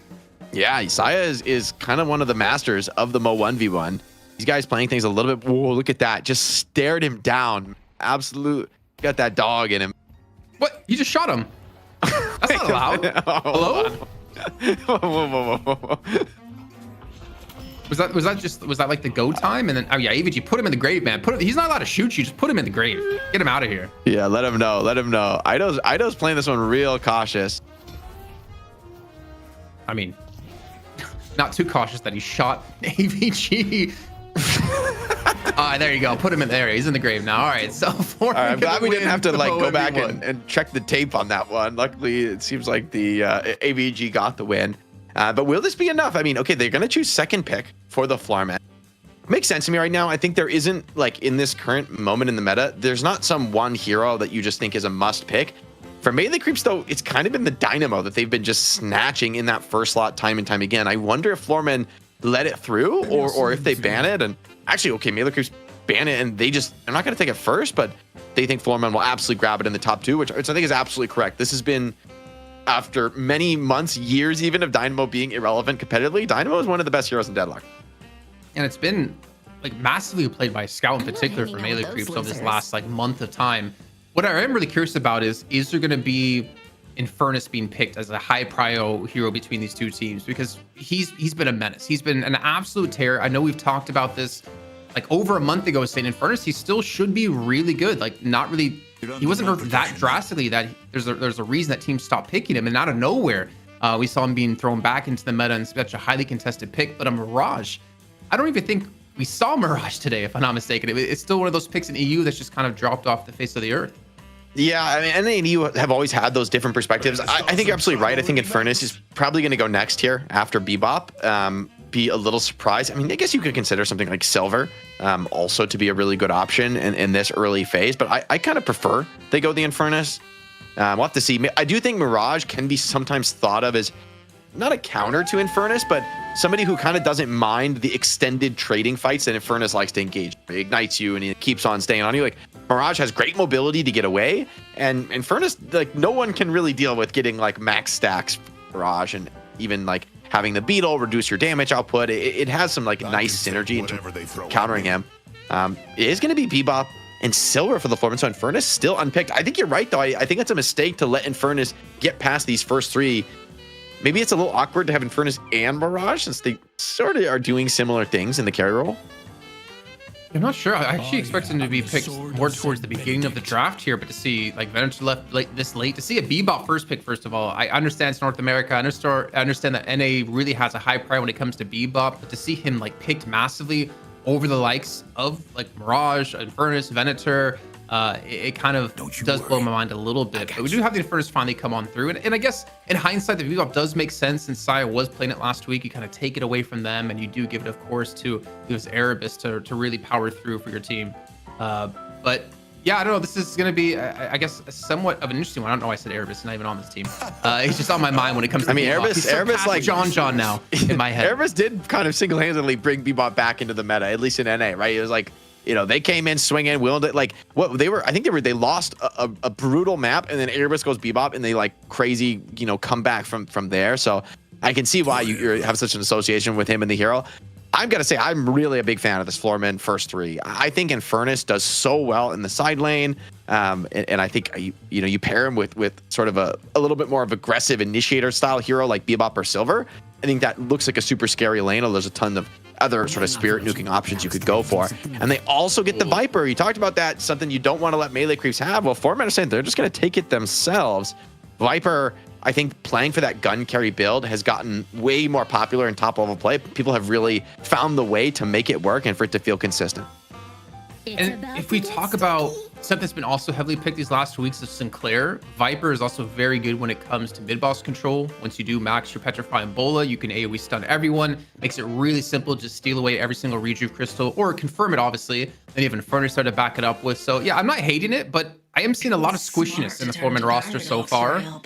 If you can keep your distance, if you can somehow deal with Viper, which I think Mirage, the Dust Devil, does a decent job of, Viper can be very tough, I think, to kind of come online, especially when you have to pair it up against a Viscous now with the cube to eliminate your kill potential early on in the game with your Lethal Venom. I'm not really hating this Viscous pick, to be honest, but the Storm, man, I never would have expected. That's an interesting one. I don't mind it, honestly. Seeing the doorman, you know, in the quasi support role, like honestly in high rank, there's some players that just have spam doorman forever, right? They don't care what the meta is. They continue to spam doorman. Some of these like kidnapping plays, you pull people under your walker at 10 minutes, like it is legitimately really hard to deal with. That vortex web comes online, you know, items like cheat death, and doorman is now just like a huge menace on the map that really constricts the way you play the game. So it's a little bit unconventional for Floormen, but I feel like I see the vision. Melee creeps, though, front to back, a lot of power in this draft, and the saves from Viscous, I think, are, like you said, are going to be really valuable. Let me pick your brain, though, because Doorman it seems like a quasi Sinclair, but with the ability to give you more mobility around the map because of the doors, because you still interact the same way. You Vortex Web and you CC. Well, it's the cart for Doorman and it's the Rabbit Hex for Sinclair. Do you think those two are interchangeable for Floormen here, or is there like, in your eyes, do you think there's a specific plan with the Doorman? I think Doorman offers a couple things, you know, pretty uniquely. I think the ultimate is underrated in terms of its power, right? And in high level play, right, if you can just catch somebody, it gives like essentially more than enough time for everyone on your team to catch up and set up. And you know, having something like a bebop waiting when you come out of the Baroness, it's like you're just dead. You know, like you're not escaping from that. Having that free setup is a really great way to start the fight. And then on top of that, I think not just that you're CCing people, but when you're pulling them through the door into like deep into enemy territory, it's something that the only counterplay is essentially to not get caught in the first place. Once you find yourself under the enemy walker at 10 minutes, like you just write those people off, you know, like you see your buddy get like kidnapped to the you know, into the enemy fountain, the enemy base. It's like, all right, have a nice time. I'm gonna go hit some sinners. Like it might take them a few seconds to kill you. I'm gonna use that time for something else. Like, and so I mean, maybe the competitive players, right, are gonna be really aware of that and really like avoiding it and very conscious of it. But I do think Doorman just has like an incredible skill potential as a character. So I feel like I'd kind of favor players who really master the character over trying to counterplay him. Like there's so many options, you know, playing with portals, right? It just immediately opens up a whole new element of the game. And back when we saw Doorman a lot more, right, we talked about the importance around mid boss of like repositioning your team, baiting objectives. So there's a lot of craziness for sure that can go on with the Doorman. I like how your one counter to Doorman and the doors is just don't get hooked. Don't get hooked caught through it or get pushed through it. Yeah, it's a lot easier said than done. But obviously, you know, when you're playing at this level, you kind of expect it. But the GT to come in last, I mean, I guess you do have. I don't know. If I think to your point about the squishiness of some of these some of the Floormen team, I think that's sort of the vision here. Is like, okay, look, Infernus, Viper, Doorman, Apollo. These characters do a ton of damage. Even Bebop, right? A lot of damage, but you turn the tables on them and they're trying to run away from you and have a GT bird catching them. I think you look at this, like the lineup of, yeah, it's going to be Mirage and Venator pretty much camping it up on the side lanes, you know, chilling out and farming. But the other four, right, Abrams and Paradox, crazy amount of catch there with swap into charge. And then the damage comes from GT and Viscous. So it's pretty straightforward, right? You catch people, knock them down with the first two, and then the latter two have crazy spirit nuking for the mid game. So I will say, like, I think this, you know, whenever I see a GT in the draft, I'm always thinking about how are they going to snowball this great talent and get the infinite spirit power scaling. If you find yourself in the late game with like plus 80, plus 90 spirit power, you're like one of the strongest characters in the game. If you're at plus 20, you're going to feel pretty bad about the pick. So I think GT is a little bit feast or famine, but also that's the nature of Deadlock, right? You do not want to fall behind. You know, want to always try to be pushing for taking control and being in the lead. That being said, I do think more time pressure for sure is going to be on the Floormen this game. With Mirage, Venator, and the side lanes, it's like, yeah, you don't really love the idea of going to the ultra late game, especially with GT, you know, having that infinite spirit scaling off the owl. What I am seeing though for Floormen, and again, thinking back to conversation with AEG, is that Viscous, which should be ran by Scout, I would imagine in this comp, it's going to be in a position where you can't get super aggressive in the jungle because you're kind of like more of like a passive jungler. You're not able, I say jungle, but not in the literal sense of you're just farming creeps, but in terms of like your aggression that you're trying to pull off and trying to support your other quote unquote jungler. I think AVG is going to know specifically how to counter that. And with the high mobility of Apollo and Silver paired together, because it's probably going to be AVG on Apollo and most likely Demob on Silver or vice versa, they're going to be so aggressive and they're so deadly as a duo in the enemy jungle too. And then also to facilitate kills into these side lanes when they do go for these ganks. I really do worry for melee creeps that if they can't get to the late game where Venator and Mirage come online, Floormen could win just from the mid game. Yeah, I also wonder how this Viscous does against Bebop, because I think, yes, the cube is an amazing save, right? And Furnace and Viper initiating on you, you get cubed, purges, especially when it's maxed, right? It's really, really powerful. It's also essentially a free hook, right? Like a Bebop is not going to miss the hook on you when you're in the cube. He can still hook you while you're in the cube. So you might have to cancel it really quick to dodge the hook, which I guess could be okay, but I just think that matchup is going to be potentially a little bit scary, right? The prospect of being hooked deep. I also think for Great Talon in this game, there is a lot of lockdown to be worried about, right? Whether it's like Apollo just, catching you with crazy distance, if Doorman ults you, right? It's like you're a character that I think on GT particularly, you really need positioning, right? You need like a bit of space to work with, have your team kind of out in front, scouting at the enemy, tanking some aggression, and you're just there, working your damage in, following up on other plays. But if you're getting initiated on, if you're getting caught, and Floormen have a ton of tools to do that, I think that's like the worst case scenario for GT and for Viscous actually, right? But Viscous, you want to always, be cubing somebody else almost always and saving somebody else who's in trouble. And if you're the one getting caught, if you're the one getting initiated on, it's way harder, especially with the meta build right now. I think being pretty much focused on the Spirit nuking plus cube for the Viscous. We've been yapping enough though. Shoppy, he's doing his work, he's doing his dance, and he is going to bring us into game 1, the NA Challenger match here of Night Shift 36. I'm Jake, I'm joined by Jason.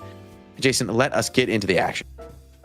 I'm just wondering who was the dance teacher for Shoppy, because I'm jealous. I've been to clubs like twice in my life. I absolutely hate dancing, but I need to be able to dance like that. I mean, look, it could take many years of training. I'm sure he could get involved in a coaching. Oh my gosh. He's bringing us in. If you talk about him, does he just get bigger? he's just catching a vibe, all right? He's just coming up, saying what's up. It's like the ego gets bigger, he grows the more you talk about him. Surely he can't get bigger than this. Right? Don't tempt production. Do not. I don't think they have the capability to do that. There's no way. You could not do that. That's not possible. We don't have the technology, the screen space.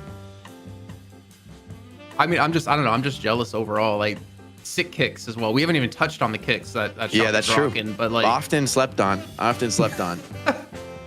Well, so we talked about predictions, right? Or we didn't talk about predictions. We talked about I don't think we did. But who do you think's gonna win this game?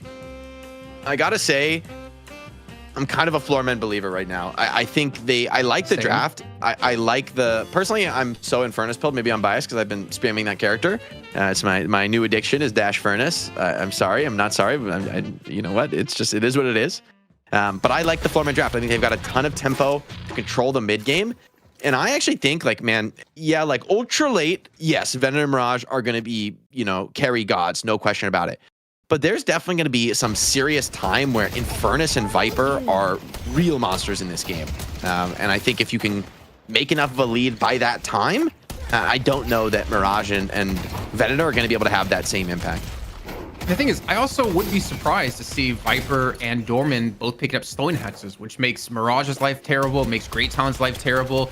Obviously, Dispel Magic's probably going to be picked up here for quite a few heroes, but it does put a lot of extra pressure, and it's going to be Rocker.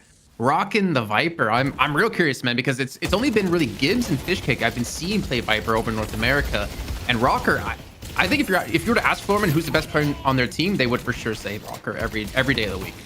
Yeah, he's really solid on the carry, and I think the Viper is going to be a really interesting one because I always think of Rocker as somebody who doesn't necessarily greed farm that much, is willing to get active maybe a little bit quicker than some others, and I think Viper could actually suit that playstyle really nicely. Furnace DMB in the mid lane also going to be a very comfortable pick. One thing I do worry though is that Rocker will typically take the mid lane farm after the 8-minute mark when their carries have gone to the outer lanes, and I don't know if you want to necessarily feed a Viper over feeding. I mean, you're going to be feeding League, you're going to be feeding DMB first of all, those two, and then Rockers will be taking the third place. But I don't know. I kind of want to lean towards someone else to be that person you intentionally feed. But then again, I've been talking about Gun Viper can be a menace throughout the entire game instead of that homeless Viper we talked about before. Courtesy of Lightbringer. Looks like an attempt to snatch away some of the creeps there, but looks like it gets batted away by John and Saya, putting a little bit of a price on it. Saya, interesting to see him on the Paradox. That's a character that he's been bringing out a little bit more as of late. A lot of teams have really strayed away from the Paradox, right? And aren't using her nearly as much, where, I mean, this character was, I think, indisputably the top hero in competitive Deadlock for months on end. Bit of a trade here in the jungle, and this is going to be rough for Silver. Yeah, you just cannot trade with Mirage in an extended format, right? Like when he starts getting those Jin's marks on you, yeah, you do not want to let that get to max stacks. Even this early without much levels in it, it is still a lot. Yeah, and him and Scout together to actually go for the invade into the jungle, and Scout's been sticking around, taking even more boxes on that side of the map. And this is the strong side of the map for Floormen, so you have to keep an eye on who's going to be there, and if they do maintain the lead that they're supposed to inherently have. Same for melee creeps on this left-hand side. They should be winning this lane. It's their strong lane, considering they have that tier 1 camp right next to them. You can see Fishcake already standing near. And even maybe a slight little bit of a skirmish on the right-hand side. But as you did mention, like Saya and Paradox in particular, I want to say one of the last times we saw Saya consistently paint Paradox was the Trolley Open, actually, when they ended up winning the $5,000. That's a good point. I mean, this team, a lot of wins under their belt, right? Like a serious pedigree here. This lane, though, you talk about a strong one, but GT is doing a lot of boxing here. It's getting a lot of farm towards Fishcake, but I guess he's one of the more tolerant heroes of taking that kind of a burst. A little bit of a roam here into the side lane. Bebop's here with the gank. Tornado's out. Cube has been used as well, so Mirage pretty much out of gas. And a nice hook from Bebop, likely going to be enough to get that kill. Yeah, that lethal venom is going to hit hard. Some smooth moves from Mirage, actually. Hold on, he's slipping away. Surely not. League does get that finish. Nice little find for the Bebop. This early game, you love when you can just get active and find those impact kills on the side lanes. It's going to set up Viper and Silver for just a little bit more success there. I mean, that's probably one of the scariest lanes to gank, because if you hit that hook, you're pretty much guaranteed dead with that lethal venom, especially when you have Petrify and Bola and just about 600 souls to set that up with Rocker. It's already, yeah, pretty strong start here for Floormen. Really spreading their wings and showing that they can apply this pressure in both lanes, though I am kind of looking towards melee creeps on this left-hand side if they can be successful, because currently sitting out with 3.2 for Fish, 2.8k for Ido, and their counterparts of Demov at 2.8 and Xeno at 3k, so they're slightly winning that lane. But when it comes to like the actual battle, I don't know if I really fare Floormen to win that 2v2. Trade here on the side lane. Parry baited out though. Gives the opportunity to maybe go for some heavies. Mirage is kind of willing to take these trades. Still has a lot of souls in the bank, but is going to get that first position on the urn. That does leave John all alone. I love this move from the Floormen. Instead of going for the buffs, they do give up 2 buffs to the other side, but they find the kill on John, which is hugely important at this moment. Yeah, I mean, obviously taking that pressure of knowing left lane or the mid lane was left open to go for a kill, and keeping John, more importantly, out of the potential of him getting out of hand in this game, keeping him kind of in check as the game progresses on. Excuse me, as you talk about the late game for the Venator can obviously be. And now League maybe get a little bit overextended here, caught off, as we see even Greytown and Ido coming into the mix. Doesn't quite have Owl online just yet, though. Yeah, I would love to be able to find some burst kills onto DMB, slow him down. Top souls here, 4.2 in the Infernus. Definitely a hero who really, you know, getting that maxed out dash is such a huge game changer. Like getting that 30 seconds, a minute faster is going to make a pretty big deal to your game overall. The explosion doesn't quite go off, actually, so they do find that kill onto DMB before you can get the counter. So the impact to Ido is real. It's not enough souls for Ido to get the Owl online, though. He's going to have to find a bit of lane creep exposure for that. Loving this overlay, by the way. Seeing that Fishcake was thrown into the Baroness Hotel. Potential kill coming through as Fishcake's low on HP. And Xeno just finished it off on the left-hand side. You saw some pressure yet again at a Rocker on the right-hand side. Opening rounds already picked up. Him and I believe that was Xeno both having opening rounds already for themselves in this game. So looking for that early poke, set up kills for either them or their teammates, obviously. Opening rounds is a slept-on item for sure, right? It gives, I mean, what is it? I think it's 45% increased damage when people are above half. Like, huge damage. And enemies above half, that's like, hey, that's, you know, most of the time, right? Like, it's pretty realistic in terms of being able to set up some of that damage for the kills.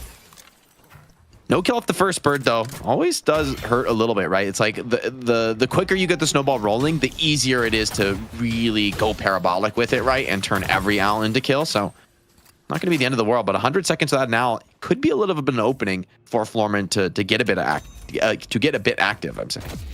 How do you feel, though, about seeing great talent in the side lane? Because in EU, I feel like we normally would see great talent in the mid lane, just so you have the ability to interact with both lanes really quickly. Yeah, it's a tough call. I mean, I feel like Saya, the Paradox can also be a hero that absolutely does that, but that's not really been the case this game. I think Saya's just gone a little bit here and there for the earns, but for the most part, it's actually, I guess it's been League being the one to get active. Bit of some attention put on a DMB here. They're trying to contest a little bit of that jungle farm. DMB looks like he's going to get away with a few camps there at least. Maybe it's Sign coming in to steal up in the mid lane too. Surprisingly, we haven't had too much pressure on any of these Guardians. Only the right lane Guardian for Floormen is going to be relatively low in HP, about half. And not to mention, speaking of low, AVG is on critical health, trying to deal with the pressure. And honestly, the kill potential for them, I feel like in a 2v2 is just so low. I mean, yeah, obviously you do have Viper, but the fact that you have a cube and you're so slippery as a Mirage and you have so much burst potential as well, makes it very hard to win out on these trades. And you can already see this Guardian. It should be shoved down here in just a few seconds. So the first Guardian of the game going over to melee creeps. It does free up Scout to continue to roam around the map, and hopefully for the sake of melee creeps, take a lot of this jungle on the right-hand side, not to mention Sinners. Yeah, so far the game progressing pretty evenly, right? Like no one really finding that kind of an edge. Mirrored progression across the map. That's a swap though onto DMB, and it should be able to set up that kill. Good connection from John. Does get the finish. It's a nice person to be able to pick up that last hit. DMB taking a couple of deaths here. What was a hugely explosive game on the Infernus is instead, just fine. A little bit of a Hyper Beam coming in, trying to defend this Guardian. Scout does take it down. And a big group of both teams actually here towards middle. And like I said, some good damage being done, but the kill potential with the hook, it's still going to be there if you can just catch on to someone. And it might be Fish Cake who's kind of been cut off. And he's actually retreated back to the Guardian. Never mind, I got to call that one back. So they do escape after the Guardian had gone down. Yeah, Abram's such a hard hero to chase down, right? Like the movement tech on this character that people have come to master is so, like, canceling the charge is one of the best movement tools in the game in terms of how quickly it gets you from point A to point B. But winning that trade around the mid lane Guardian does create opportunities now for melee creeps, and they still look strong in this part of the map. You see Floormen bringing a lot of numbers here. They really want to equalize that advantage as quickly as possible. Hook not going to land, but that charge will, and AVG is going to be the first one to go down in this skirmish. And maybe Melee Creep's going to be happy with that, because we're about to hit the 10-minute mark. Both buffs are going to be up, as well as the urn. Melee Creep's already secured both buffs the first time they spawned in at that 5-minute mark. It looks like they will do it yet again. One thing I do want to see, though, for Floormen is that DMB, get him in a side lane. Like you said before, he's been pressured. He's died a couple of times, but he's still sitting #1 in souls for his team at 8.6k. So get him that side lane so you can get that farm up and be that late game terror and that menace that we always talk about when it comes to him in particular, not to mention the hero. Door placed right in the urn makes things a little bit awkward, but a great pin out. Pulls Dorman into a rough spot. The Infernus concussive combustion, though, does slow down a lot of this aggression, but where are the kills coming in? Looks like Xeno and Scout both being targeted by their opposite numbers. DMB with the Flame Bash makes things awkward, but with the GT Bird coming in, you don't want to stick around and wait for trouble. Urn pickup seems like it has been pulled just a little bit over to the Floormen side of the map, which might be enough to get them first control. So big commitment here. Ido goes in deep, hits the charge shot across the league, takes him down. So another kill coming up for Floormen, but he can, or sorry, for Melee Creep, but Floormen extremely low on HP. AVG goes down, Xeno's on 1 HP as well. And the Urn hasn't quite made it out of dodge just yet. You can see Fishcake with it in hand trying to escape here with some fantastic movement. And the backup out of Ido will keep DMB away. They're heavily in the hands of Melee Creeps, but I don't know if any more kills are going to happen here at the spot. I was going to say, Ido actually can die there. I think if he gets like one napalm on him, could be in real trouble. Does get away before that happens with the help of Mirage to make a bit of space. And with Urn in your hands, for Melee Creeps, do you just want to go for the dunk here? Definitely a bit of a scary prospect with Viper around. Rocker has also quietly farmed up to 11k. I do think Viper is a hero that definitely peaks quite a bit later into the game, where Infernus, once he gets this max dash, is like already really strong. But Viper with Bola, it is a really powerful skill for those singleton kills in the early game. It's kind of funny because when you played like the Spirit Viper, Homeless Viper, your most powerful point of the game was like early to mid game. But obviously with Gun, it's all about that late game and the ability to like 1v1 anyone and have this slither to get away with the high mobility.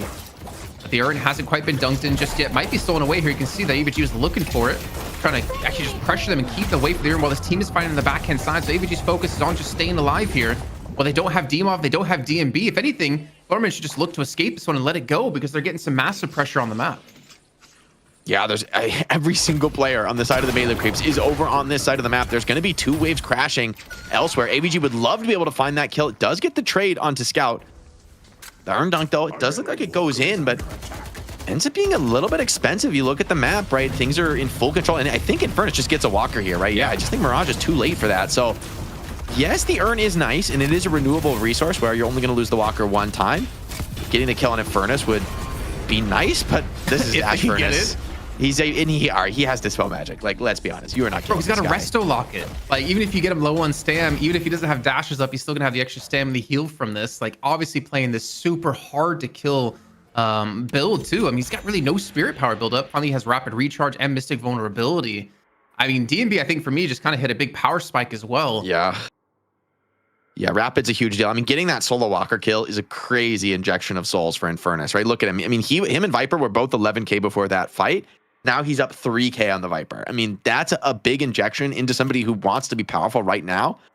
I will say, looks like as we're coming out of this pause pretty quick, I will say there's a lot of jungle to farm here for DMB. So if I'm DMB here, I am going jungle crazy now for the next few minutes to really just get out of control. And with no Walker on this side of the map for the enemy team, like, you have the room to kind of get in and invade that enemy jungle. Economically, it's going to be a real worry sooner rather than later for the melee creeps, as a little luggage cart to send an aggressive Abrams away. I need to check something, because I'm seeing someone in chat say that actually Floormen got the urn turn, and I thought it was melee creeps, but I didn't quite see. I wasn't super focused on who was getting the urn, because I assumed it was going to go melee creeps way with the position that they had around the actual turn-in. I saw the dunk coming in, and I thought it was just all melee creeps, but maybe I completely missed it. Maybe the distraction from ABG was enough. I mean, to get Infernus, a Walker. This could be a huge fight for Infernus. Gust of Combustion stun comes in. I'm not sure who it connects with here, but the rundown coming in on the side does dodge the Italian Losan. Wait, hold on. No way this guy gets out. Surely not. And yeah, DMB is going to be able to finish that one. Oh, he's 17k, man. He is a raid boss stacked right now. This is a little bit crazy stacked. And the great thing about Dash Run is you can farm large camps, man, like nobody's business. So definitely keep an eye on that economy number. It seems to only be a bigger problem. The other 5 heroes for the Floormen can really get active now. Even DMB actually really putting some pressure on Do, who might actually get run down on Mirage in his own jungle near his own base. Does get, looks like cubed, but this is a crazy place for a fight to take place this early in the game. Dispel Magic has already been used, but he got the Flame Dash off crucially before that. Well, doesn't get the parry though, and the Puddle Punch gonna give him some big problems now. Needs the help of the team and just has to do what damage he can. So great rundown from the melee creeps, assisting Do. Good bait from him to pull that aggression near to the base. Scout comes in with the save, and it's a very nice kill to find considering his net worth. But bro, it was like a 2-on-5, and Saya, Scout, and Do were all around half HP or lower. And it was a 2-on-5. I mean, obviously it wasn't right away at 2-on-5, and that just kind of shows you the threat that DMB is, and they had to throw everything they had to possibly stop him. Also, do have confirmation it was Fishcake to actually get the urn turn, and it was not Floormen indeed. So we were not crazy when it came to that. But AVG might be a little bit crazy this far extended. Needs the backup of Rocker, who will be here as well as League. Oh. The Owl, it's not going to fight his prey just yet. Connects on the stun, but doesn't have enough damage to get the kill. He might just be able to slip out. There's a lot of enemy players in the territory. Finding the kill, even if it's late, better than not at all. But I think he may just be able to slip out if he can make it up that zip line. And now with Urn in the hands of Xeno, and that, look at that side of the map. I mean, completely crashing. But AVG took a little bit of the greedy route out of that area. Catch was good there from Cyan Fishcake, and that'll be a nice kill to find. It makes this Urn turn in a lot more sketchy. Infernus, though, is still going to push a Walker down. Like, this is why I think this hero has been so high prio. I don't know what character in the game can stop him from soloing a Walker. Just the macro you can pull off with Infernus. Is John John dead? He's going to get a kill on John John. That is illegal. This is devious. Oh, and he had to go for the... He might be able to stay for more. Like, that's insane. They need to bring in resources to help GT at this moment. I mean, it would be too crazy for DMB to go for that. He doesn't know, of course, who could be coming, but massive spike now for the Infernus. Takes complete control of this game, and even the fight on the other side of the map, coming up for him, and the dunk comes in from League. A lot of the souls are going to get denied here. A nice little parry, but the Doorman all creates an opportunity to look for the kill on Do. And he's throwing the Baroness. Scout used the cube on himself, so when Do gets out, he's going to have to Dust Devil to escape this one, and escape he will do indeed. Rocker doesn't have Petrify and Bola, and it looks like he will just back away and not go for the chase. But the pressure's been put on. I mean, it's honestly, it was just, we get the Urn, we kind of wait for DMB to draw multiple people there. He drew John and Ido, and that's okay. We'll just turn in the urn, and they now have a 10k lead. It's as simple as that, and that's the macro play to Floormen. But obviously the macro play when you can pull off something like this with the DMB on Infernus. Yeah, and Viper has max slide, getting definitely up there as far as some of these items go. Game's gonna get a little scary. I will say the straightforward progression has kind of been completed now. You've got both the side lane walkers. Progressing the game now is going to require some key kills, but a nice swap, pulling AVG into a really rough spot. He hasn't been able to get the ultimate off, just gets nuked down. Not being able to pop the Lycan form is always the worst case scenario here on the Silver, and that's Ido's first permanent scaling of the game. Definitely a slower game here on the GT than you'd like, but better late than never. And I think, a lot of people watching might see this and be like, oh, AVG's throwing. He's died so many times, actually. I'm actually curious how he died in general. It's a good hook with an Ido, and yeah, he's dead. Wrong neighborhood, man. Wrong neighborhood. But even though AVG's been dying, I feel like the space he's been creating for his team has been really spot on. Whether it's just space in a fight or the ability to allow DMB to split push. Yeah, he might be on 14,000 souls, but honestly, he doesn't need to have a carry game on Silver when you have Rocker and DB this far ahead. Yeah, I mean, this is his only purpose, I think, in this game is to tank. Damage you do is kind of extra. Look like the Dormant Catch. Is it? Oh, just barely makes it on time, but just immediately cops the Italios on. The setup is good. Abrams, though, hold on. The Resto Locky takes him up for quite a while. He's getting a lot of heals from that passive, but in the end, AVG does get the finish. Hunter's Aura, really a bit of a problem, and good connections from Demoff to find Scout. AVG does take the owl to the face, getting some more spirit scaling for Ido. Iradomini whipped out by John, but I mean, you really feel the pressure on the map right now, and DMB is farming it up in the side lane. So what Floormen can accomplish, even without their full roster, is a little bit scary. 26,000 souls. Let's see a breakdown of souls if we can, courtesy of Traplock here, and get an idea of where the soul allocation is across the board in terms of ranking, because I feel like Floormen, like DMB is just insanely far ahead. I mean, the lead they have right now is pretty much just DMB. It feels like they have an 11k lead, but 7k of that is coming from him alone.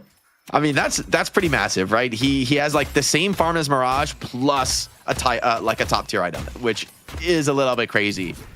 I will say Viper is having a little bit of a slower game, like nothing crazy. I think Rocker has just been joining the team in these big fights where DMB's been able to get a lot of that solo souls from soloing down walkers. Buff spawning though in 40 seconds, likely going to be the next flashpoint, and it's also a moment where, hey, you win a big team fight, mid boss is absolutely on the menu if you can clean up effectively enough. And I think the timing is actually not going to be great for melee creeps. Floormen are dealing with all their waves right now, and in 20 seconds, they're going to have the time if they want to go look for these buffs.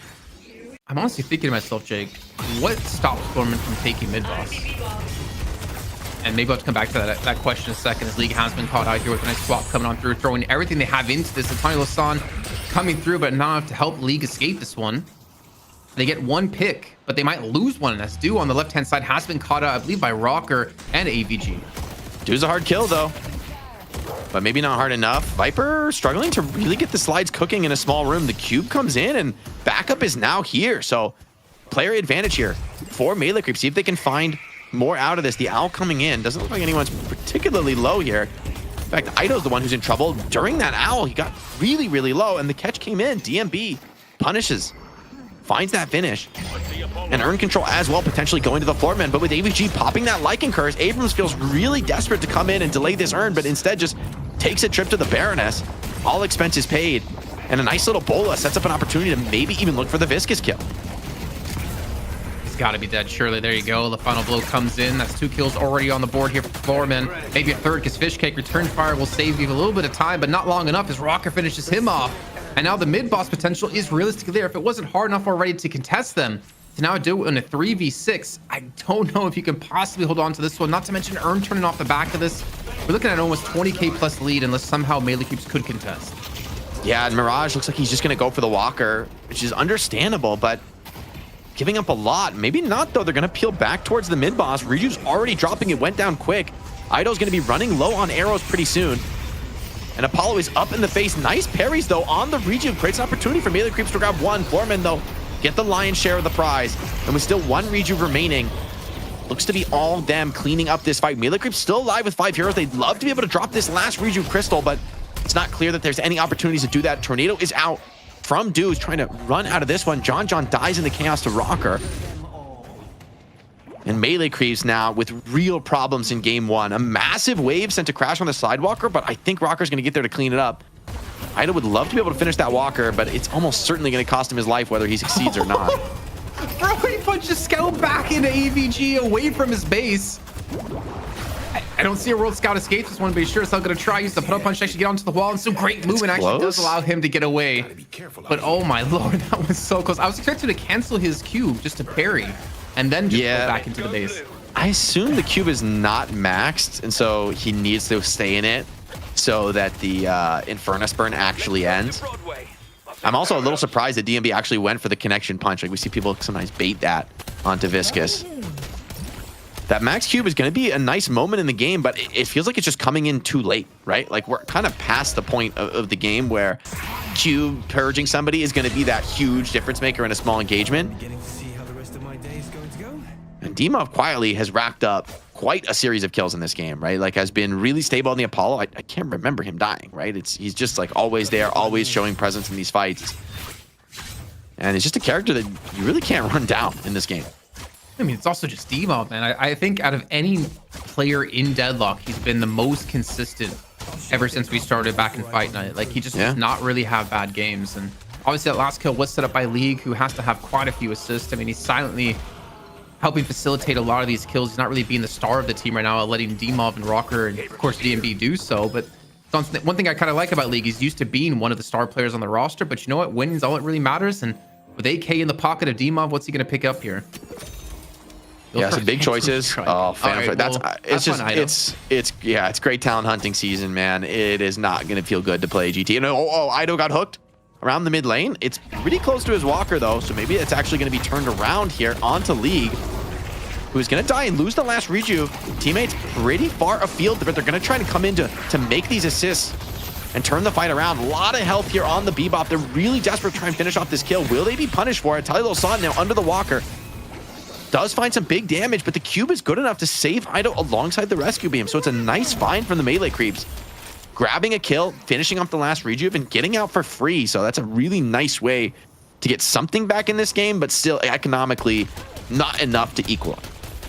It honestly felt like they threw everything they had to get that kill as well. I mean, they Paradoxical swap, they charged him back in, they puddle punched him back in. If he survived for a little bit longer, there's definitely a big chance Floormen could have regrouped in that one to force that fight. And now Rocker's at 31k, DMB at 35. So DMB, he slowed down a little bit, or I guess Dew has sped up. And the lead that they currently have of about 23,000, obviously part of that is due to one of the Walkers that they have in surplus for their opponents. What the hell? What is that door, man? That's funny, man. Like, I don't think I've ever seen that door position. I don't know what the purpose of that is. It almost feels like an accident. But we'll take it. We'll take it. And I mean, for now, Floormen are just willing to split up and farm. Not really trying to do too much here. Spirit buff found from John. It's gun on DMB, kind of swapping the buffs they'd probably like to have with the other. Is DMB going to get a third Walker of the game? he's pushed up mid. He's actually circled behind Melee Creeps here looking for an engagement. AVG Lycan Curse coming on out. Not necessarily the right time to do so as they're trying to go. Does have Phantom Strike. Oh, you're in trouble now, Ido. Gets knocked to the ground. Flight is out, being run down here. Viscous rescuing pulls him away, but he's out. I'm not so sure. I mean, Dimov could maybe look there for more, and they're actually finding kills around the mid lane. It was all a feint there from Floormen. Dew goes down in the mid lane. Without the Mirage, this defense is going to feel a lot more difficult.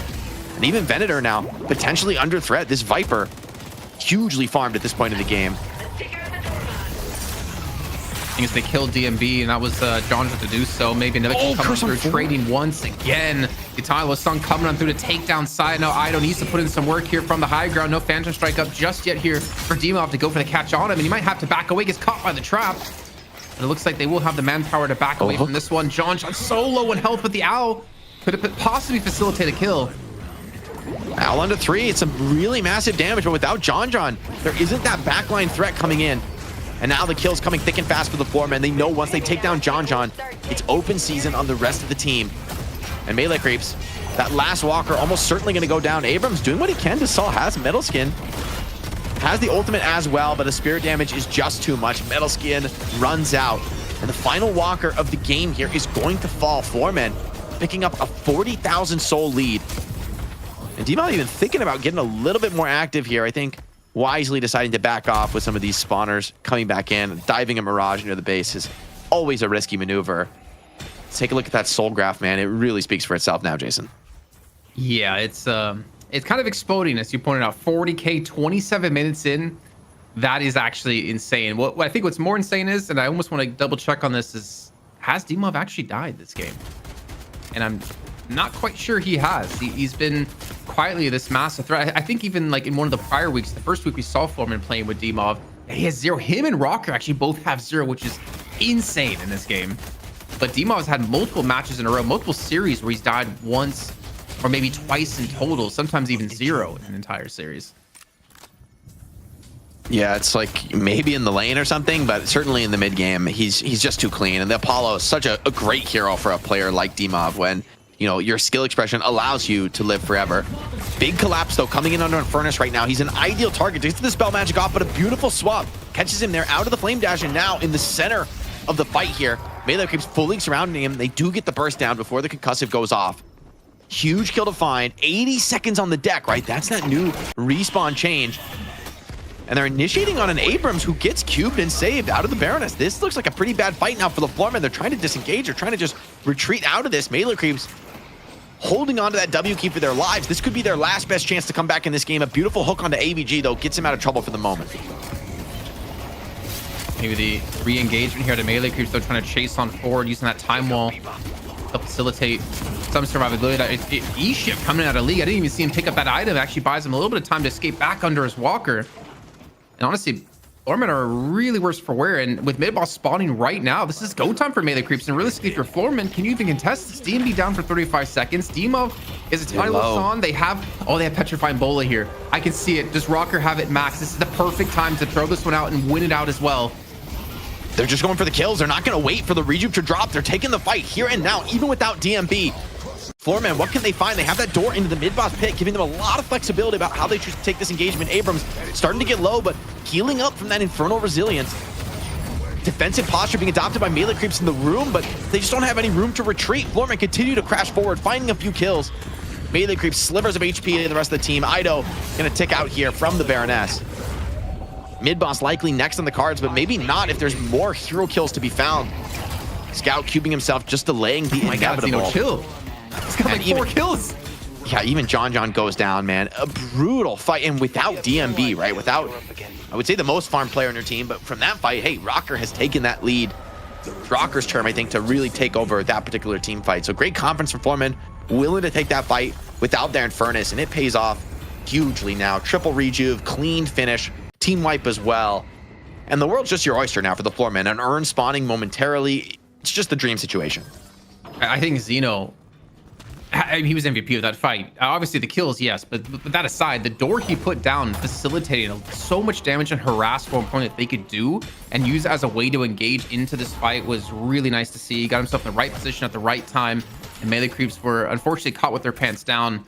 One thing I do want to point out really quickly, Jake, that I've noticed before with DMB and particularly Saya did a really great job of baiting out the Dispel Magic from DMB with the slowing hex, even with his time wall down, and then he just goes for the cold paradoxical swap. And when he hits that, he pulls him through the wall again, silences him so he can't have a way of getting like flame dashing. He doesn't have Dispel Magic anymore, and it's helping facilitate these kills. I think Saya definitely deserves a lot of credit with Melee Creeps' ability to deal with DMB.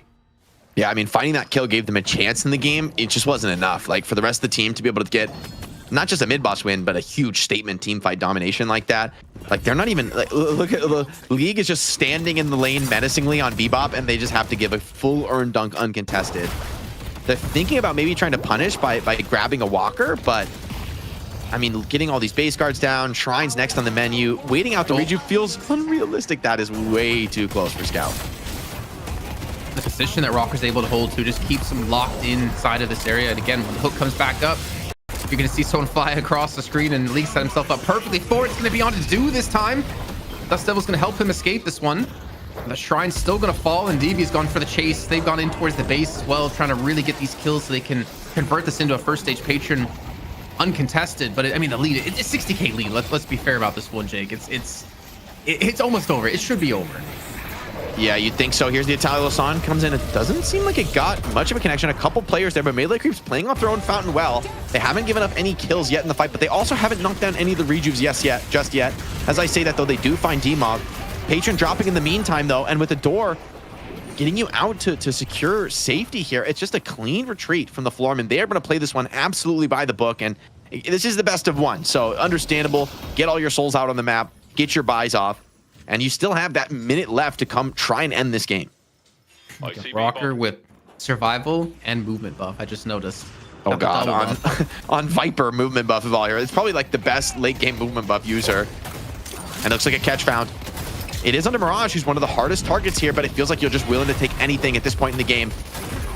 Silver has found her target. Gonna step up. Look for the kill potential onto Ido. But the slam from Abrams zones players away. They're a little bit scared for the moment. That knockdown, though, onto Saya. It's not long for this Earth with Silver trying to run him down. But some cheeky footwork, though. He might be able to get away for now. But deep in enemy territory. Feels not long for this world. Where'd he go? Oh, he juked. He's out around mid. I don't know that this even matters, though. Like, they're just sieging the base, and Saya, like, can't even get home. And, yeah, like, I mean, Rocker is just dominating, right? Even with that last rejuve available. They have the door right into that final Patron pit. Saya just now gets home, but I mean, he is in dire straits here as Floormen just come crashing over the Melee Creeps. The soul lead way too big at this point. A beautifully played mid game. Couple nice finds from Melee Creeps gave them chances to win, but it just wasn't enough. Overwhelming authority here from the Floormen as they finish things off. And won't even be able to watch as the Patron falls. Gonna spend the last moments here in the Baroness Hotel. It's gonna be Floormen coming off a qualifier match with a dominating victory. Here getting this win over the Melee Creeps, cementing themselves as one of the top teams in here in NA. It's crazy. Floormen lost last week up against the Bebop and the Infernus out of Melee Creeps, but they take those two heroes away and they get themselves a berth to take on FPS Lounge in the finals to take home the money. And that is gonna be a crazy best of 3 coming up next. But honestly, looking at this game, Jake, I was saying it over, I was typing over in Discord. I actually, if we're looking at like who the sidekick of this match is, I kind of have a name that probably most people wouldn't have expected there. I don't want to call it out just yet if you want to take a look at it in a second, but Floormen, it feels like almost from the get-go they had control of that game. I didn't really see a point that they really lost out on this one. Maybe around that first urn, but still, even when that first urn happened, it was DMB not once, but twice, using that urn to take 2 walkers for himself and create such a big lead. Yeah, I feel like this game, I really felt why Infernus is such a dominant pick and why teams are prioritizing him so highly. Like, his ability to take buildings is pretty incredible. I mean, he might be one of the best building takers in the game right now, mostly because he's such a sick 1v1er at that soul level, right? Where you're 1v1ing, you know, the Venator. There's no way Venator is going to have Dispel match like 12 minutes into the game. He needs to buy his farm items. He needs to, like, you know, invest elsewhere to just be a relevant hero on the map and actually get his souls up. Where Infernus, he's got the flame dash, he's got the napalm, the ignite itself. It's enough to ignite the hero and damage the walker at the same time. And it's just such an efficient way to push. He gets 2 walkers off the back of it. The lead kind of goes parabolic at that point. And from there on out, Floormen are in control, and they just never make enough of a mistake to give Melee Creeps the chance back into the game. That catch on a DMB by Saya, I think, was a really good call out. Is like made the game feel possible, like feel like there's some hope left in it. But ultimately, the fact that they can't win the 5-on-6 in the mid boss pit, I think it goes to show sort of how difficult the game already was at that point. I think that's exactly what I was looking for. Is that if Saya wasn't able to control DMB like he did, I think this game would have been over, you know, at least 5 minutes earlier than this, because DMB, he was only really scared of that one player, and it really was just Saya because of the way he was working around his cooldowns and his abilities to force DMB to have to use his spell magic. Then he has no way to escape if you can hit that clean swap. But either way, I mean, like, not to throw shade, but I feel like Ido didn't really have much impact in this game. I feel like Fishcake didn't either when it came to Abrams, though he obviously wasn't being fed farm into this game, it felt like, or at least wasn't able to capitalize on this farm. I mean, Scout had some good juggles with the put-up punch you're seeing here, helped facilitate that kill into League after taking the last rejuve away from Floormen.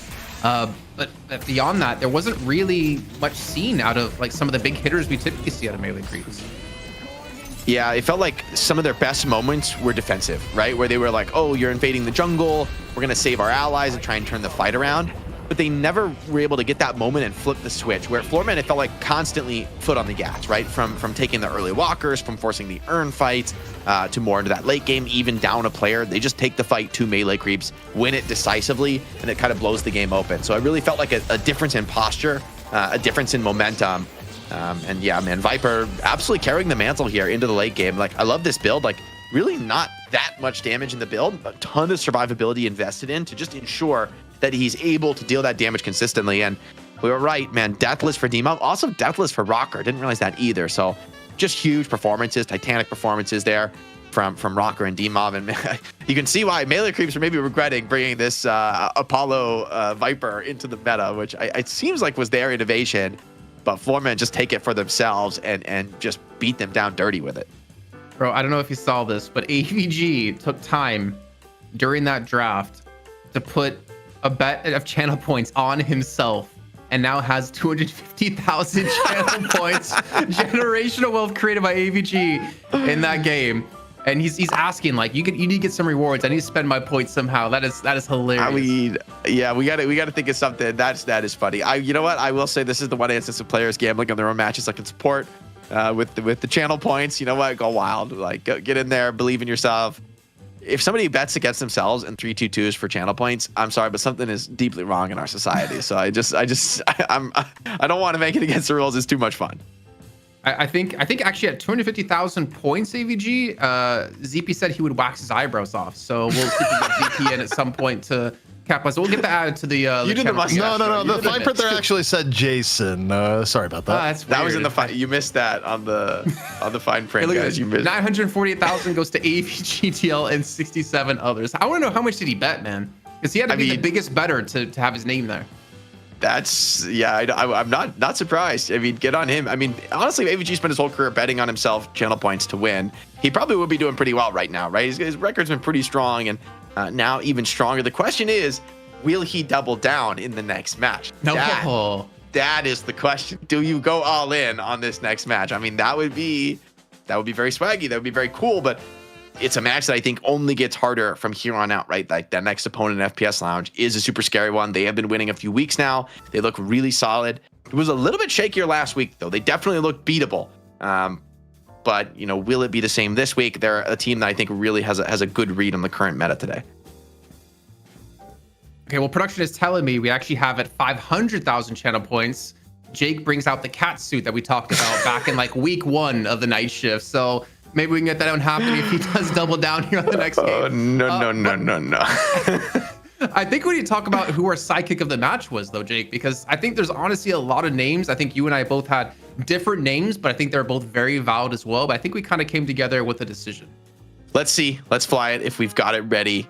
Check out our Shopify sidekick of the match. It is Zeno. We were talking. You were talking some real game about giving it to Sai. I will say Sai made some nice plays, but for me, you just can't get it if you don't win. We don't. There's no participation trophies here. This isn't fourth grade baseball. Zeno, doorman, ton of catches from him. Great early game, showing that this character is absolutely still viable. And this is not the sort of meme kidnap build. This is more straight up take the fight to the enemy on doorman, right? Like, just using the kit more naturally. And in fairness, maybe that sort of, snatching people away with the door strategy just isn't that realistic. And just straight up setting up fights with Baroness, dropping big nukes with the doorbell and finding good moments with the luggage cart is what your team actually needs to succeed. And for Floormen, that was definitely the case today. I think when it came to mid-boss, like the door he put down for the contest when we saw melee creeps doing it, I think that in its own right is deserving of having the sidekick of the match for sure, because that created the opportunity to go for the contest with your biggest playmaker down, with DMB not there, who has such good zone control with that flame dash in these tight little areas. So, I mean, Zeno definitely earned the sidekick of the match this game as well, keeping out like high priority targets, not using this necessarily the Baroness to get a kill, but you kept Ido out of the fight so you could clean up the rest of melee creeps here, keep those arrows away, and even took an owl to the face. It's super interesting. I think Ido owled as he was finishing the Baroness animation, so it popped the owl like right as he came out. That is some very sick tech for great talent. I don't think I've ever seen that before, but it was a bit of a last gasp in this fight, right? When you're caught in the middle of the fight on GT with 1 HP and the Baroness, it just isn't looking good for you, no matter how you spin it. So great match there, of course, as our opener here in North America. Don't go anywhere. Of course, we've got more matches to come.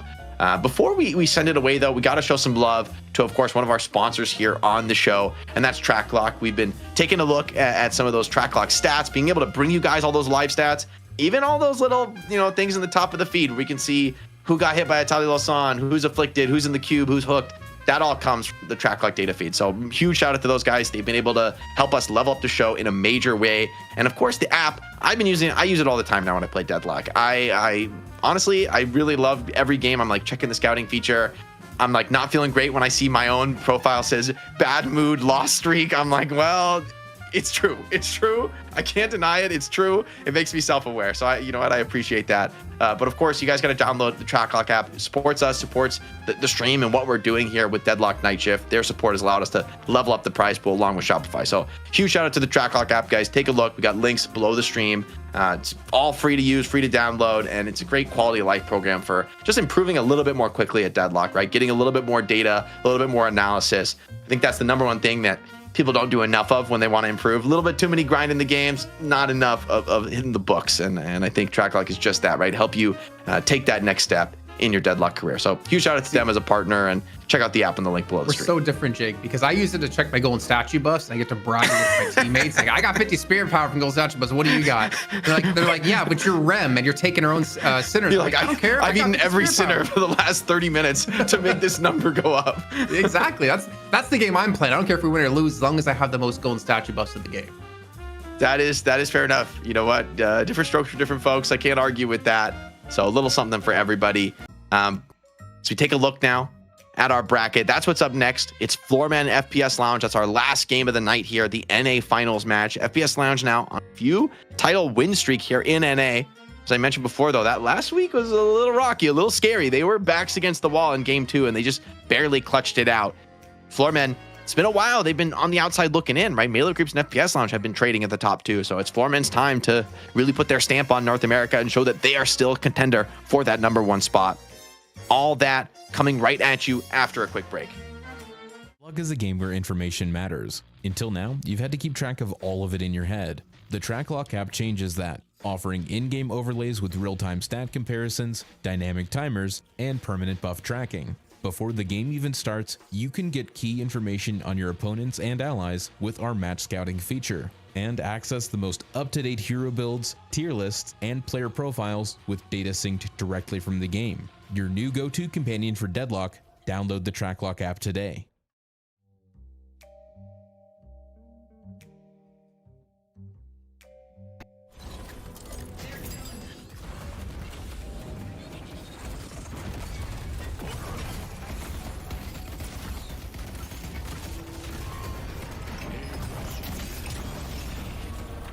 Help me deliver this thing. Help me deliver this thing.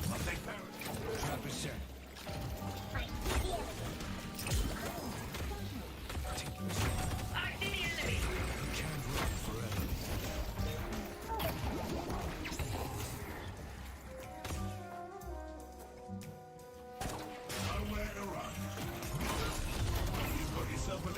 enemy. Let's go to York.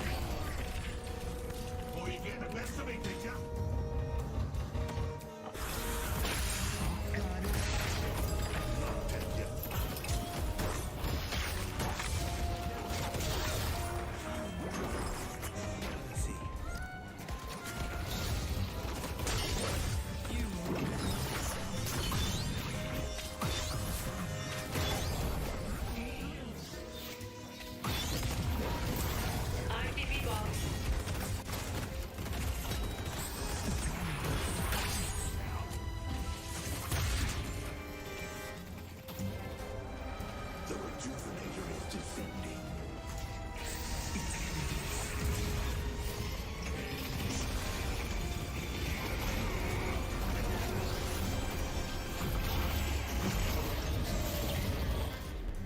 Let's ash him. You never should have messed with me.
Welcome back, everybody, to Deadlock Night Shift.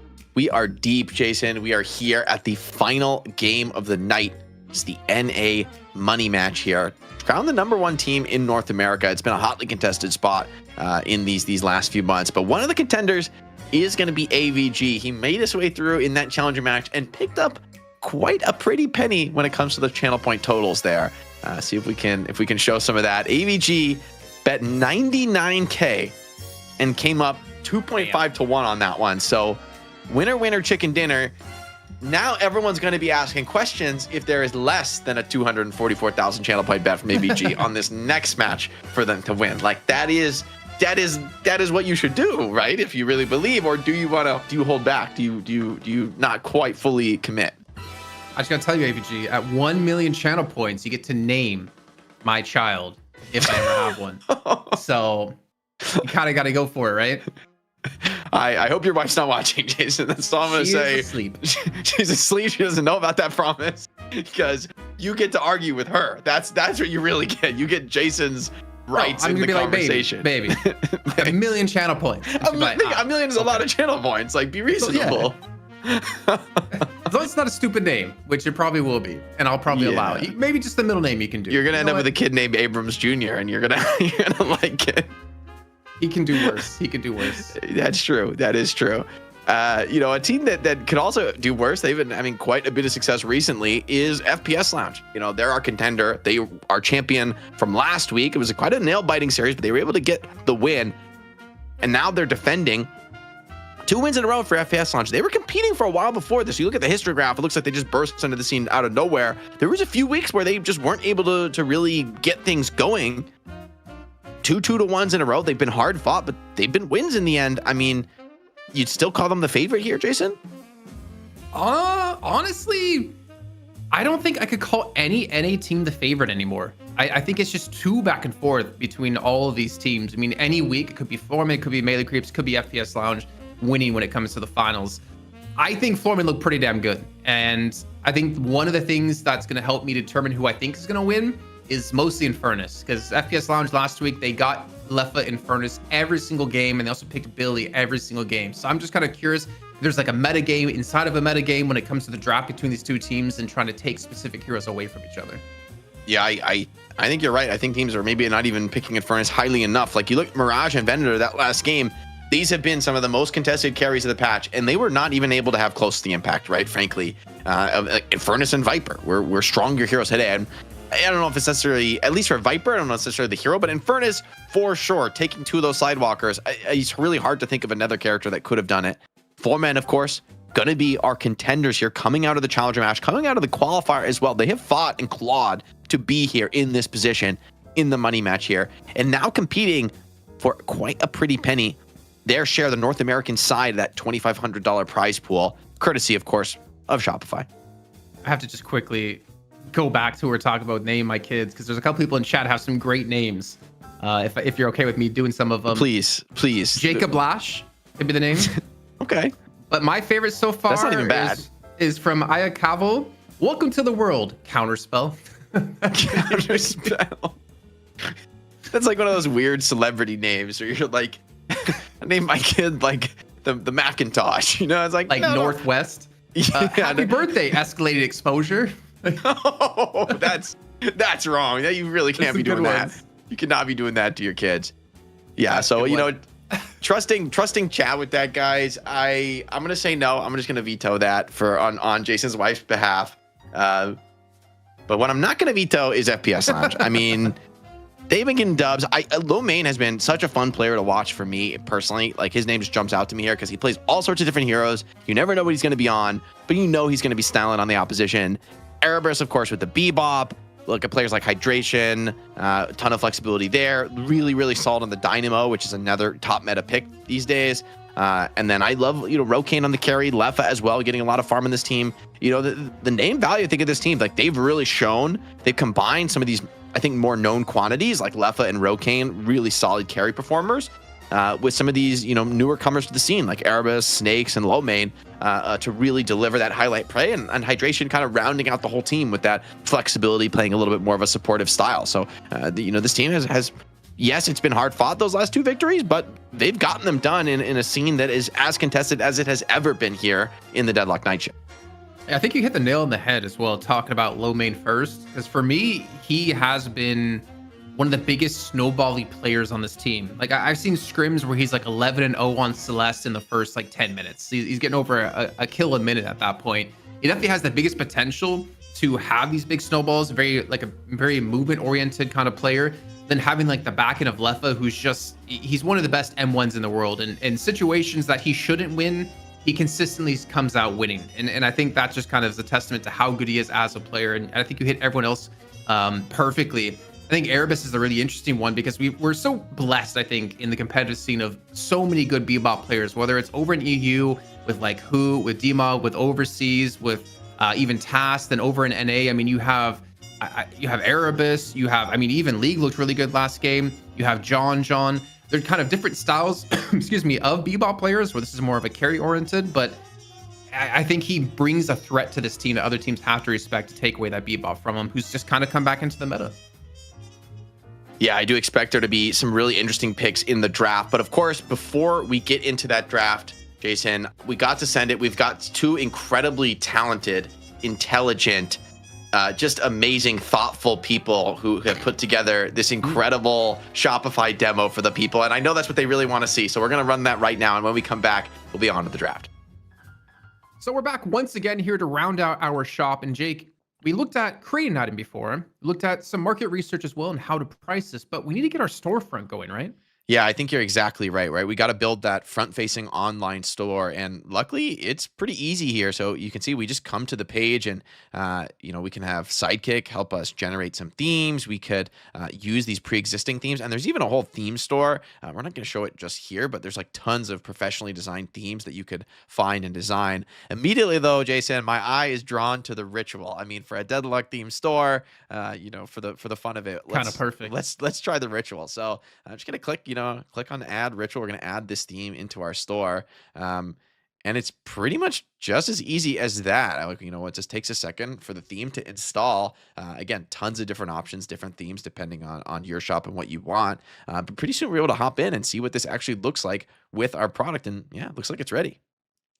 I kind of like all these like different themes you can look at too, because it can kind of tailor specifically to like what you want to do. And I'm sure even Sidekick can help if you ask it what would fit. Like a pillow store, they can give you some suggestions for themes. But where do you actually have our product on there? Actually, it was already put up because we saved it earlier on. Yeah, so again, the Shopify, because it has access to the products you've made, all the work you've done kind of comes together. I will say, Jason, looking at this image, I feel like the resolution is a little low. Now, seeing it on the real shop, I feel like we can do better than that.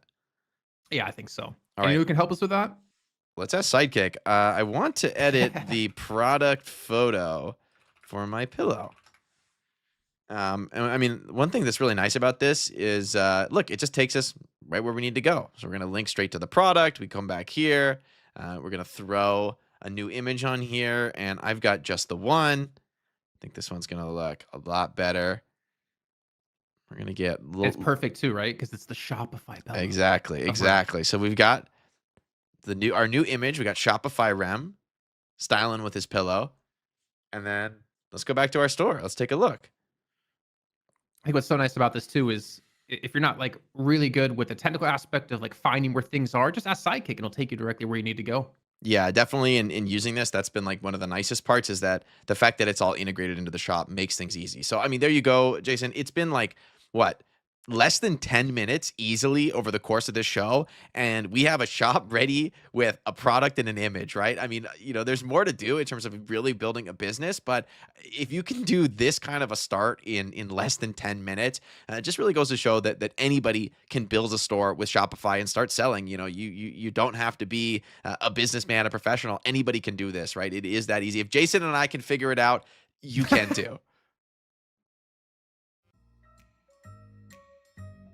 Yeah, well, welcome back, everybody. I mean, just those guys. I love the voices. It was impressive, thoughtful. Well put. Honestly, I did. Those were my first thoughts, Jason. And you know what? I think they probably hang out with the hottest dudes, go to the chillest restaurants, and buy the sickest clothes as well. But I'm also I didn't realize we had flashbangs on the night shifts. My eyes were trying to adjust back into the show here. But yeah, no, obviously you guys go check it out. It's so quick and easy, man. And I feel like when we were doing this, it was also like super easy. It was like any questions we ever had, just ask the sidekick and sidekick would give us an answer that was extremely helpful. So really cool if you guys are interested in kind of betting on yourself and investing on yourself. Sidekick can help you do that, and so can Shopify. So just type !Shopify in chat and go check out the link. Yeah, hugely supports us, supports the stream, everything we're doing here on the night shift. So a lot of love to Shopify, of course, for helping to make some of these shows possible, helping to level up the prize pool here on DLNS. We're hopefully the teams are getting into their draft sooner rather than later. We have been stalling to the nth degree, and our teams are slacking on this. It's their first time, Jake. You know, they don't know how drafts work. They don't know how the show works. So again, someone needs to tell Hydration to stop going to Taco Bell before playing, because bathroom breaks are abundant when it comes to North America. So I would. They go one at a time. They all live in the same big house, and they all go one at a time. You have to wait for your teammate to get back, and then you tag out, and then the next guy goes. It's like a relay race to go to the toilet. Can we show that image, low too, on air? I don't know if we can, but that is exactly. We can get some FPS Lounge branded chairs like that. It'd be perfect. But yeah, no. You ever see the movie Idiocracy, Jason? Yes, of course. That's a great movie, and it's the world we're living in, unfortunately, right now. But yeah, no. I mean, honestly, it takes some time. Hopefully, things get sorted soon. But I'm really interested to see how this whole series goes. I feel like every week in North America, I'm super curious.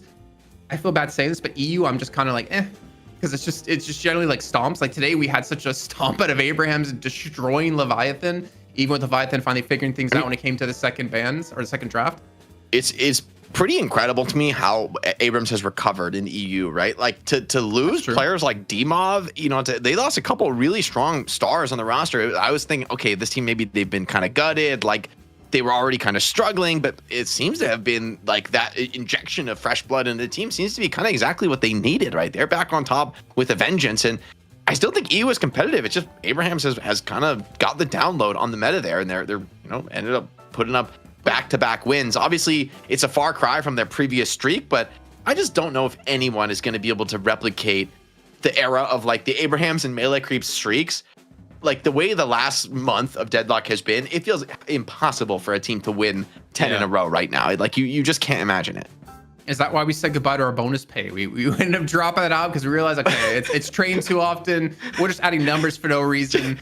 This is Jason's idea. It's like, we're going to do this bounty system. And he told me, and I was like, this is such a good idea because Abrahams and Melee Creeps, they win every week. So we'll add a little bounty for them to like win on repeat. It's so smart. And then like literally the next week, it's like both regions are now super competitive. It's different teams winning all the time. You never know who's going to.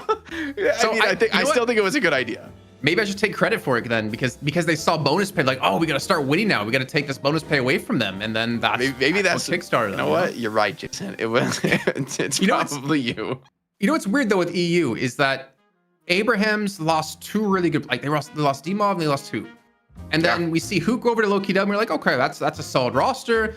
Lowkey W ended up finally winning, defending their title, and then they drop Empty Dreams and Zergy comes onto the team. We're like, oh man, like this team got even stronger. But they haven't won since Zergy's been on the team. And I'm not trying to come on in particular, but something's not working for them at the moment, or maybe Abraham's just gotten better because obviously, it's not just all focused on the one thing here. But yeah, it's interesting to see what will happen for EU over time. But it is time finally now, Jake, to get into the draft. Looks like all the bathroom breaks has been sorted. All the Imodium has been taken out of both teams. And we're finally getting our first ban to come through. Work to do anyway. And if Furnace does come out, honestly, I like this ban. I think this is a character you do not want to give up. If you're not going to take it first, I think it should be banned here. I think it would go first too for Floormen, especially because they know Leffa also wants this character, right? Like it's certainly his signature. And so I think it will be going in these first few slots, but without it, the response is going to be the Bebop ban from the Floormen. I feel like this opens the door to picking a Dynamo for FPS Lounge, which has been another super top meta hero, but I also think it's interesting because I think partly why Dynamo has been picked is because Infernus is so good. Like, I think is a really good matchup for Dynamo in general, with being able to dodge concussive super easily with Quantum, and the Singularity is really strong. They're still going to rep it in, though. Like, this is just Hydration. he's the best Dynamo right now. I think he's had like the strongest results recently and was one of the few players to pick this character up before anybody else was. Like back in the Fight Night era, right? Was pulling out the Dynamo in like the Warden meta to cancel the Warden ulti and like turn around a lot of those fights. So not super shocked to see this pick come out, but Floormen with some powerful picks of their own. They're going to get a Mina and then see what comes up next. It blows my mind to see EU and then the first game of NA drafts, and then we go to NA, championship match where the money is on the line, and we see a first pick Dynamo of all heroes out there. I mean, you have Mirage, you have Venator still up, you have Viper also still up, which was a contested pick last week for FPS Lounge up against Melee Creeps. You have Silver again for AVG if it does get locked, or it does get locked in, obviously. I think there's just so many heroes available that you could just easily grab with the Dynamo being first picked. I mean, I wouldn't be surprised to see maybe Billy come out again, because FPS Lounge played it every single time last week. But also need to think about like an M1 hero, and I wouldn't be surprised to see a Venator. Yeah, I think you've almost got to grab the Venator here, but they go Viper. I want to say instead they could still grab a Venator here, but it feels like there's a little role overlap with the way a Venator plays. I think their next choice is gonna be pretty telling. Wouldn't mind seeing even something like an Apollo, some of these like high tempo Spirit nuker heroes. I think it's gotta be Mirage. I don't know. I'm thinking of like a Spirit-esque hero for them. You're under my protection. Yeah. Okay. Good call.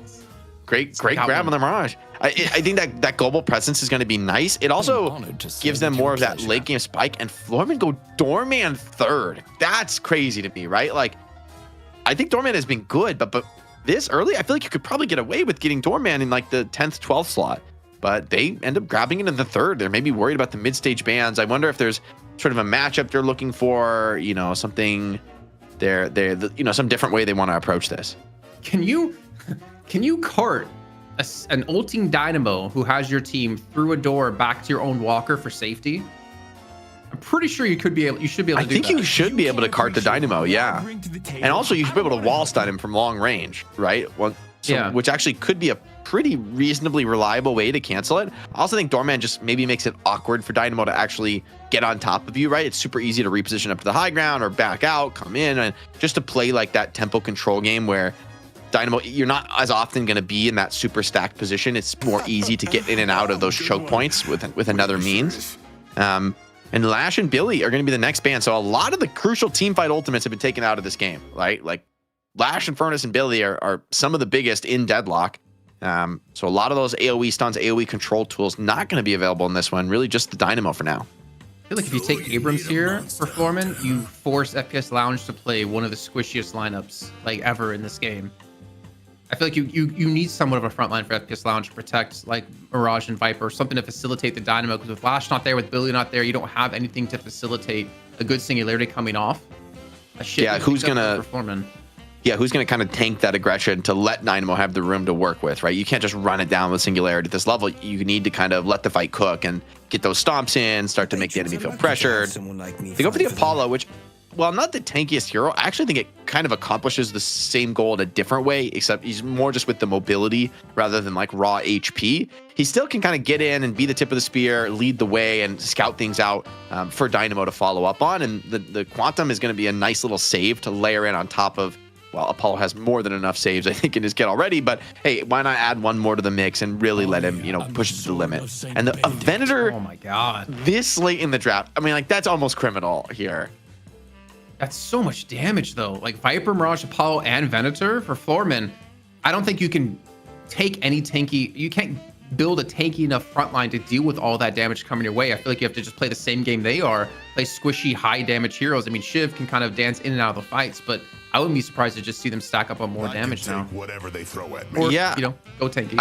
I think it's, I think what they're doing is actually more, it is in line with what you're saying. I think this Abrams is not picked tank through Venator, Viper, Mirage in the late game. It is there to end the game at 30 minutes and make sure that these heroes just don't come online.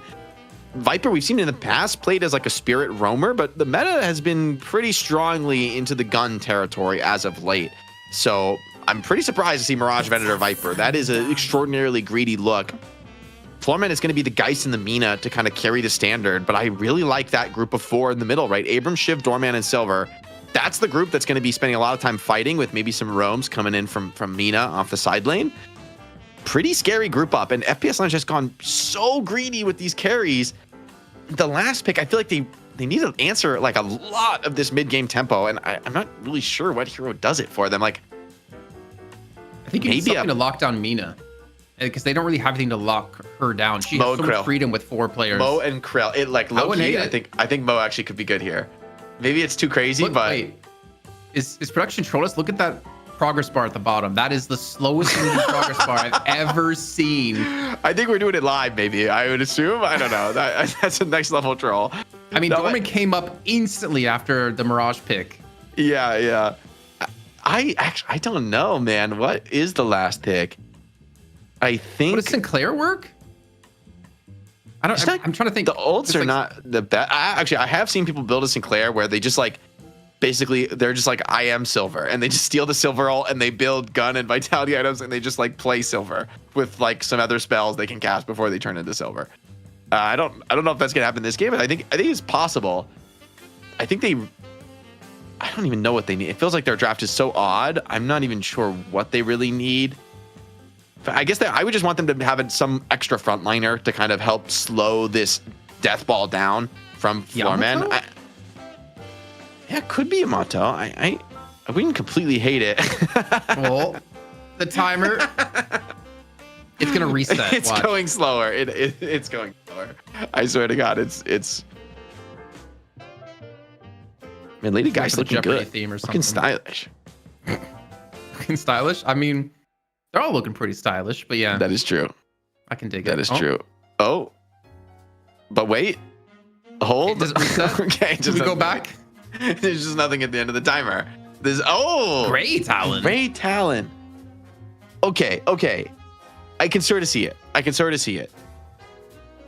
Maybe. I'm skeptical. I feel like this is a really good draft for the floor. It's good for Mina, to be fair. That's true. The hard spirit nuking can like let you catch a Mina who's trying to run away. And you do have Viper, Apollo, and Dynamo. I mean, maybe this will just be like sort of a like early game Viper build, and he's not going to be trying to scale into the late game, since I don't think you're really going to get a side lane with a Mirage and a Venator to feed. So maybe you can just kind of like look for more of a mid-game fighting style. I do think Dynamo and Apollo are really strong mid-game fighters, and they can maybe find those kills. I think with GT, I'm definitely worried when I see 2 very late-game hard carries like Mirage and Venator alongside a GT. I feel like there's anti-synergy there, where like if I'm GT, I want like as many fights as possible, as much aggression as possible. Like I want a Furnace running down a Walker. I don't want Venator like chilling in the jungle. You know what I mean? If I'm going to be looking for the chances to get these bird kills. So I'm a little worried for that reason in FPS Lounge. That being said, the late game is like crazy devastating from them if they can get there. But Floormen have a lot of tools to push the pace on you. Like this Doorman running around ulting people, setting up fights. Silver and Abrams, like with Shiv, that group of 3 is going to be really hard to deal with. And Mina, I think, is one of the most active of the characters that can be kind of played in that carry role. I think she can come to the fights kind of the most consistently of anyone. I think what worries me is if you're FPS Lounge and if you're just even with Floormen as the game continues, I still feel like you just don't win the game. I think you need to get your like Mirage Venator ahead to deal with this. Because obviously the later the game goes on, like eventually you will hit a point you have so much damage. But if you're like equal with Floormen at the mid game, I don't know how that one's going to turn out, honestly. Unless Hydration hits the fattest singularity we've ever seen. Which is very possible considering there's going to be like 4, potentially 5 players in your face anyways. It's really possible to hit these 4 or 5 man ultis off, and then all you have to deal with is Silver or is Mina behind that. So I don't know. I actually don't know who I really favor. I think FPS Lounge draft is kind of risky, having just so many damage heroes and so many mouths to feed. And Floormen for me is just more of like okay, this is a normal draft we're going to play through, and we know how to play this well.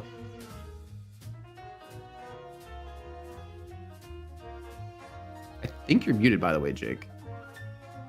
Did I? Or your mic. There you go. There you go. Okay, maybe I was talking into space. I just think there's a lot of pressure on Hydration in particular this game, to your point about hitting those big singularities and kind of turning some of these big fights around. But there's also a ton of mobility on the Floormen comp, right? And I think that's kind of what makes it really hard for Dynamo to hit big singularities. When everyone is mobile, everyone's up in this air. Like, people are going to be going through doorman doors. Shiv and Abrams and Mina and Silver, these are like some of the top mobility heroes in the game, besides like Holiday and Celeste and Lash and some of the next level stuff. Like, super high skill Abrams players with the charge movement, Shiv, of course, the shotgun movement. Like, these heroes can be pretty hard to lock down. Like, yes, they all want to play relatively close range, but it's a fine line to be looking for that singularity on Dynamo without just dying to, like, Shiv spamming knives on you, you know, or Abrams hits a pin on you and you're just 1 HP and there's no point popping it. I can see a max rank Bola being the facilitator for singularity. I think that's definitely possible. If Floormen are going to group and you have max rank Bola, you're going to be hitting multiple people with it.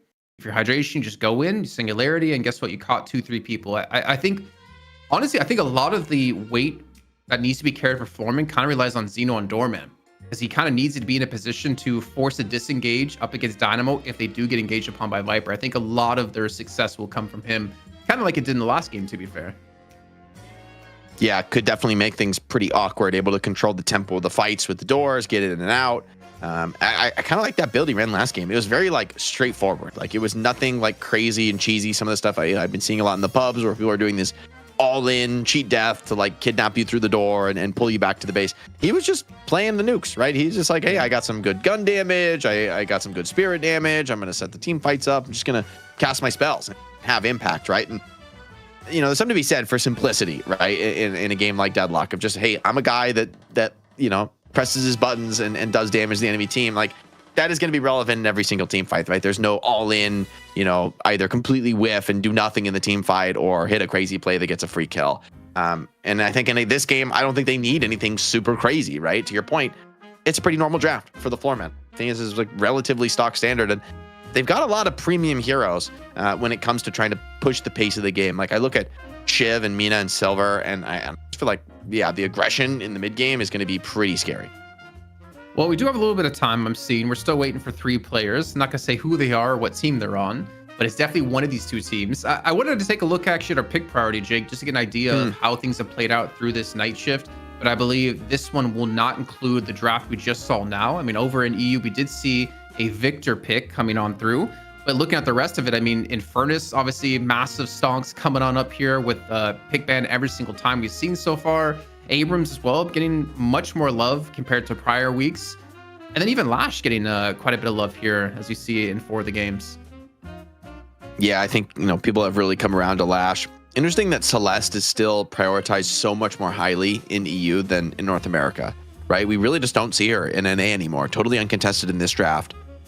Like, I'm really, especially in this particular game, because I really feel like where this Viper was picked, it really could have been a Celeste. You know, like, I don't know if people feel like she does need that side lane farm, but to have a more straightforward, like, spirit nuker kind of a hero in the draft, I feel like Celeste would have been a really solid option there, right? Ton of damage to throw in, and, you know, pretty annoying hero to actually catch and lock down until you get some, like, really late game items like Phantom Strike. So always interesting to see the differences between the regions. NA, though, still big fans of the Apollo, a character that, you know, especially piloted by Dimov that last game, certainly made a case for itself. Yeah, and I think, I don't know, man. Like, I'm honestly so curious to see what's going to happen when we have the EU versus NA, like, LAN coming on through, whenever it happens. Because I really want to see the clash of styles. Yeah. If you talk to, like, EU, I think they say, well, I think in general, North American players think EU are better individually skilled, but don't play better than North American teams do when it comes to team play. And EU just thinks they're better overall than North America. And I want to see what's going to happen when they finally match up, because they have such different priorities, like you're talking about, of what heroes they value versus what heroes they don't value. And I think you're going to get some, like, wild games coming on through, and then potentially even like a new meta evolving from that clash happening. Competition makes you stronger. It's very easy to talk trash from all the way across the Atlantic. I mean, there's no stakes on it. Everyone's I'm the best. You're the best. Okay, who cares, right? You gotta put it down to brass tacks. I know that you know, putting a LAN together is something that's top of mind for everybody in the competitive scene, right? To see the true best of the best. Heck, even to get, you know, get an EU LAN, get an NA LAN, get some players together to really compete on LAN, get off ping. Like, I think that's a super exciting item for the future of Deadlock. One we're always trying to work towards here on the night shift. Can't announce anything just yet, but I'm cooking. Let me cook, chat. Let me cook. I think one thing EU teams and NA teams will agree on, though, Jake, they're both better regions than Oceania. that is true. I don't know how many Oceanic players there are. We'd love to do an APAC tournament at some point, and just get some more exposure. I know there's that's the thing. I know there's players and teams starting to come together in that region. Of course, it's sort of the reality of doing a one-day show that pretty much capped out here, doing NA and EU on the night shift, but it's something we definitely have our eyes on. So once again, I'll throw a little plug for the Discord server, guys. You can join up our Discord.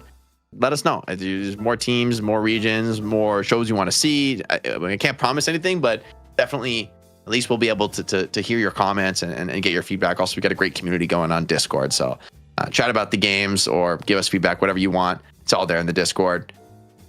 I'm running out of stalling tools, no, Jason. I need help. I'm not done. Okay, I got more. Thank God. I will say this for Oceania players is that I think they have some insanely good movement-based players. I don't know if you've ever watched like Disco Virtuoso stream. Yeah. Okay, I know the guy. He plays a lot of custom maps that are just like movement maps where it helps you practice your movement, and they have an in-game counter of how quickly people have completed the map, so you can kind of rank yourself as like being one of the best in the world or the best, like the record holder. I think, I would love to have like a night shift movement challenge or something where we load up like 3 or 4 movement maps. We have all the players stream their point of views, and we hop from each stream, taking a look at like who's winning and who's doing it the fastest. For me, movement is one of like the coolest things to see when it comes to this game, and like a lot of new tech being discovered and be able to chain them all together into completing a map as quick as possible. There's even like KZ maps if you're like a CS player. There's like movement training where it's not just about like moving through a map quickly. It's about hitting like certain jumps that are really difficult, using a lot of the movement abilities paired together with like I don't know what you call it, but those like half rails you can like melee to slide over, then you use that to like corner boost, or you use that to like jump to something else. I don't know. There's like some crazy stuff, man. And I know Regretful Curve, he's one of the players who's actually behind a lot of the modding of creating these maps, is putting together some really cool things in the future. So I'm hoping to see when that comes to fruition.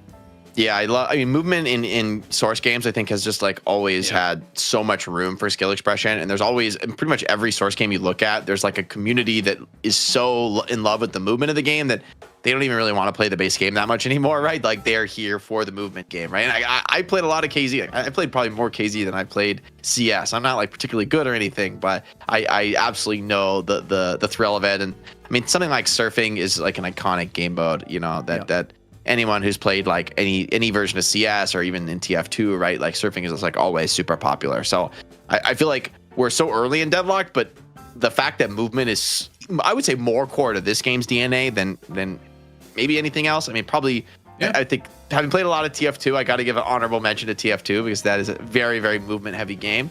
But I think Deadlock, for sure, it's built into the DNA. It was core to how they conceived the game.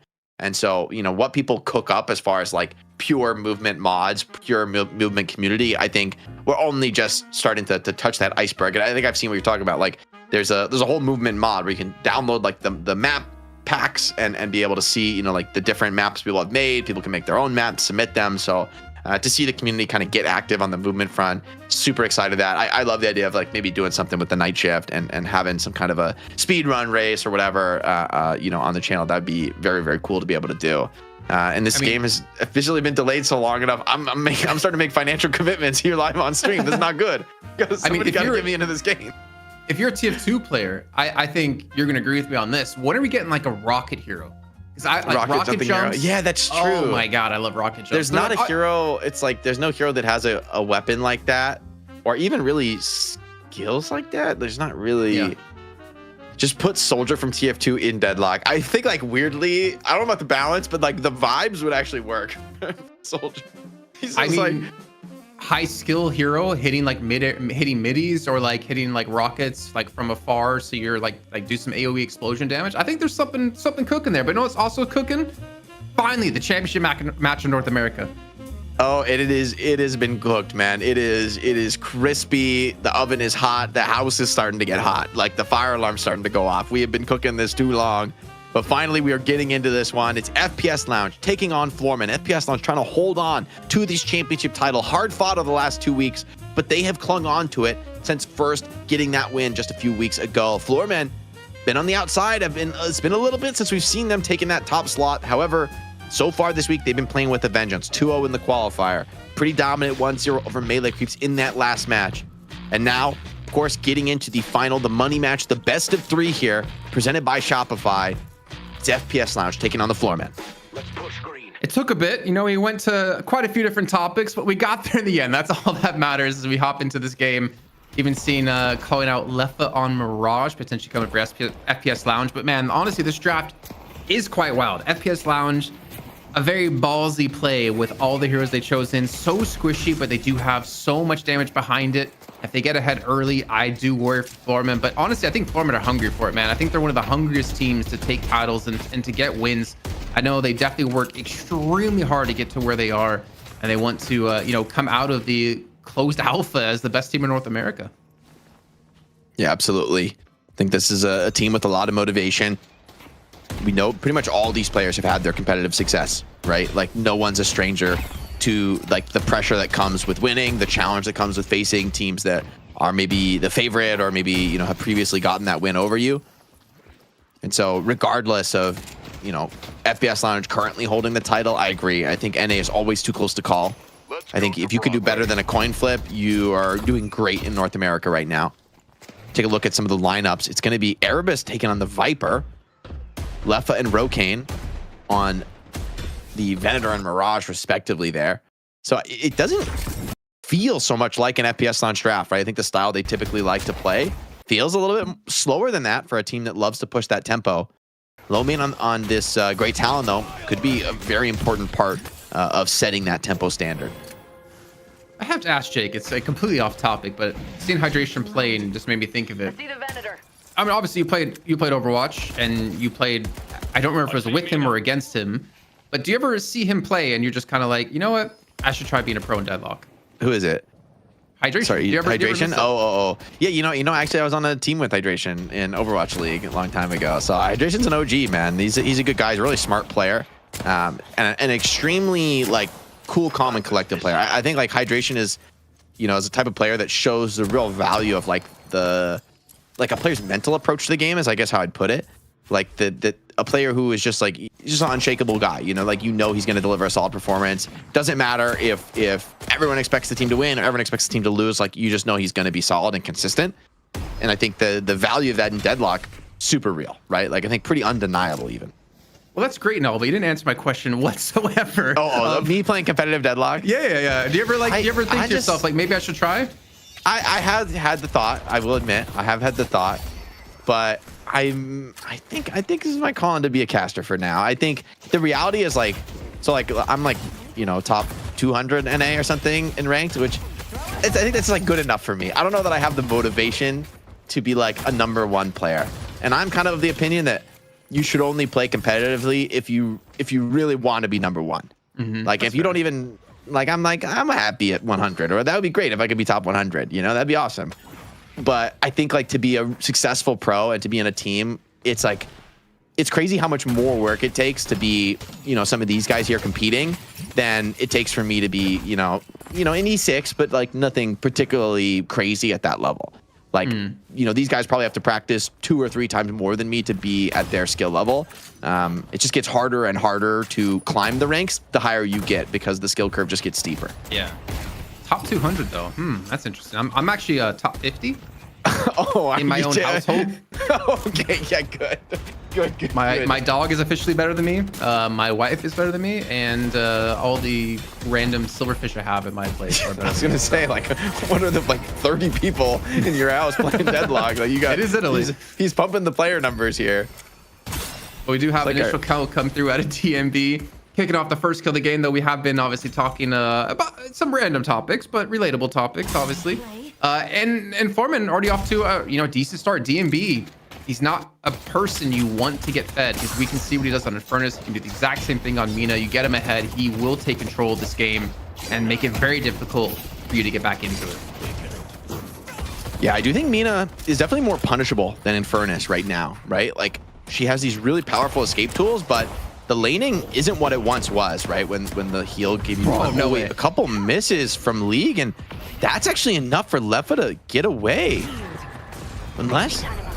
Oh, Kobe! That is gross, man. Lefa started to laugh all the way to the bank there. And that kill even sends you to the shop and picks up your Radiant regen. So, wow, that sick movement from Lefa to even have a chance there. But, I mean, this game... it's looking very dominant so far. Iridomini, though, has been pulled out. The disarm slows things down for Rokane, but he is not going to miss a close range on the silver. I actually wanted to almost see the replay if Lefa stopped moving just to type LOL or something in chat to him. And then he got hit with the S's bomb and died. And then just like, okay, I'm not going to hit enter. I'm not going to send that message. You get a quick delete on that one. The team doesn't need to see that. Even if whether it happened or not, it's a funny story. So I'm gonna go for it. I'm gonna go with that narrative. I mean, it sounds like something Lefa would do, honestly. That's why he would type an LOL. But honestly, I don't know if they're laughing in this game. Like, this is the pace is looking good for the Floormen, right? A very conventional draft. They got a small but the real soul lead, right? We often see the soul count completely even here at 6 minutes. And double buff goes to the Floormen. So Owl thrown from GT. No obvious targets presenting themselves. Might just be a little bit of harassment. Does hit 2, put some damage down in the lane, but Abrams and guys just shrug it off. Like, these heroes have crazy sustain. Yeah, I mean, especially with the rate of regen picked up for League 2. I mean, if he hits you with any of the abilities, the regen you can already see on his health portrait are just going to be skyrocketing on up. And then obviously Rocker with Infinite Resilience, not to mention the Siphon Life, could be very difficult to deal with. And speaking of difficult to deal with, it's DMB so far, man. Hydration has gone down once again. Erebus is extremely low in HP. He should be falling from this as a pause had come on through. And honestly, Floormen are kind of running away with this game so far. Only a 3K lead, but they seem to be dominating almost every single lane. Yeah, DMB already getting active now. Pretty surprising that he's the one rotating out of the side lane there and getting active. Bola does come out. The finish, though, it's good. DMB is going to be able to finish that kill. And Silver's low, but Zero's very, very tanky in the ultimate form. Heal creep. Mark stacking up, though. Ooh, getting the third one. Actually, he might be dead. Oh, the parry comes in. Good read from Lefa. Knew AVG would be really desperate for the melees in that circumstance. Well, they do get a kill as well into Rocker at a low main. Those are nice ones to find. Low main just solo kill. Was in a 1v2? Or no, I guess Hydration was there to help on that one. That's a good fight coming up FPS Lounge that they kind of needed at this moment. Here comes Mina with the Nox Nostra over the top. Putting some damage down, but nothing too meaningful. Venator is still relatively healthy. They're going to dive deep for this, but this feels quite forced. Mirage and Venator starting to put the damage back down here in mid. Jinmark's already level up to 2. You can see the amount of damage it does here to DMB. Bird coming in. Have to go back to base. Oh! This is big. That's, I think, the first spirit scaling for low main. That's a nice one to find here. Just a few minutes in. Another parry, though, man. AVG getting kind of styled on here by the mid laners. Good juke from Rokane, and AVG just has to back out of this one, try to clear the creep wave. That's the best he can do. And this dynamic duo of Rokane and Lefa, unconventional to have both carries in the mid lane, but they are taking these fights. Considering they were dying quite often, I mean, we saw DMB really start to run away with the game. I mean, he's at 7.2k, so he's still relatively far ahead. I mean, he's 2k ahead of Lefa at the moment. But a good bounce back from FPS Lounge to pick up consistent kills in the mid and the right-hand side. And this is actually a lot of damage being done to Demop already. The Lethal Venom coming on through. And who did he put in? I don't even actually know who he put inside the Brandis Hotel, but I'm going to assume it was Erebus. Yeah, maybe. Erebus, low HP. Shiv just needs to get anything, and yeah, the knife is going to be enough. Tylo-san does come out, but seems like more of an escape tool than anything else. This bird is going to connect and slow things down on the Xeno, ensure the retreat is clean from snakes. Everybody's got a Resto Locket in this game, man. This item has completely taken over the buying meta here at DLNS, man. All the top players want it, and makes sense, right? A lot of playmaking potential, getting a little bit of extra stand back in a crucial moment. Massive difference maker here at Deadlock. I almost guarantee it's going to be nerfed next patch. Every time we see something massively picked up like that, it's overbought pretty hard. I agree. Yeah. Like, it was maybe like just nerf the first, right? Like help Nova. It does give. Yeah, you're right. The Heal Nova was the crazy one. Everybody bought Heal Nova. That was problematic meta. Another bird. My God, he's machine gunning these on out. Looking to head over towards the mid lane. Maybe making an appearance in the left lane. And it looks like they're keeping him guessing. Dive on this too. D-Mob's low. Big hit on the Shiv. Is able to bloodlet off a lot of that damage, but there's just too much pressure. It's going to be Guardian dropping. It's the first Guardian of the game going down. A lot of damage has been dealt to the Guardians for Floormen, though. They pick up one of their own. Geist is quite deep on this one, but there's no singularity available for hydration. Another fight in the mid. AVG's been clapped back a couple times here. But he's willing to keep the pressure on, right? Willing to just use the tankiness, the ulti to clear some waves. Mina with the Nox Nostra forces Rokane down into the sewers. Are they going to be able to find him on the exit? He would love to be able to get out, and Lefa looks like he's going to tank enough of the aggression to maybe get that possibility. Tornado going to ensure the retreat from Rokane. So great play here from the carries. Oh my It's going to leave another kill on the average. Big stacks coming in on the Jin's mark. Owl coming in as well. And DMB finds himself in real trouble. Ooh, almost dies, and Leviathan gets the finish. That's going to give stacks to Lowkey. So the Floormen is still doing well from an economy perspective. Like, they are still leading, but Lowkey getting stacked up early is a really important asset to them. As mentioned, left at 9.2 on a kill streak as well. I think the one scary part, though, is that League is at 11K. He's being gifted the right-hand lane to himself, so he's continuing to farm out quite heavily here. DMB, I would assume he's going to be rotated towards one of these side lanes momentarily. Considering they lost the left-hand walker, that'd probably be the best place for him to go. But FPS Lounge have rotated left over there to deal with him and Erebus together to potentially pull off the kill. I feel like they're really giving no quarter to Floormen right now and really trying to keep this pressure on.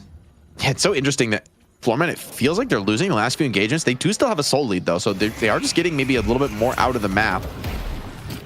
Attempted Urn Dunk coming out, but Quantum has to come out, and Apollo just has to retreat here. Luffa and Erebus, though, are pushing a walk on the other side of the map, so holding the Urn could just be a winning play here.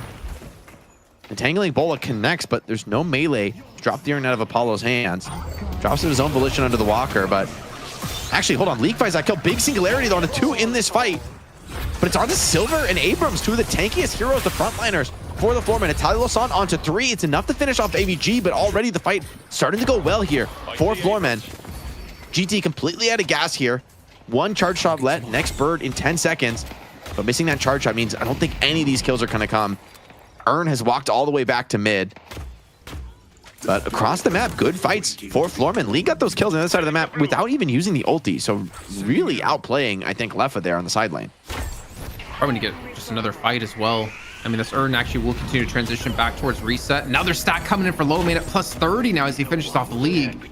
Definitely high priority target right now. And I guess the downside is for FPS Lounge, they don't have the Urn anywhere in sight to actually go for a turn-in, but I think they'll be happy with the Guardian take. Reinforcements have come on through. You can see Rocket heading over from the middle part of the map. There's going to be no singularity coming on through, and D-Mob, I mean, we forgot about him. He's on a 3 kill streak, takes down another, and they're going for the chase on to Hydration. Oh, what a charge. Oh, yeah, charging the Lowkey. Lowkey, a few seconds until he has that flight available. So he'll be able to play his way out of this one.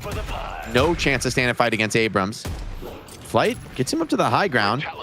That's going to give him a bit of a movement edge. But takes that knock on the zip pad, and they might be able to run this down. Maybe they just think it's a little bit too deep. Potential support could come in. Looks like Lowkey is going to be able to get back to base. Yeah, that's a little bit too close for comfort for sure. Potential catch on Apollo is Bola'd, but looks like the cart doesn't connect. They just have to put him in the Baroness for now. But Snakes can come out of this looking for a team fight. Pilot's on in 30 seconds, so realistically not going to happen. Even a preemptive repost there. Ripost. Oh my god, I can never say that word right. Riposte. Riposte. Even worse, I said it wrong twice. The Urn has been picked back up 13 minutes in, heading over towards the right-hand side of the map. Looking for turn this time, though, out of Floormen. And League with the ultimate. Not necessarily the worst carrier to take. But the pressure, it hasn't stopped on this left-hand side. It looks like FPS Lounge really want to take this walker down. And DMB, I don't know if you can defend against 2. Yeah, it's a pretty tall order for Amina, especially one at low HP.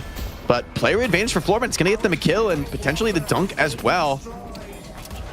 I think you probably take that trade, right? You're getting a kill on the Snakes, and because there might even be a walker that comes in courtesy of it and really makes this an advantage play for the Floormen. I don't think there's anyone who can really be here to make this defense. Mirage is going to be half-hearted at best, putting some poke damage down. Putting some stacks onto Geist, but with the door out for the retreat, it makes it pretty safe to go for what would otherwise be a bit of a risky push for Geist. Yeah, and now 9K in the lead here for Floormen. So in the end, it has worked out for them. 1-for-1 walker trade, but they get the Urn in hand. The next Urn in about a minute's time. He's got to be a little bit careful. I mean, those owls out of Lowkey have been pretty damn spot on here, sitting at 13K for himself. And then the Viper. We're also, we haven't really talked too much about Erebus. Got the burst fire, got the bullet lifesteal, opening around split shot as well. Pretty much core to her kit. Haven't really seen him put any investment into the Petrifying Bola just yet. Going for the slither, so he has the extra shield when he slides around. Which is sustainability in fights, considering you're a very squishy team, isn't the worst case. But I do wonder what would be the next max, and I would think it had to be. It always has to be Bullet because that sets you up for so much with your team. Yeah, sometimes people go for the max lethal poison, but I think you're right. I think I'd rather see maybe a max Bola. Your team could really use that extra control. They're looking for a bit of a fight here. Looks like Floormen willing to back out. The guided owl not finding any connections just yet, but with the urn coming down, if you don't take this fight, there is going to be a high cost from it. Looks like Snake's starting to trade here, putting some pressure on the League, but the guy's quite tanky here. Singularity available. Erebus already found Rocker. Hotel guest out for Lefa here. He's caught in the Baroness, but decent fight for FPS Lounge. They're still getting a little bit low on a couple characters. There might be something to be said about this one. Demov caught in the Singularity. Talos on. It's only on to Xeno, though. There might be a punish coming in. Looks like there will be. Snakes goes down. Hydration goes down. And despite fighting that first pick on a Rocker, it looks to have been a little bit too expensive. FPS Lounge getting punished pretty hard in this fight. Even Erebus is going to go down as well. And no one's stopping D-Mob, man. 15k on a constant kill streak. Urn has been picked up by Xeno. He's look to ferret across the map while his team cleans up these kills. AVG coming back in for the 2-on-1 up against Rokane, who's extremely low on health. It should be falling. So that's 4 kills in total now for Floormen. I think they lost 1. It was Rocker to die relatively early on that fight. They can somehow turn this urn as well. I mean, this lead has already exploded up to 12k now for Floormen. And honestly, I think a lot of the credits for DMB and D-Mob, man. Like, it doesn't matter what region D-Mob's playing, he seems to just be as consistent as ever. Yeah, it's a big team fight win for them. FPS Lounge, though, did make a quick rotate here to the side wave, so not going to be a free urn dunk. You're going to have to fight for it if you want it. Floormen, though, have read this well. They're playing it pretty safe. They are sending a huge wave to crash on the Hidden King base here, so somebody's going to have to go back and deal with it. Looks like it's going to be Rokane. Pretty natural for the Venator. Also a fight maybe brewing in the mid lane. So pressure split across the map. League actually does go down. Looks like found from the GT bird. And a quick little sneaky dunk worked in. And even most of the souls also going to get picked up. So nice footwork from Xeno. Going to find himself in the wrong neighborhood now, though. And so while objectives going towards Floormen, the kills go to FPS Lounge, which is going to be nice for them at this point. Sort of Xeno just broke their ankles there with that turn in. You saw him like bait in the melee to Lefa and then fades away to just dash on back. That was damn well done, honestly, out of Xeno. But it did cost him 2 lives, and that's the scary part. But also the scary part is the fact that Rokane, he's been silently farming up quite a storm here at 20,000 souls. He's just behind DMB at 21k, but being gifted that big lane that you talked about shoved into him on the right hand side, going back towards the jungle. I think obviously DMB will have more impact at this stage in the game than Rokane, but if he continues at this pace, he's definitely gonna be that late game threat. Not to mention that, you know, Lowkane is already at plus 40 on his bird, has rapid recharge, counterspell as well. I don't really think he's too worried about investing much more into his kit. Then again, I don't know if they're gonna feed anyone else. Like, I don't think Erebus is gonna get a majority of the farm anymore. I think obviously Lefa, Rokane, and Lowkane are gonna be probably the 3. Yeah, I do think Boundless is a pretty big buy for GT. When you get that spirit power scaling that's amplified by Boundless Spirit, like that tends to be a pretty nice power spike as well. There's items like Tank Buster that, you know, really make a difference, move the needle for you. But getting caught out is not the way you want this fight to start. And it looks like another catch even came in on the side wave at the same time. Erebus caught by League. Walker dive being considered here. Creeps are a little bit away from this, but they're not going for the creeps. They're going for the kills. Lefa thought the Walker would defend him, and I don't blame him for it. I thought they would too, but full dive from Floormen, aggression all over the map, and it pays huge dividends. They get 3 kills, and there's no punish. There's not even much damage going the way of Floormen in that one, so really flexing their strength on the map here. Nice little micro, too, out of the movement out of AVG there. When the stomp came through, he backed away instead of dashing away, then dashes back in after the stomp was done, so you can close that gap against left and keep the pressure on. And well, speaking of pressure, you see on your screens, mid boss has been started. It's already extremely low on health. Looks like they are going to be baiting out of this one. And they have given up ground to actually have FPS Lounge steal this one away. They can go back, healing the base, and then come back to mid boss with the door. Look at all the bells as well being stacked up on mid boss. So it's super scary to even get close to it. Now, though, it looks like FPS Lounge is going to force their hand, going to make them really commit to this. There's Owl, there's Singularity, there's a lot of tools into this fight. Floormen starting to get this fight popping off. Once again, Rocker, AVG, caught by the Singularity to open up. This time there's a little bit more damage to eliminate them just a bit more quickly. Rocker also falls. 2 players hit the deck, but FPS Lounge low across the board. Do Floormen want to continue to take this fight? They're still looking, they're still poking and prodding, trying to find those opportunities. Decay from Shiv is going to be pretty meaningful here, especially with the knife starting to tick. D-Mob, that connection, it's going to be scary. Slivers of HP, and actually Hydration is just going to bleed out from that. Floormen, only 4 players alive now, but a lot more health on the field than the vibe of FPS Lounge. Honestly, I thought that was a lost fight for Floormen, man. The position they had getting caught with Singularity, their team entirely split across. It's going to be a re-engage out of FPS Lounge, though. Good. Knocks Nosh on top of this to actually get the silence and the kill on the left, who has a chance to steal it. They take every single rejuve and potentially more. Snake's trying to escape from this one. He's going to be ran on down here, not to mention Erebus trying to potentially run away, though I think he's going to be relatively safe. But another kill coming on through left by Rokane. Everyone is getting these kills, and DB just trying to keep these rejuves alive, not trying to lose a single charge of it. And Floormen will come out the victors 28k ahead. Is the bird going to kill anybody? It does hit Mina, but it's just not enough to get to the execute threshold. Huge wave of creeps, by the way, took the FPS Lounge base guardians during that fight. So you're going to have a speed zip on one side of the map now, which is pretty meaningful. With 3 players dead, DMB just going to heal up. And pretty soon, I think we might see a siege on the Midwalker. For now, just going to see a quick take on the urn. DMOP getting very active in the mid lane, though. Like, this is some fearless gaming. I don't think he's died this game. Maybe a little too fearless, honestly. Headed to Broadway. I hope this isn't like StarCraft, where you have all the Korean pros, i.e. like EU pros, going over to North America because the region is just easier in general. I mean, I feel like if you take the death stat from DMOB ever since he's been playing in Floormen in Night Shift, it's got to be insanely low. He probably has the least deaths out of anyone else in the last like 3-4 weeks. True, but I will say, I don't know that you can say DMOB is like the same as every EU player. Like, DMOB was one of the best players in EU too. That's true. I feel like he's one of the best players in the world, period. Like, I just don't know that the region matters so much. I mean, it is pretty impressive that he's doing this on ping, right? Like, get DMOB off ping and show what he can really do. But I think the netcode in Deadlock's actually reasonably solid for playing on somewhat high pings. Floormen, though, they're not in a hurry. They're not in a hurry to develop this game. I think the region was going to be out before the next urn comes up, though. So if you could just steal farm, I think it's a perfectly reasonable choice here. But if you want to look for this mid-walker, the time to do it is in the next 60 seconds. And that last mid-boss, though, if you pointed out perfectly, man, like seeing the call bells stacked up on top of mid-boss, preventing FPS Lounge from actually trying to steal it away while Floormen were healing was so chef's kiss, honestly. And when we see a fight break out, the last walker of the game is being harassed down by League as the rest of his team is pushing FPS Lounge back, and Rokane's going to be caught out by AVG. The first kill coming on through, it will cost him his rejuve and potentially his life as he looks to escape, but he should be dead. Yeah, he's way too deep. Went for a heavy melee and got parried there. Definitely an overextension from AVG. That's not a death you want to give up here for the Floormen. And FPS Lounge, I think they're wise to step up on the map now. I mean, your singularity's coming up. AVG's dead for 50 seconds. That's actually a reasonably big mistake from AVG, because now, I mean, yes, you have 2 more rejuves, but I think FPS Lounge are stronger for at least a couple minutes. They're going to be able to step up and get a lot of jungle on the map that they may not have otherwise found. You know, I heard ZP and DDK talking about this topic earlier on, talking about Shiv and Killing Blow, and how I think it was ZP saying he think it actually was a buff, not a nerf to Shiv, because we see it mostly used to escape, not actually to lock down kills. I was kind of curious of your thoughts, Jake, of how you feel like Shiv is with the changes to how his Killing Blow works, because it definitely does seem like a buff with how we're seeing the highest level of players use them. Yeah, I agree. The flexibility is probably a buff at the highest level, because the option to use it as a pure movement tool is now available, which it just wasn't before.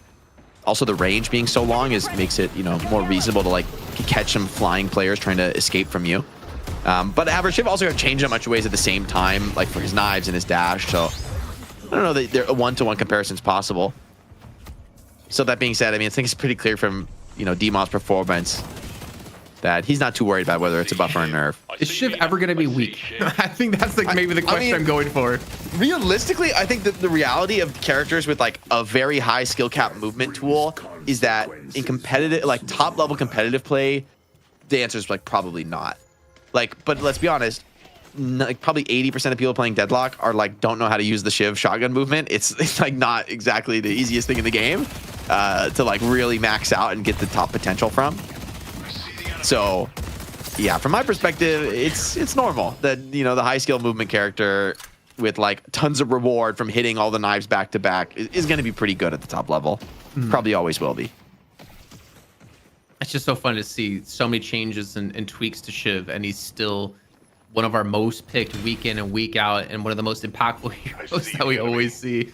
I don't know what they plan to do with him long term. I do prefer the meta of Shiv now than the Shiv where he's like, I just build like 50k souls of vitality items and like just press the ult when my teammates get people low. Like that was, I'm gonna say that was less fun than the current. I think that's maybe not the most controversial opinion. No, not at all. Like at least now it's like you can build Dispel Magic and it's a lot harder for him to get some of those kills. When he was just like hyper tanky executing 6 players in the team fight, that felt pretty bad. And he got indirectly buffed when all the health pools got increased across the board as well. For all the percent executes. Although now there's a lot of percent executes in the game. Like it's not the rarest stat in the world.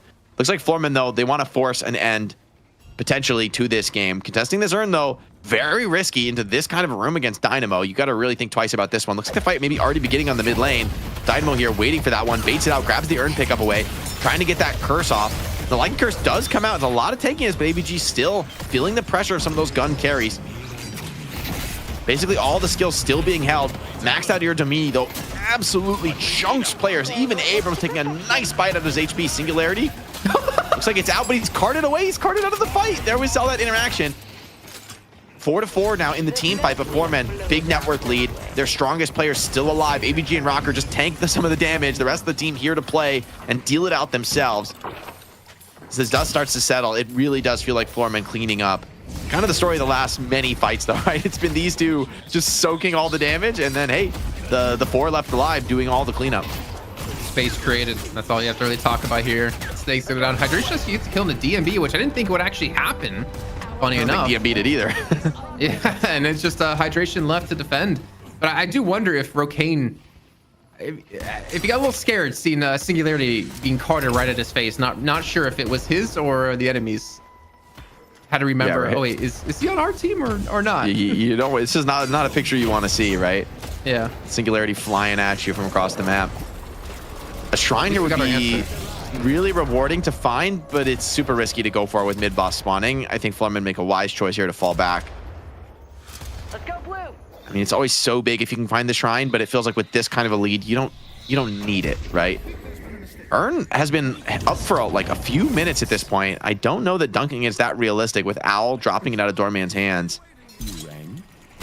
Although the creeps are hitting on the base, like they know that FPS Lounge are out here looking for a team fight. ABG getting super low, dies once again before the curse. So FPS Lounge really punishing the front line of Floormen. I have to be careful too, because mid boss is up, and if any time for FPS Lounge to go for it, I would say it's almost right now. DMB's still down. ABG's no longer there. I feel like this is almost like a you have to go for it kind of thing, because you're down. I mean, how many is this? Like 33K? They need something to get back in this. Yeah, they do. It's pretty hard against Doorman, but they're going to go for it anyway. Xeno would, I'm sure, love to get a door in the pit and just make this really awkward. Lefa's going to be teleporting and Traveler somewhere. It just looks like he's playing the stairs here, trying to put some damage down. A cart on the Erebus stuns him into the wall. A lot of damage on the Viper. He's already going to be kind of struggling to play this fight from that position. Floormen, they know just stalling. Their players are coming back into this. ABG up in 15. FPS Lounge, once again, low across the board. This poke hurts, man. The doorbells from Xeno. The daggers from Demov, they're just cutting them to pieces without the engagement even really beginning. FPS on strong in the room, but feels like they're being hit from all sides. Floormen with the mobility advantage, kind of poking and prodding from all angles. And we've seen it quite a few times already in this game, how FPS Lounge just, once they get their back against the wall, things start to go wrong. And like, if you go in a pit, you fight them. If you try to run away, guess what? They have a door outside a pit to continue to fight you. You can't get close no matter where you go. And there's no singularity. There's no real way to engage this fight, as the mid boss has been dropped.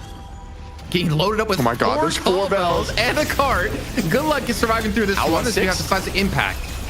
Owl on 6 is enough to grab one of the crystals, but will you be able to win the team fight? ABG died before the crystal came out. There's not going to be a silver in this fight. Rokane laying down damage from that stairwell. It's going to be a pretty tough place to push. Last rejuve of FPS Lounge is consumed. Floormen still working with one more. Playing this one slow and steady. Singularity, though, it's good enough. It's kind of slows things down on the D-Mob, but there's no damage to follow up onto him. The Shiv going to live through it. Looks for the executes, finds that dagger onto Hydration. I think that should be enough for the tick-out kill. Xeno grabs the finish. And AVG, man, he has taken all the deaths this game. But Floormen, I mean, maybe he's just doing his job. He's soaking in the damage, holding it down. And as the dust settles in these team fights, it just seems to be Floormen a lot stronger with their souls on the map. I think what we just saw as well, watching that fight from Demos's point of view, him zoning out 2 players up that staircase, the rest of his team can fight. I think it's just a testament to his understanding of what he needs to do in these fights, but more importantly, how these fights are kind of playing out. It was really, honestly, it's just really cool to see him do that in that sense, that his team continued to fight behind him and the amount of raw damage he was able to do. And then, of course, the survivability as well off the singularity. I think there was an E shift we saw out. I didn't actually see who it was. Was it DMB, I'm assuming, to survive in that singularity. But all in all, I mean, Floormen, they still have the lead. They have at least 1 Reju crystal left. And they do have this base already cracked open. That left-hand shrine is extremely low on health. But I don't think they can just push in for it just yet. They need the reinforcements, and the reinforcements are coming. You can see them just coming down the zip line in mid lane. And they even get an initial door over onto Lefa, who might not survive getting out of this. Yeah, it's going to give them the opportunity to set up on the team fight. The Owl comes in over the top, stuns a couple players from the Floormen. Singularity, rather, Quantum Entanglement comes out from Hydration to pull Lefa out of trouble. Floormen pretty low across the board, and with only 1 Reju to play with, I think they'd be wise to play things a little bit cautiously. The shrine is so low. The creep. Someone's going to kill the creep, please. You're kidding me. Jason, if that shrine dies to this creep with snakes 2 inches away, I'm going to lose it. Let's go blue. Please don't lose it. I need you to stay here. But I will lose it. You could just blow air on it and it's gonna fall down. Oh, we can see you actually this bird? to initiate that fight. I saw this was on 6 players. All 6 hitting with the bird. MVG just got smoked, man. But the fight is just too. I mean, it looks like such a great start to the fight from Lowkey, but Floormen navigate their way through that. Here they go, picking up the shrine, playing around the door, making sure they don't take any kind of a risk here. Lefa is also sieging the base here, trying to maybe get a shrine trade of his own. It's just going to be AVG going back to deal with him, but can AVG actually take the 1v1 Mirage? This is not an easy hero to battle in a one-on-one, but you don't necessarily need to win it. You just need to keep Lefa occupied. Lycan Curse comes off. Silence Wave comes in, has to dispel that. But the Lycan Curse, one of the better 1v1 tools in the game. Still Mirage, one of the better 1v1 heroes in the game. Eventually, Lefa is going to create enough space and time for him to teleport back to base and get into this team fight, which is actually going decently for FPS Lounge. Still, TPing into this spot might have been just a little bit too greedy. League is still healthy, still strong, and with a gun buff to boot, Geist, an absolute menace on the server right now, Jason. That was honestly like such a sick dispel magic too. The sound spray came on through. I didn't even realize he dispelled magic off so we could actually dirt devil away from this one. Oh, this might be an overcommand of Erebus. The rake cleans him up, but it'll still be a 1-for-1 trade. And I think honestly FPS Lounge are going to be happy for that. DMB down for 85 seconds, and they're trying to get this urn in. Was that D-Mob running it in, or was that Hydration? He scared him off. I mean, that's still a free turn for them if they can just pick it up. But instead, they're going for the push. They're going for the finish. There's solo singularity on Geist. You don't have much choice. You got to stop her from doing damage, but she still has that swap online. She's going to pop it instantly, take down Hydration. And Lady Geist standing tall, a 9 streak for a League. Now it's his turn to be the hyper carry for this squad, and he has delivered into this one. Tyler San slows things down, curses a couple players, but Floormen refusing to take no for an answer. Lowkey now, the last player alive to defend in the pit, and ultimately League gets the job done. Really wild game on this one, but in the end, Floormen played a pretty straight up battle.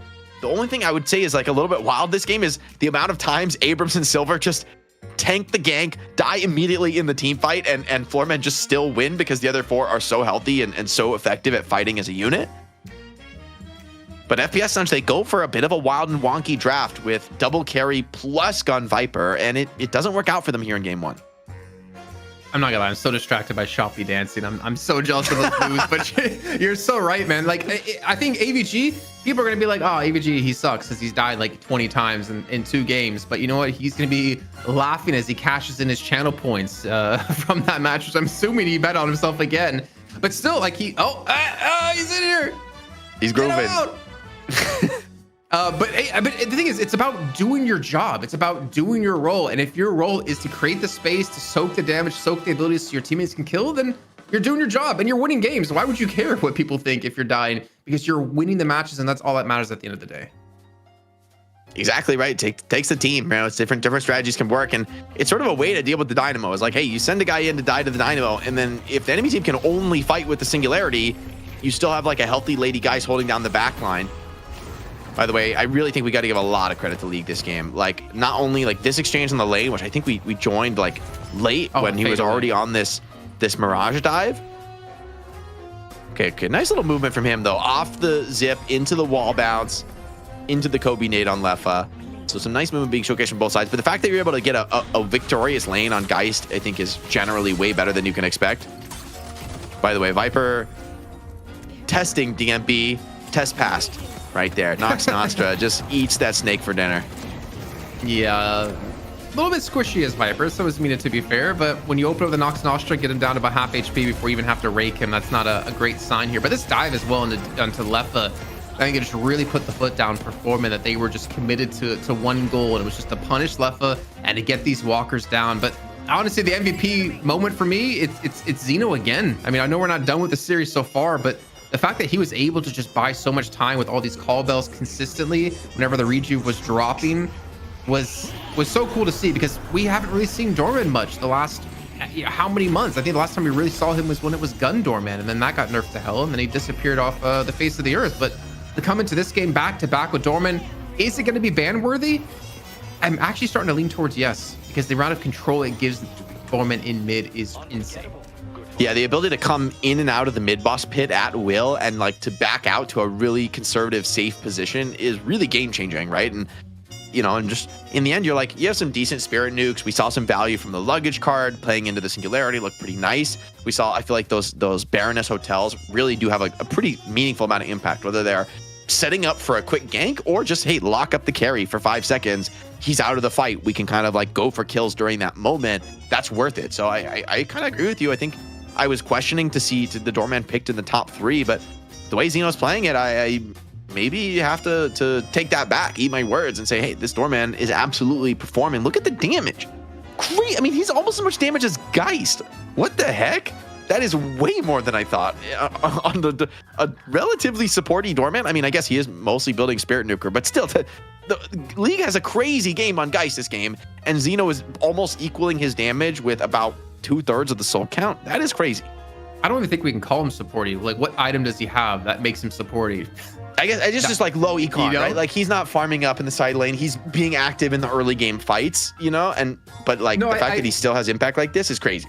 I got you, but I'm more leaning towards a sense of, like, he's not playing Kelvin. He's not playing Ivy. I mean, even to be fair, his Ivy did have massive impact because he would go Echo Shard Stone Form, and he would just stomp you repeatedly and then do insane amount of damage. But I feel like Xeno's support, quote unquote, has always leaned towards him being a damage dealer, and it gives you that like 6-man that you wouldn't really expect. Like, if you look over maybe towards like Saint and EU, I don't think Saint would put up numbers like Xeno is doing.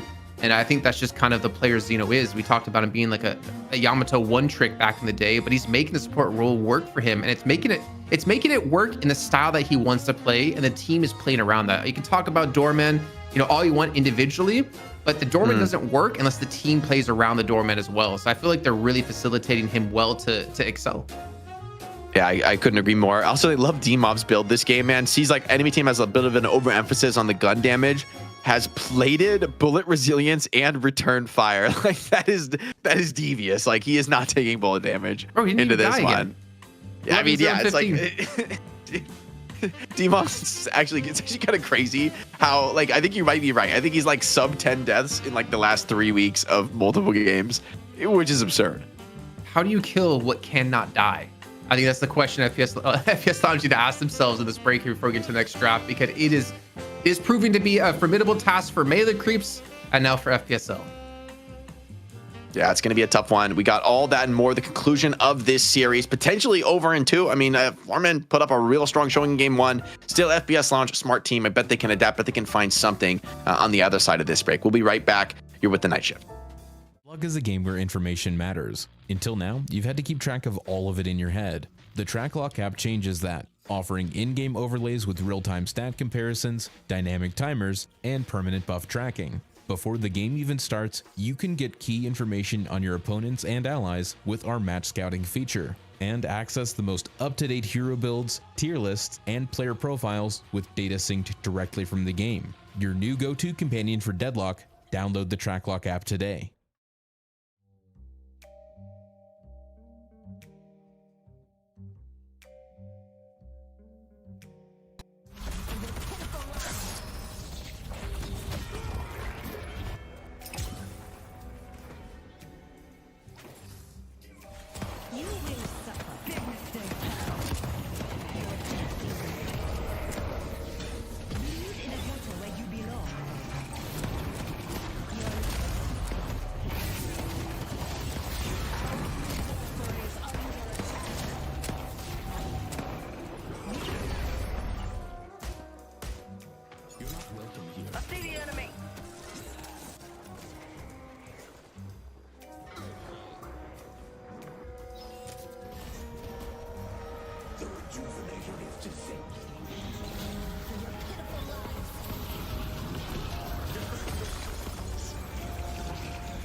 Like I told ya, no one's better than me.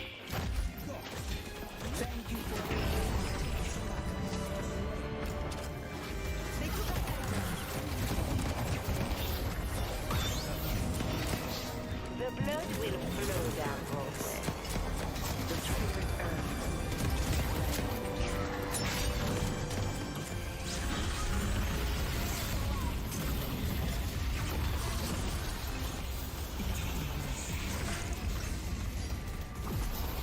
The rejuvenator is distant. My arrow will strike true.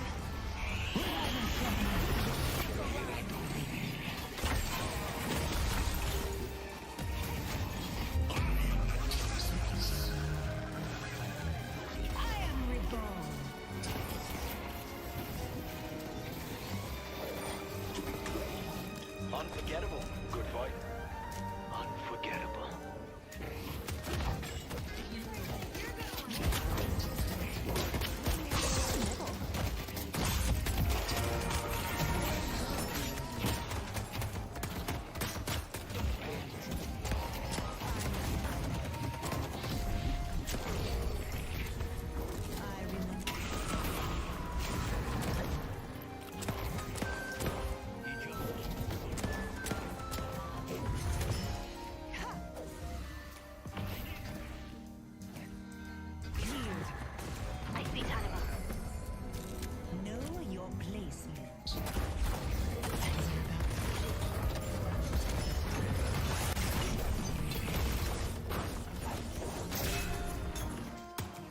Dynamo.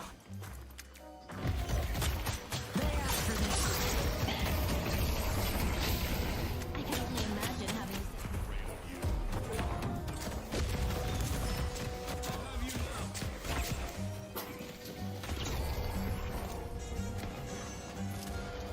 Headed to blue.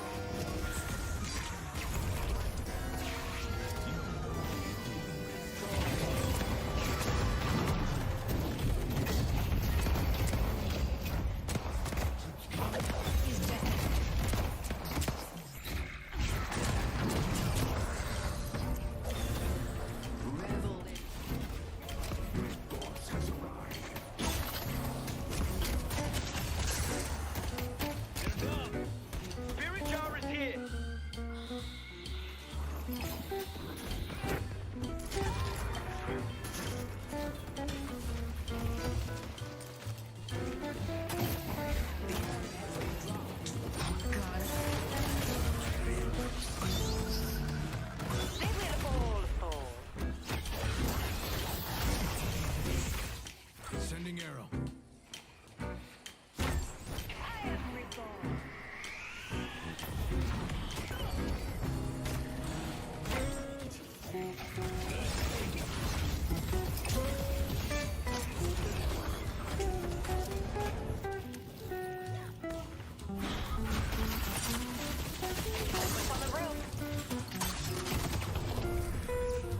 Barely worth my time.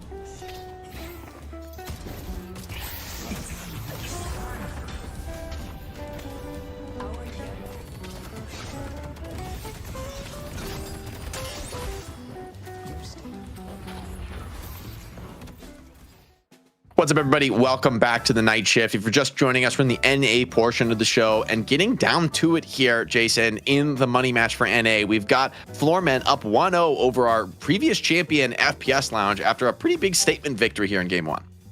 Yeah, previous champion for the last 2 weeks running, trying to defend their title for a third time, man. And honestly, with how that first game played out, I would be a little bit worried. I think there's a lot of things that they need to ban away, but they only have 2 slots to do so.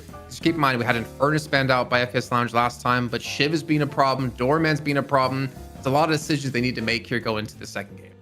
Yeah, I do think they kind of found themselves in a bit of an odd draft in game one. So I feel like if you could just kind of stabilize things, lower the temperature a little bit, you might be able to find a bit of a better look. They also have more control now, being able to pick what side of the draft they'll be on. We're getting the draft ready for you guys. But of course, before we do that, we got to give a quick shout out to one of our lovely sponsors. If you've been digging some of the graphs, some of the data we've been having on stream, you got to check out the TrackLock desktop app, guys. Totally free to use. There's a ton of features on this thing. I use it now all the time when I play Deadlock. Not only does it make it easier for you to access your data about what's going on in the game with an up-to-date match profile, but there's a ton of info there about your stats, about everything. So we can take a look at that if we've got it ready on the production side.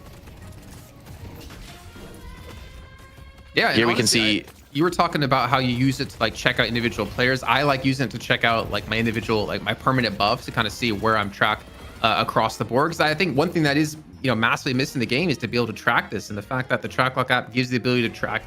I keep saying track. Being able to see your goal and statue buffs, but also like your like souls per minute, and kind of keep an idea of like where you want to be at and where you're kind of lacking. You can kind of analyze your own play quite well with it. Yeah, exactly, and keep an eye on how you're doing in one game versus another. I feel like this in-game tracker is letting you kind of keep an eye on what your skill is looking like and how you're doing is always pretty nice. Take a look at a little match code I played. I hope I don't feed right here. It looks like I'm feeding here. Rip. I mean, of course production hit you with that. But, I mean, they found the exact moment that you died, but also be able to see like all the other players in the lobby and kind of like what their win rate is on their specific hero that they're playing, how well they've been playing lately as well. I think it's such a cool feature to let you know in that match, like who's going to be my biggest threats that I have to worry about. Yeah, and how experienced people are in the heroes they play. I always check my lane partner. I'm like, is this the first time they played this character, or do they have some reps on it? It'll kind of, change my approach to the game. I always think it's nice info to have. Which this is like one thing. This is like the tools for the live game. But I also think for a lot of people who just aren't even worried about like in terms of like the assist in the live game, what they're actually doing, but to be able to look at like what are pro players doing, what are like the meta heroes, what are the meta builds. Check out some of the leaderboard, see what the top players are doing, take a look at some of the top items. Like for me, there's just a lot of rich data on this app that if you have the desktop app, it's just so much easier to access. So shout out to production helping us take a look. But we can take a look at some of the builds. Even like, look, you can like see what Listic's doing. Check out some of the top players on the leaderboard. What's the data? Listic is a filthy Bebop spammer. He's joining the ranks of the proud Bebop enjoyers. You can even see the activity when they're playing as well. That's kind of cool to be able to like know when those people are actually like playing their matches, when you can try to Q snipe them. I mean, he's playing a lot of Bebop, a 50% win rate on it. It's not, I mean, it's not the best win rate, but it's not the worst win rate whatsoever. And you can see who he's been playing with as well. Yeah, I mean, honestly, there's just so much information to gain from this. And I think, honestly, if you're a player who wants to actually improve their gameplay and wants a way to like figure out what do I need to improve on, I think this app gives you such an easy way to do so to help you improve yourself. Dang, look at Dynamo, man. Dynamo is taking Deadlock by storm. Dynamo actually might get nerfed with stats like this. I feel like he will. Infernus also super high up there. Interesting that like... What's that 7 doing up there? Number one. Right. What's happening with that? 7 is like a crazy... 7 is the opposite balance problem of Shiv. Like 7 is the Shiv of low elo. It's like press ulti, do big damage in area, good. Like I am you strong. Dying again. Wow, our production's really doing a great job of showing off your depth. Tap back in for that. Come on now. Come on now. Cut this. All right, we won the game, Jason. We won the game. I'll have you know. We got the dub. I made John proud. That's what I was playing for there. But that's the TrackLock app, the AVG role, right? Where you just like I was taking the deaths. Somebody had to do it. John wasn't gonna die for the team, so I had to do it. I had to put my life on the line. That's just I'm a selfless guy like that. But you guys download the TrackLock app. It supports not only what they're doing with the app, but also us, and it's totally free to use. So it's like you don't have to pay anything. You can a lot of extra data help you level up your Deadlock game. You can do !TrackLock in the chat. It'll pop up all the right links. You can just Google search TrackLock. Pretty easy to find their app. Pretty easy to get the download. So huge shout out to them. Don't go search. Use our links. Use our link. Yes, true. That's what that is. That's true. That is a good point. All right, guys. I think we got the draft ready to get into this game. Goober. Jake, you're a Bebop spammer. I played against your Bebop less than a week ago. You're the Bebop spammer. We have I'm saying he's joining the proud ranks of the filthy Bebop spammers. I am a Bebop spammer. Although I'm becoming even filthier. I'm becoming an Infernus spammer. I gotta enjoy Dash Furnace for like the next week because that's not lasting. It's just the thing is, you did it. This coming from the guy who played Junkrat. I'm just saying. That is true. That is true. That's the real OGs know. You know, somebody made a Riptire.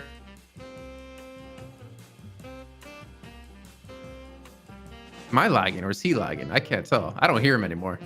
He died. Well, He died. I'm not hearing anything. Jake's dead. I think oh, there, he's back. He's back. Am I back? He's back. Okay. Well, maybe That was my a mic's Riptire not- hitting his mic. The Riptire hit my mic. It popped it, destroyed me. But I was gonna say somebody made a Riptire joke in my Deadlock game, and like half the lobby didn't get it, and I realized I may have outlived the Riptire joke. Someday it will happen. I will outlast it. Well, we have the same bands coming on through from last time, and so far the same picks coming on through. So it looks like FPS Lounge, or we're just running back the first draft. I don't know. It seems like they're still happy picking the Dynamo first, but as you pointed out, Jake, I'm hoping they do pick a little bit differently this time because that squishy lineup that they had, it just could not handle D-Mov and Xeno and League. It handled the AVG pretty well though. Let's be honest. The city could use some new blood. Oh, his mic's gone again. Man, these Riptires.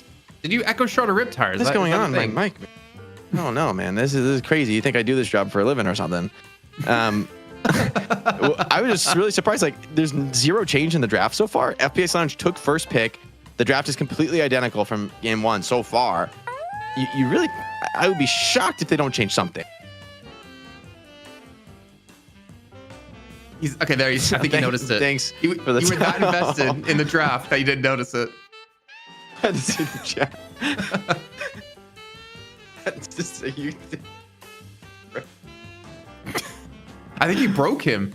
I think you broke Jake. Oh, that killed me. I saw the chat and I was like, wait, and then I looked up. Wait. Production, can we get a clarification on what time the Riptire was? Thank you. We're getting so deep into this one. Wait, was Mirage drafted in the same spot before? Yep. Am I taking crazy pills? No. It was Viper then Mirage. But it's like effectively the same, right? Because these are the same picks. Okay, Ooh. they take the Doorman away. I already like this a lot. I think the Doorman is a better hero than Viper. If you were to put it in the last draft, like Viper just kind of fell out of place, not getting economy with the gun build. And I think the Doorman has started to look, to your point, like something you really want to contest. I think it takes Shiv now for Floormen to maintain. So you need a monster hunter. All right. So now the question is, what's Xeno gonna play? Because obviously Ivy was in his kit. I think Ivy would be really good with this draft, right? You got Silver and Shiv. You could like drop, do the dive bombs with Silver and Shiv, fly them in. Like you got really good heroes for like the aggressive tempo that Ivy likes to play. AVG, come here. I got something to show you. Yo, AVG, let me take you to their base. AVG, come on, bro. Come on. Just this once. Let me take you into the base. So the final ban that came through, I actually don't remember. Who was it for FPS Lounge? What did they ban last? I think it was Lash they banned out. Yeah. As, kind of make it pretty awkward to Dynamo ulti and commit on it. So maybe that just same ban comes out again. Okay, Viper. All right. I will say, I think the Viper would have fit really well for Floormen, and if FPS Lounge don't want to contest it, but you could just grab Venator here. I feel like this is just a straightforward Venator pick for Floormen. Yeah, but that's crazy. Who's going to play it, though? Because DMB is going to have Rocker. One of the carries can play Venator. Surely anybody, like top-ranked carry player, is playing a little bit of Venator right now. They throw at me. Well, and they're not going to take it. Yeah, they're protecting Rocker's pick of Abrams here. So they do leave Venator open, but I feel like FPS Lounge is kind of like a perfect pick for you, honestly. Like yeah, using the door as well to gut shot. I will say, I do kind of like the Abrams in theory against Doorman, because if you can pin the Doorman like away from his door, he's super squishy and easy to kill, and you just like movement control people off of the door, right? When people are just like standing on the threshold of the door, coming in and coming out, they're so hard to deal with, but that also makes them really vulnerable to getting just Abrams shoulder charged into a really bad spot, because the door is obviously such an easy place to sort of sneak up on typically. So I like the Abrams pick, but it feels kind of rough that you had to give up Apollo and Venator to get it. I mean, but they didn't care last time. Remember, they didn't bother to go for those. They went Abrams. They had Geist. True. I think, and then they just had to pick like a Xeno hero. So it's kind of pretty much status quo from the first game, just some slightly different pickups. You were looking to summon a god, right? Oh, they get the Lash. They get the Lash instead of the Doorman this time. And I will say I do like Lash right now. I think this character offers a lot, especially in this draft where Venator and Mirage are just they're just gonna kind of walk around on the low ground doing their thing. But like these are pretty vulnerable heroes to getting death slammed and pulled out of position, which for Venator is like all about positioning, right? It's all about controlling the tempo of the fight and kind of, you know, keeping the enemy in front of you, keeping them corralled, you know, put the traps between you and them. But Lash ults you deep into the thick of the fight, and you are not going to last long, given the Floormen draft that we have here. Like a lot of aggressive frontline damage. And hey, shout out Apply for the raid, man. Much love, Apply. Damn, we're going mega Overwatch throwback stream. I saw Vol was co-streaming, my old Overwatch teammate, and the Drifter. What is that? I don't hate Jason's, he's smelling something. Something's getting stinky. Yeah, my dog walked in the room and just ripped a fat one and left. No, I get it, because the doors plus the eternal darkness or eternal night, like how do you fight around that? Like you can't see the doors. I'm also stretching it here to find some sort of reason to pick it. I think this is all right. I do like it. I like the draft more than last game. I will say I do like the draft more than last time, but I just feel like Floormen have this like front to back super sick fighting comp with all these heroes who can do super well. I do. You're right. Maybe Eternal Night injects that level of chaos that, like, for Dynamo in particular, right? We were asking last game, like, who's gonna like sort of start the fight for Dynamo so that he can get the good singularity. Drifter, Apollo, and Doorman. Okay, now you have a much more convincing group of 3 to make those possibilities happen, and maybe also some more damage maybe to pour in. But Drifter has been a character that historically has just not done well in competitive play. Like the ability of really communicative, high skill teams to coordinate when they're blinded by Eternal Night. It's like, yeah, you can't see, but if you're communicating really well, if you kind of all play on the same page, you know, it feels like you can kind of counterplay it. And then you're like just a little bit of a mediocre carry hero on Drifter. That's sort of what it feels like. Like you have a nice ultimate-ish ult. It's like, okay. But in the end, if you don't like snowball off kills, you end up feeling really weak in the late game. Help me out here, Jake, because I cannot remember for the life of me. Can you alt cast your baggage cart to push your friends? Yes, it does push allies. Can you cart your own Dynamo thing? Yes, I think you can. I don't think you'll do it. Good, but it would be funny. It would be really funny. I think for FPS Lounge though, this is a mid boss contest, or like mid boss fight. It is a scary comp for mid boss. Like the Doorman alone is crazy on mid boss. Dynamo as well, but Floormen have, I think, reasonable tools themselves. You know, with Lash and Abrams, right? With like, especially if Abrams gets max ulti. I mean, that's generally going to be very late into the game, but that unstoppable from max ulti on Abrams can be a problem for Dynamo. And Lash ulti is just always going to be pretty solid in the mid boss pit. I'm just worried though, with the Eternal Darkness, you can kind of limit Lash's ability to hit big grounds or death slams out in the open. But also, I think going back to a point I made in the last game of like Xeno, he built full damage. Like there was nothing supporty about his build when it came to Doorman. I believe he's going to be on Lash this game. That would make the most sense to me. And again, Lash can be one of those heroes you don't have to have a high eco on to be effective. Yeah, it's interesting. I think, am I crazy? Did we see Xeno play Abrams before? I feel like Lash is, I don't know if Xeno does or does not play Lash. I do think Lash is one of those characters though that you need like a lot of reps on to feel good on. Like it's like a very tech heavy character. I don't think we're gonna just throw that to like, oh, whoever it fits. I think you're gonna really maybe prioritize Lash being on a player who really, you know, is comfortable on the character, and then the other roles like Abrams is probably more likely Silver to be put in as fills. Once again though, it's a pretty unconventional draft from FPS Lounge. I think like, I do agree that, like, I think it's a better draft than game 1, but the Drifter alone throws a huge element of chaos into this game. Like, how does he do on the early roams? Are you able to find those kills? I mean, Drifter inherently is a bit feast or famine, and it really feels like in professional play, it's been mostly famine. So that's just, I think more it's like historically, we have not seen the hero do well, but hey, maybe this is the time for FPS Lounge to kind of prove us wrong on that front. You know what I don't get, though, about this is that if you're FPS Lounge, you saw Mina was first picked for Floormen. Did you need to pick Mirage then, or could you have just taken Billy? That's a good point. I mean, I do think there's always the possibility of them going the Mirage and the Mina. Like, I don't think that's out of the question. I think you probably would take Mirage over Geist. I don't know. It's reasonable. It's like debatable, for sure. I'm just thinking because I mean, maybe they're intending to run like this kind of lineup, but Philly was kind of important to the success last week when they took down melee creeps, and they've been unable to get it a single time because it's been banned out on the turn every single time now. So I don't know, maybe that was something they could have done. I mean, obviously we'll see how it plays out here. Maybe we'll get to a third map, but I think from what I'm understanding, you're still kind of leaning Floormen's way here. I think so. I mean, this is like stable, it's conventional, and honestly, I think when it comes to a high stake situation, you'd rather be the team just that's kind of like running something solid that you feel good about. I do think Lowkey on the doorman, if there was going to be a player who's an X factor in this game, it's going to be him. Like if he can find some of these like big moments that set the team up for a winning team fight, that could really move the needle this game. However, on the other side, you got D-Mob on Shiv, which is always going to be a pretty scary matchup to go again. Yeah, that needle's been moved back by T-Mob locking in the Shiv yet again here. I will not be surprised to see him have a deathless game if they do win this one yet again.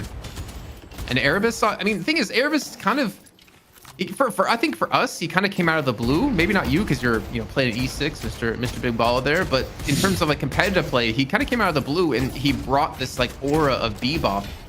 I want to hope he can have a similar aura when it comes to Drifter, because I think they're going to need it, honestly, if they want to have a big game here. Again, there's just so many mouths to feed. I think there's not as many mouths to feed as there was previously, with just Mirage and Venom to be your main two focus. But like a Drifter with no farm is going to do nothing. I think an Apollo with no farm is going to do nothing.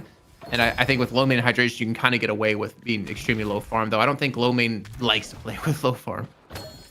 Yeah, I do think Drifter is going to be maybe a little bit more relevant on low eco than Viper, but to some extent it does suffer from the same problem. Like in the end, you're a damage hero, right? Like you have some nice sort of utility skills, but realistically, you're like 90% of your kit is dealing damage, and having your own personal kills on the game, especially with that kill scaling. So a lot ends up being dictated by your ability to find those in the mid game.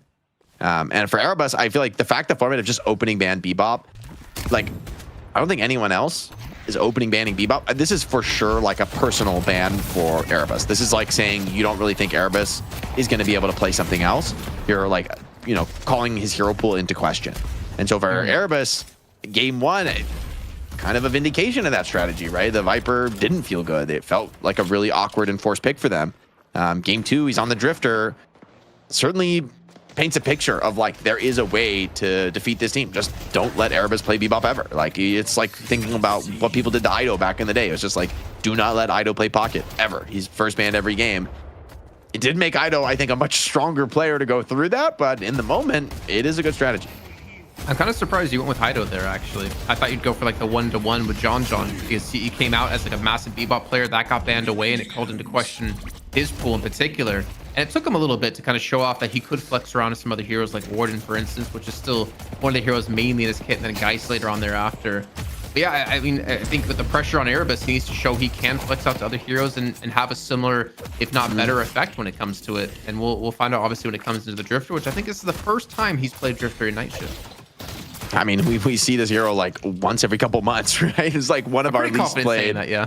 Yeah, it's like one of the least played heroes in competitive. I think mostly because, right, like in theory, the communication of a competitive team is like the counter to the isolating people with the Eternal Night. It's good advice for people playing pubs. Like you got to get on the mic and communicate with one another when people are hit by the darkness. Make sure you stay on the same page. But even that, like, it's pretty rare for people to be all on their lonesome in a pub game, or rather, it's not in a pub game. It's very common, but in a competitive game, generally people work together, and so you won't often get that isolation buff where that's Drifter's passive. He does a little bit more damage to isolated targets.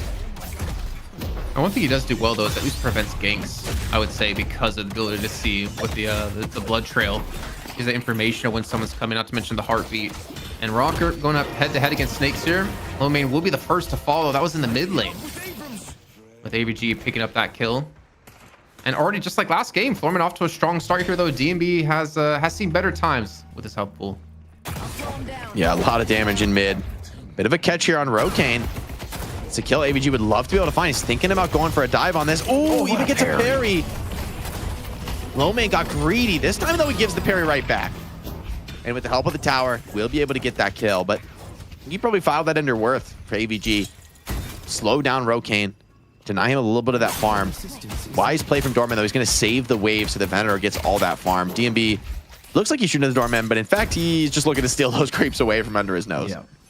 I actually do wonder, was that parry intentional, or was he just trying to parry the Guardian and low main just happened to melee? I think a little bit of column A, a little bit of column B on that one. I will say it's probably kind of a grief for low main to throw a heavy melee on somebody who's running under the Guardian, who almost certainly is going to parry. So he's probably going to be kicking himself for that one.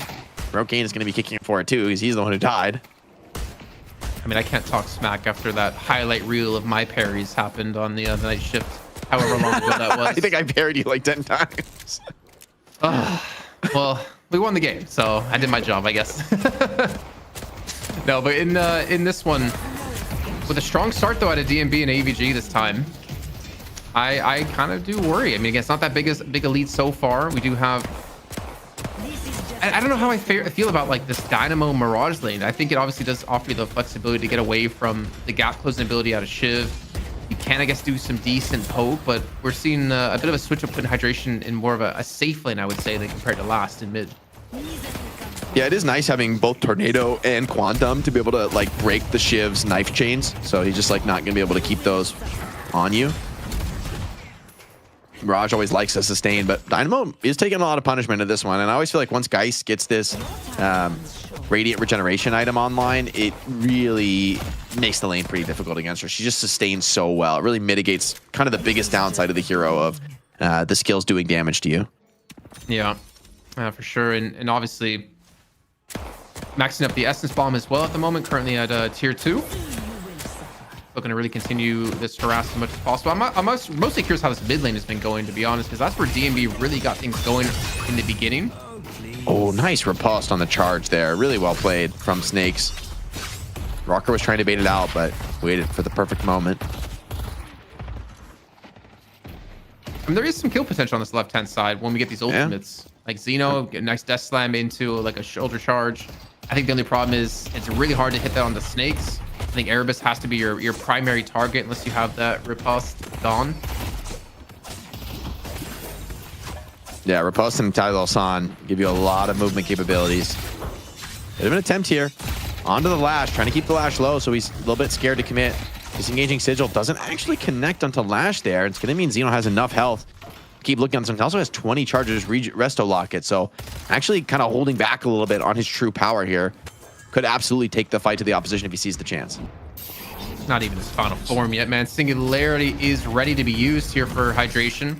Being forced to retreat back under his own tower. He's got his Resto Locket as well. We're at 5 stacks. I'm pretty confident to say we have at least like 5 or 6 Resto Lockets at this point in the game. And you see D-Mock just constantly harass up the side with serrated blades, and that's going to be. I don't actually know what caught Xeno there, but he goes down. Popped. Yeah, it looks like some burst damage from Apollo. The Atali San committed. It looks like when we were off cam, there was a big exchange of ultimates on this lane. Everybody's low, but in the end, FPS Lounge are the ones standing. Really focused on the lanes right now. Everyone wants to break those Guardians first, and it looks like Drifter is going to get his wish. So Erebus has played nice, stable early game. I will say this is a really important moment for the character where you need to come out of the lane strong. Nice Singularity comes out, denying Geist the chance to hit that HP swap. Getting that clean kill on her, and maybe another Guardian to go down here. It's going to be a big change of momentum for FPS Lounge. A good bounce back after the slaughter that was game 1. As quickly we did see the Guardian be taken the left-hand side. We also see one get popped in the mid lane, and it cost AVG his life. But currently 2-1 in favor of FPS Lounge. Erebus may potentially get himself a solo kill. Didn't quite kick any of his abilities though, unfortunately. Yeah, misses the blood mark. Mina's turning around with the Nox Nostra, and it's actually able to burst Low Main down. Low Main was just looking for that last little bit of damage to finish the kill, but DMB, great read to turn that around and find a kill of his own. Still, when you look at the Guardian HP trade, it's not just a win, it's dominant here for FPS Lounge. They're up 4k souls, and their 2 Guardians and side lanes are very healthy. Looks like it's going to change pretty quick, though. No one's here to defend this one. AVG and League pick that one up. But Rokane is going to be able to go to a very healthy Guardian lane and have a really nice position to farm up on this Venator. And AVG's committing a lot to this one, trying to go for the chase down hydration. Oh my, I don't want to say it, but man, every time we go to AVG, he's getting parried here. He's still going to continue the chase. Like, might still be able to get this kill, though. Parry to the teleport is not that big of a deal. Still gets the teleport through. He jumped over the Connect Pulse as well, so he didn't get knocked up for the confirmed damage. That was really well done. They're looking for more here on this lane, but Drifter maybe trying to find some counter kills back. Rocker's super low on this Abrams. But Mina doesn't have the Sanguine, doesn't even have a Resto Locket able to be popped, so she looks like she's going to get run down here by Snakes, who is on the case, trying to sniff her out. It's a nice little heal you can pick up on the creeps. So Apollo going to do her the Justice, giving her some more stamina. He's just going to teleport away, so it looks like DMB actually has slipped away on that one. Still, though, the punish is not going to come in onto the hero. It's coming in onto the Walker. Yeah, and I mean, AVG's gonna get a free earn turn in. If we can see Floormen actually defend this Walker, it would be massive with 3 players there. I don't see any world that Floormen keep it up. So FPS Lounge, a good response out of them. Get something out of nothing, but they need to be careful to defend their own Walker. The last time we saw this happen in the previous game, that's exactly what Floormen did. Yeah, I like that little move from Rocker to clear the wave and slip away with his life. Definitely a scary place. Iridomini comes out. You're gonna try and burst down the Silver before she can get into the Lycan Curse. Does pop the Curse, but in the end, the Italo San more than enough damage to finish the kill. Erebus, critical HP, does get run down by Dimov, bled out from the knives. Looks like a little bit of a fight breaking out here on this left side of the map. Left has coming into this one as well, starting to build up some of those key spikes on Mirage. Still a very even game, but that's a lot of ults expended for FPS Lounge. Might be a little bit of a power play in the ultimate economy for Floormen. One thing I am seeing here, this is looking very reminiscent of a build that we saw Lefa do quite a bit ago. With the Mystic Vulnerability and having Erebus with the Spirit Strike, you shred so much Spirit resistance off the target that your Jin's Mark can just pop people. I think when I was watching it back, he was doing like 1,200, 1,600 Jin Mark procs. Obviously, it has been tweaked since then. There's a really big world where Lefa could just pull out some insane damage numbers as somehow the Baroness Hotel comes out in the middle but knocks Nostra onto DMB. But he has he starts to gas away from this. Before he gets silenced. Sanguine, though, still available for Mina, so it looks like she's going to be able to slip away to the high ground. Has a Dispel Magic. Probably doesn't even need to use it into this one. And hold on. Lefa finds himself pretty deep. Has gone for the high damage build. Doesn't have the most tankiness. There's more players coming in. Big burst of spirit damage followed up now by Dimov. Across the map, though, Snakes does find League, so trade of some of the carries into this one. Floormen, though, bringing the numbers, trying to overwhelm, trying to get the finish kill onto a very critical low main. The bullet shot on the Erebus is going to ensure that they can find him as well. Doorman somehow slips away from that, maybe takes a quick walk through one of his signature doors. But all in all, it's a pretty dominant fight for the Floormen, finding a few kills across the map. And they get themselves a Walker too. There's no one to contest this one. No one's healthy enough to do so, as Lomin's forced to run back to base. And Hydration is, well, not necessarily out of position, but I don't think he can still defend this himself either. It looks like they're actually going to retreat away. I think that was Lefa. Yeah, he actually traveled back in to make sure to hold on to it. Yeah, and Singularity online for Hydration. So you're really scared of like committing there and having Dynamo come in and just brutally punish you. So you get a lot of damage to where when the Walker's that low, it's like, it's going to be pretty easy at some point later in the game for, you know, one player to slip in and finish off that burst. Still, it's souls you don't have in your pocket right now that you would rather have. So it's always nice, I think, for FPS Launch when they can make the hold. We're about a minute away, though, Jake, from the next buffs. And, of course, next Earn's Fun on in. And I think that's going to be the next big point of action.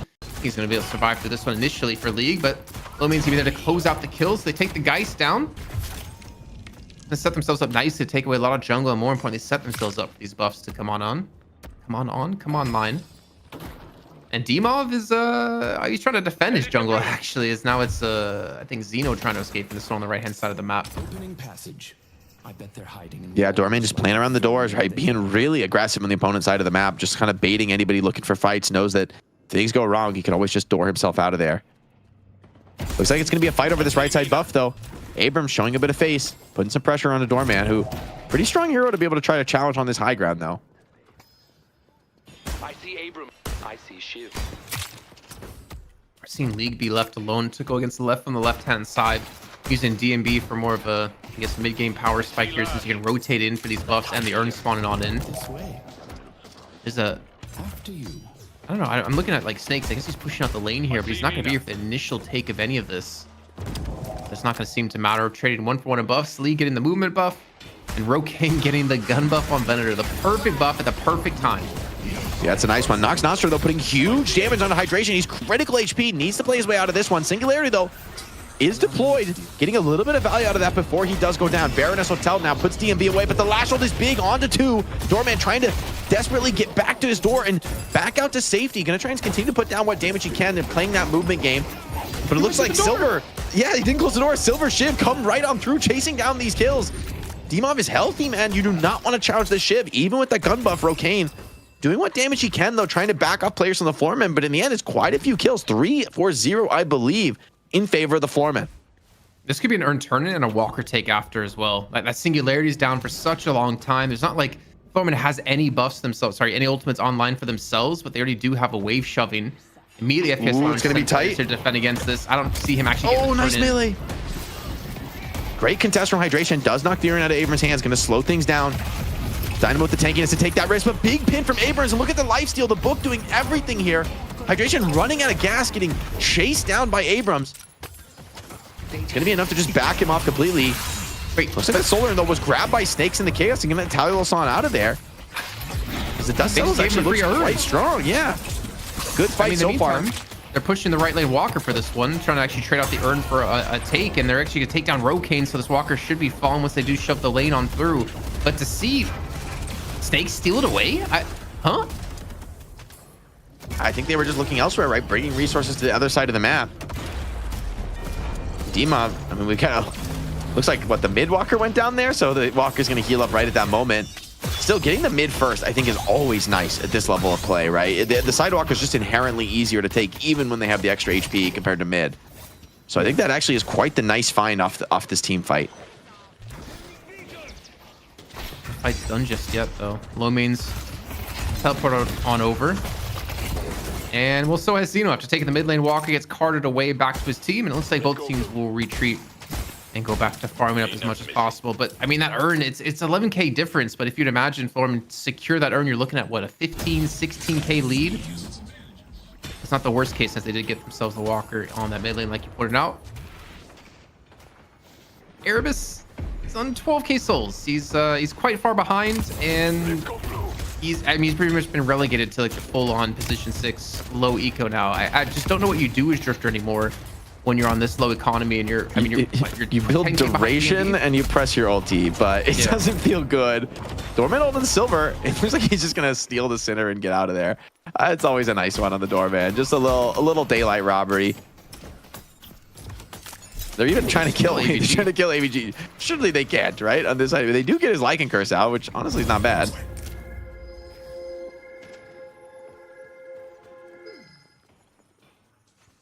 Felt a little bit scrappy in this game. Feels like the macro hasn't been the cleanest so far. Some of the decisions. We're just about 2 minutes off for the next urn to actually be picked up here. I think maybe it's time to take a look at some items. As DMB has picked up E-Shift, and I think that's going to buy him a lot more flexibility when it comes to these fights, especially, mostly around the Singularity.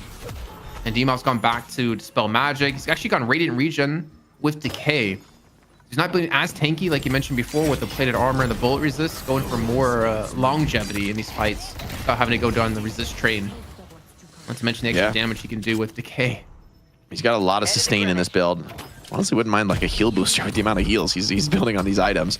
Maybe a little bit crazy for Shiv to be buying that item, but a little bit of an attack on hydration. But with Singularity coming off cooldown, you don't maybe want to go too deep onto this one. The pressure though is coming in on that left side Walker.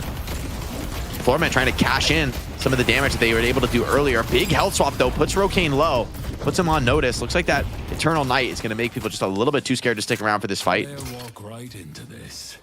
But in the end, you don't actually find kills off it. It gets the back off on the Walker, but does it find any more? Hold on, maybe it does actually. Xeno goes down.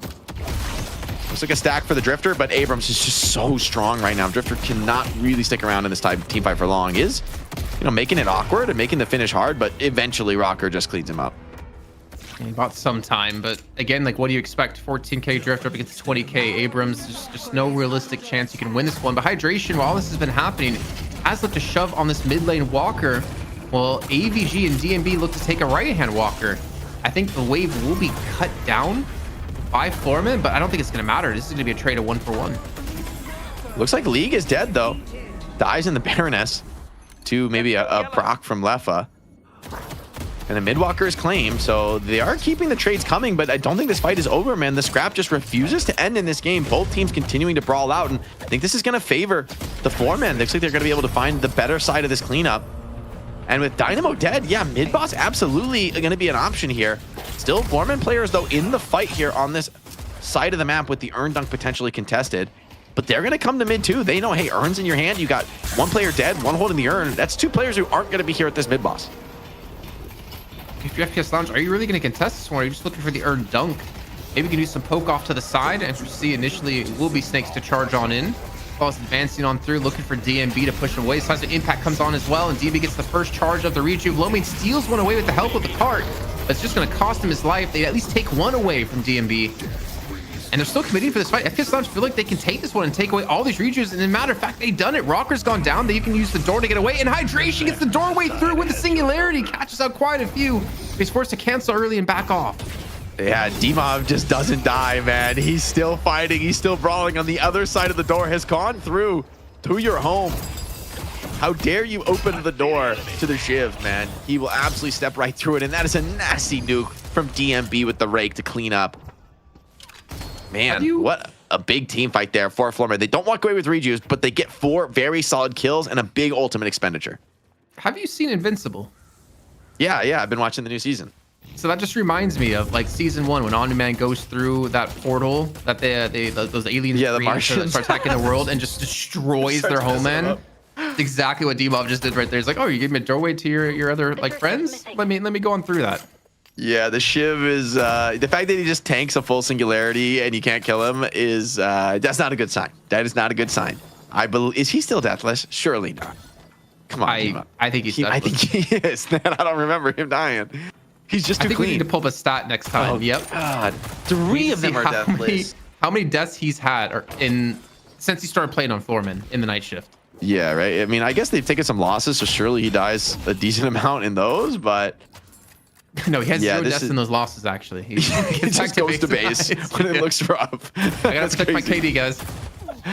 Yeah, sorry guys, I got a big streak going here. I know this is an important game to y'all, but let's be real. Man, a lot of jungle time for ABG. He actually hits pretty hard in the jungle, man. This is not that bad jungle speed for a silver. Oh, Zeno. Wait, who's he calling out there? You know I beat you one-on-one? Is he calling out Lefa? I think so. M Lash. Lorden's not even in this game and he's catching strays. I love the banter here between Zeno and Lefa. You know, I'm all for it though, the Lord of M slander. He was talking crap to me in chat earlier. I had to, put him in his place. I wanted to ban him, but I was like, I'll be gracious. I'll let Lefa just trash talk him instead. Just mercilessly ban somebody for trolling in the chat. I mean, I think chat would be for it, at least for him in particular. But we do see it might be a fight break on this left-hand side. I think sieging this Walker is like a crazy move. Yeah. For Floormen, I don't think they should ever do that. They can maybe look and consider possibilities, but I think even with Doorman especially, you kind of don't want to come to that neighborhood. You kind of want to play everywhere else on the map. Shiv, want to take a little bit of a trade here. Just maybe grabbing a quick rage up. Doesn't want to commit too hard. I mean, buffs and Urn spawning in a minute. I'm sure that's going to be top of mind. It's always interesting slowdown in the game when you have a big mid-boss fight, but no rejuves actually leave the pit intact, to where it's going to be quite a significant amount of time before there are like really important game-winning objectives. So that actually buys a lot of time for FPS Lounge to kind of cook and find some kills. And even, hey, just the comeback jungle souls are going to be pretty nice. And also buys you time for singularity, I think, is probably one of the most important factors. Probably one of your biggest win conditions that you need in these fights. And they're even going for a catch, or trying to, onto Zeno with Hydration and Lefa on this left-hand side. With 30 seconds to go, it looks like FPS Lounge will be able to secure one buff on the left. It should be Floormen getting everything on the right. And ABG getting caught out by the Baroness Hotel before Lowkey just harassment away. Baroness Hotel. He's teleporting back. He's thinking about it. He's thinking about getting active on it. I mean, he has the door to get out, even if he teleports into a rough spot, so he should be okay.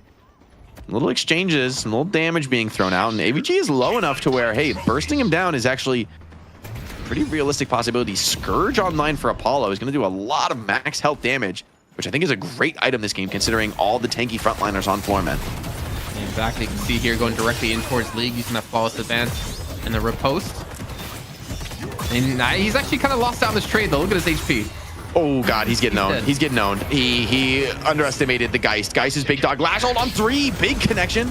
hold on, but is it enough to find finishing kills? Here comes the Eternal Knight trying to slow things down. Looks like a pretty much a hasty retreat for FPS Lounge. Singularity is out. It's only on to Shiv though, and I don't think there's any damage. Follow-up hydration soon to tick out. Dima finishes the kill. He is inevitable, and so are the Floormen. FPS Lounge just trying to make it back to the base. Rokane drops.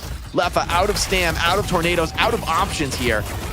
And it's going to be a clean team. Like Floormen 6-0, dominating team fight victory, earn in hand already, and really only a base left to siege here, Jason. Yeah, I got so cut off that I knocked my phone off my desk, and luckily it is still good. Yeah, I mean, the lead that they have right now, I'm just double checking any cracks. The lead they have right now is kind of ridiculous and kind of reminiscent of what happened in that last game. They're showing no signs of slowing down, getting an earn-in on this. Probably getting the last walker of the game as well here, as you do see it finally fall on this left-hand side in just a few seconds. Even taking the base Guardians. I mean, realistically, Jake, I just have to say, I don't think there's a road to coming back from this anymore for FPS Lounge. Yeah, I'd say that fight's a backbreaker, especially with this disciplined retreat from Floormen. Is absolutely the right move. Getting one shrine is a huge deal. Going for the second when everyone's respawning, probably just not worth the risk. And you know, everyone gets a chance to go back, spend their souls, get them out on the map now. And it's going to be not just a 50k lead on paper, but a realized 50k lead with 2 buffs online. So Floormen really dominant, even with some key ultimates off. We're truly in desperation territory now for FPS Lounge. I wouldn't even blame them for like full sending it looking for team fights because, yeah, this game is very nearly over. Mid boss about to spawn. It's like the Lash ult just catches low main. Great solo ult there. Deal with the Doorman. You don't have to worry about his shenanigans. I mean, mid boss coming up in 20 seconds too, so this is the perfect time to do so. He's down for 50, though we can see them just completely charged on forward, looking for the fight here. Slice of impact comes in, catches out Erebus, and that is a dead Drifter in just a second. Even Ishiv picked up here for Rocker to buy time, to create space for his team to finish off Erebus and Rokane. And then mid boss is up in 7 seconds. I mean, realistically, you could probably just take the shrine and take the stage 1 patron and then still take mid boss off of this. Yeah, I want to see how they approach this. Looks like they're getting the cleanup kills. These hero kills are always going to be worth. Just that one shrine standing. Even if he's just going to dive in on left. I don't think this Mirage is killable, but force him back. Make sure he's not harassing your teammates as they're cleaning up this shrine. Looks like Geist is going to start the mid boss. Shiv's going to come back to assist, and they're going to do this really clean, like dropping the page. I wouldn't be surprised if they delay the patron drop just a little bit. Let the mid boss damage kind of come in and get really low, and make it so the players just won't even be up in time to even theoretically make it to mid. Yeah. Oh, they might, if they get a kill on Lefa, oh no, surely not. That cannot happen at this phase of the game. You do get the patron drop, you people respawning. Lefa's critical. Looks like he is going to make it back to the base. Xeno wanted him real bad. I think he was constantly in the base. He has a rejuve though. They got to help him out. They don't want to get him giving up these plays. I like that he's waiting a little bit longer, but it's coming into hostile territory here, but not hostile enough, it seems. Floormen still strong with the triple rejuve. Snake's going in, repulse away, but Apollo on the retreat is not typically what you want to see. Lash waiting for the opportunity. Big Lash on 3. Death Slam catches them from over the wall, lays in all the damage, is likely going to drop after to consume this first rejuve, but Floormen playing with the house cash here. Still a ton of rejuves left in the bank. D-Mob going to consume the second, but FPS Lounge hit the deck, and with the Hidden King exposed, it is game over. Floormen, a resounding 2-0 victory. It took them a while to build up to this, right? It took them a lot of innovation and adaptation to get here, but they got here with a vengeance. These were not the most competitive games we've seen on the night shift. Like, this was Floormen with a bullet all week long coming out of the qualifier. Like he said, coming up, you know, it was a long time coming. Innovation on the meta, or innovation in these games, and the innovation to me was just give Dima Shiv, and he just doesn't die. He, again, a series where he did not die at all. Back-to-back games on Shiv, coming out as one of the MVPs for sure. And honestly, Floormen overall deserving the MVP. A fantastic showing by them after losing in previous weeks to be able to bounce back and take the title once again. And this is what we've been saying, Jake.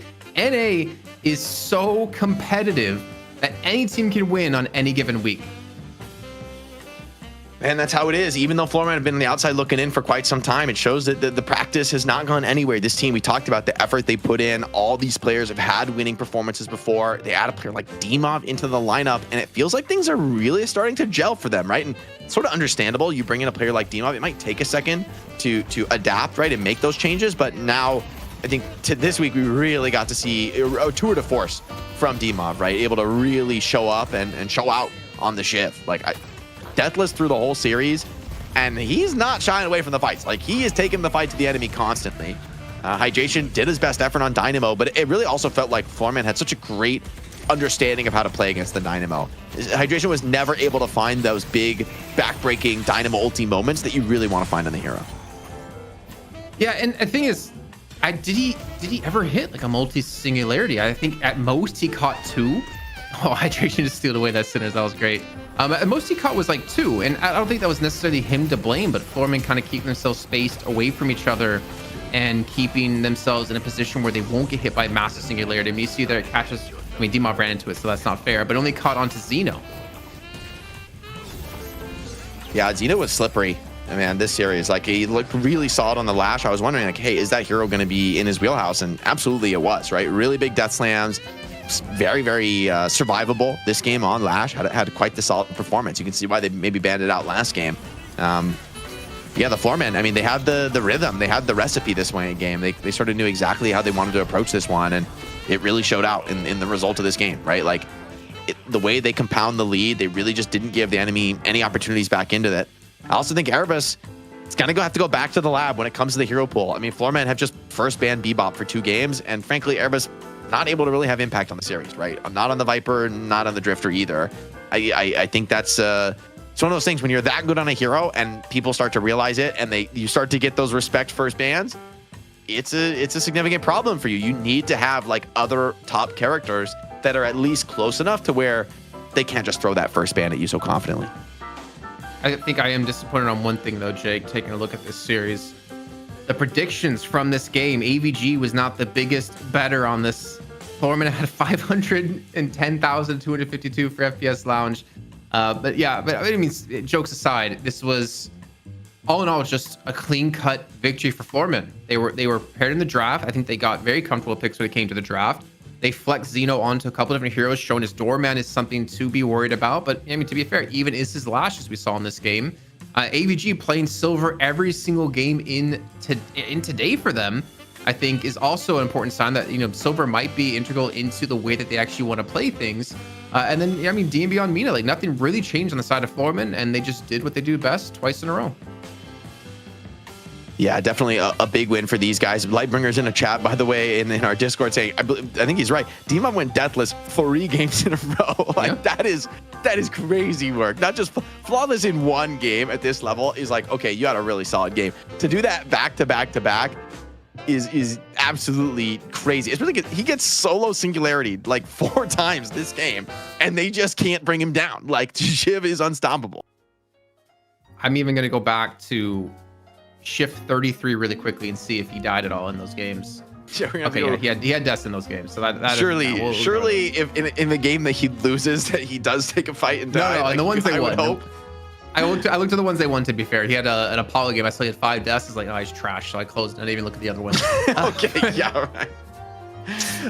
But I mean, honestly, I think this is what I love about North America. They keep innovating. They keep doing different things. Every team has the chance to win every week. I think, okay, maybe disappointment isn't the word I'm looking for, but honestly, when we had Melee Creeps have this like super long win streak of like 14 weeks, then they ended up losing, I honestly expect that to be like the spark that would ignite like the competition in their hearts once again. They would come out next week with like a new innovation, a new way to play, and to really start to carry things on through. But whether it's them not improving or they have been improving and everyone else is improving even more, I still want to see more of them. I know they have more to show us, more to give, and I want to see Melee Creeps back on top, or at least able to take the title back for themselves.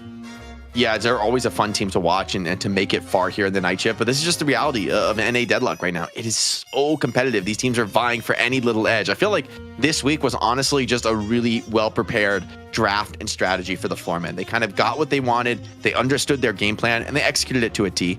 Game 1 a little bit closer, a little bit more competitive. But, you know, it felt like they had the answers to the Dynamo. They had the play style, really, more than like a hero or like a hard counter response. It was just like, you know, they just were super aware. They didn't let Dynamo get those opportunities. They, you know, got the kills on him every time they could, and were just super cautious and careful of that key skill that turns around game. It's time, though, I think, to crown our sidekick of the match here, presented by Shopify. We'll take a look on who we've got into this one, but it had to be Xeno. I mean, On the Lash, I think this game was massive with some of the big ults he's able to find and just like the stable Lash game. But I really think it was game one on the Doorman, or on the Doorman rather, that kind of set the tone for Zeno and for his impact on the series, right? Like those doors, the way they played around the mid boss, his ability to come in and out, and then having that crazy damage stat line on the Doorman, pretty out of control. Yeah, and I mean, seeing his Doorman play here in the initial match of the series, I didn't know really what to expect because it's been honestly a long time since we've seen Doorman, but he kind of made me a believer in the way that they were playing around mid boss, in particular with the doors like you mentioned. The fact that he was able to buy time for his team to go heal because he threw down like 4 or 5 call bells on top of mid boss to not give him a chance to actually steal it away, I think was really, really cool to see that they're, I mean, even with a hero that's been out for such a long time, there, even that to me is an innovation of the way you play Doorman. Go for that rapid recharge and going for the ability to just stall as long as possible. And then when it came to, you know, the last map of the series, I mean, his Lash was good, but he also kind of like got in the head of left a little bit. I think you like 1v1 if I'm not mistaken, according to the chat. So I think that's also a win for your team. Yeah, you know, you got to get in somebody's head. You know, I think he was very tasteful with the BM. As a BMer myself, you know, I really got to give it to Zeno. I thought it was artful. I thought it was really well done. It was like, you know, he was not overdoing it, just the right amount, calling him out, saying I'm gonna win the 1v1. You know, that was the perfect little hook for Lepa. So love to see the banter for the players and love to see somebody do it so well as Zeno, of course, our wonderful sidekick of the match. Not from the banter, from the gameplay, but the banter helps. It does help. We for sure will like you more. Out please, one more person. I mean, please. It's the sidekick's sidekick of the game. Is that? Can we do that? Can we like sidekick on a sidekick? yeah. I liked it. I gave it to. I wanted to talk about AVG again because from game one. Not because he's dastardly, secretly paying me to do this, or because he's secretly betting on himself with channel points. But I still feel like the Silver throughout the entire day, he created a lot of space when he needed to. When he was like one of like the only tanky members on the team, he created this space. But also like the chase downs he was doing were really great as well. I think he deserves some credit to kind of take pressure away from like DMB in particular to carry some of these games by getting the focus onto him. I think that deserves at least a little bit of acknowledgement. Maybe not the sidekick of the series, but a little bit of something. Yeah, I think you're right. Like to be able to intentionally be like, look, somebody's got to take the singularity. If we're all scared of it, it's never going to come out, and we're just going to let Mirage of Editor pick us apart. So somebody's got to get in there, force the fight to happen, pull enough resources to where the rest of the team can clean it up. And often that was him. So I think it's a good point. Be able to be a little bit self-sacrificial. It just shows the flexibility for him as a player. We've seen him play like the more high econ roles where he can really take over and carry the game. Now on a role where, hey, he's not going to have quite as much in the resources count, and he's still able to have some good game impact. And I think especially in game 2, he's able to really have a solid game on the Silver and really show a strong performance there. So good call out as well, Jason. Always good to show love to AVG. Also, AVG, stick around after the show. I believe we're going to have AVG on the graveyard shift with ZP. If not, be another maybe member of Floormen, one of the champs. We're going to chat with them and pick their brain here on the graveyard shift. Maybe we could do a quick recap of the day as well if we could take a look at the brackets, because obviously a lot of you here watching North America maybe didn't catch on to what happened in EU, as we did have a crazy long match with Abraham's Lowkey W to kick things off in the Challenger match, followed up by pretty fast matches out of Abraham's taking down Leviathan, getting the title back for themselves with Empty Dreams back on the roster. If you guys didn't catch it, ZXC Bobby has been, well, I don't know, dropped or left. But they brought in Empty Dreams, who was dropped from Lowkey W, and it seems to be a perfect fit for this roster, giving that extra firepower and put Abraham's back on the top of the table. Empty Dreams was another player who was like a long-time winner in EU, right? Has been on different teams, has had generally strong performances on all of them. So maybe a wise addition for Abraham's. You got to remember, this is a team that also had, like, to that Melee Creeps point of like, hey, they had a crazy win streak. Yes, they took some losses, but they actually are that team that has looked like they've reforged and come back twice as strong as they ever were. 2-0 win over Leviathan is quite the statement considering Leviathan's recent success in Europe. And in NA, man, Floormen, it felt like they were almost destined, right? The way this played out, completely like no losses through the qualifiers, through the finals. Really, really solid showing from them. You know, I think especially maybe after last week, they were a team who they kind of got kicked to the curb, right? Frankly, in the Challenger match, and they found the adaptations, they made the adjustments to come back as not just a stronger team, but as the strongest team in North America. The results show. We got to check the tape here actually on something. In the qualifier match, did D-Mob die against no earnings at all? that is a good. We'll have to check that out. I can check. Hold on, give me 1 second. While you check that, I'm really curious. Did AVG go all in on himself again on the channel points? That's what we have to know. That's is AVG a channel point millionaire or like gazillionaire, or is he so rich that he is swinging the odds back? Seems like I don't know if we have any record of him betting. So that's a little mark against AVG. I would have preferred the double all in. Run it twice, go back to back, but you know what? Maybe there's more responsible ways to spend your channel points. And then you double it again, and then you double it again, and then you lose it. That's what if you lose, you just double your bet and go again. And there's no way. It's a perfect strategy. You're gonna beat the house. It's a great move. Well, we do have one more thing, I believe, Jake, before we wrap up the day. It's our play of the day brought to you by Shopify, our team play of the day. And I think we need to take a look at what it's going to be here. I think we had a lot of great moments throughout the day. I think one that stood out to me was definitely going to be revolved around Xeno in particular when it came to this mid boss. The positions he was taking and the amount of like pressure he created with no one even attacking him, I think is like the funny part. You can see here, I mean, yeah, one person, Fishcake, goes towards him, but he buys so much time. And I don't know, I think with Xeno in particular, there's no other support doorman player that does the amount of damage that he's doing. It's insane. Yeah, Xeno had such impact, and just the fact that the door's here and it's something you can play around, and then he's not saving the door for himself, right, to like make sort of an individualistic play. He's leaving it there so his team can come in and out of the fight. The players who are actually like deep in the pit and really need that assistance, right, it allows them to back out to a safe position, and he's just out here throwing down damage, putting out call bells, carting people around left and right. And the gun on that build is like, it's not bad, right? Like, you're not gonna do crazy gun carrying, but the poke is meaningful, chipping away at people's health. Doorman, those, firing those log bullets and just starting to blast people away. So I feel like that's something that even you might need to take notice of, right? Because historically, when Doorman came out, it was like really untouched for a while. But once people sort of figured out the recipe that enables the character to really feel powerful, it kind of got picked all the time. People start realize, hey, much like some of these other heroes, if you're really coordinated in a competitive setting, you can go way beyond what the hero does sort of individually in a vacuum. I think that tends to really change the game. We are coming, of course, to the end of our show. We got a few more assets for us to take a look at. Let's take a look at some of the pick priority today. I know we took a look at this earlier, but always nice to get a little checkup on the meta and kind of see where we're at here at the close of the shift. I mean, any doorman pick or bans you see, they all came from NA, baby. He's not touching doorman. And of course, even the Billy triple ban all came through in this last series. Well, pretty much throughout the last games. Actually, no, I think there was one in EU, but the two of them came through in this last series of the day. Then even seen Sinclair ban. We heard rumblings of like Sinclair being a heavily prioed hero, but it seemed to have turned towards the D-man instead.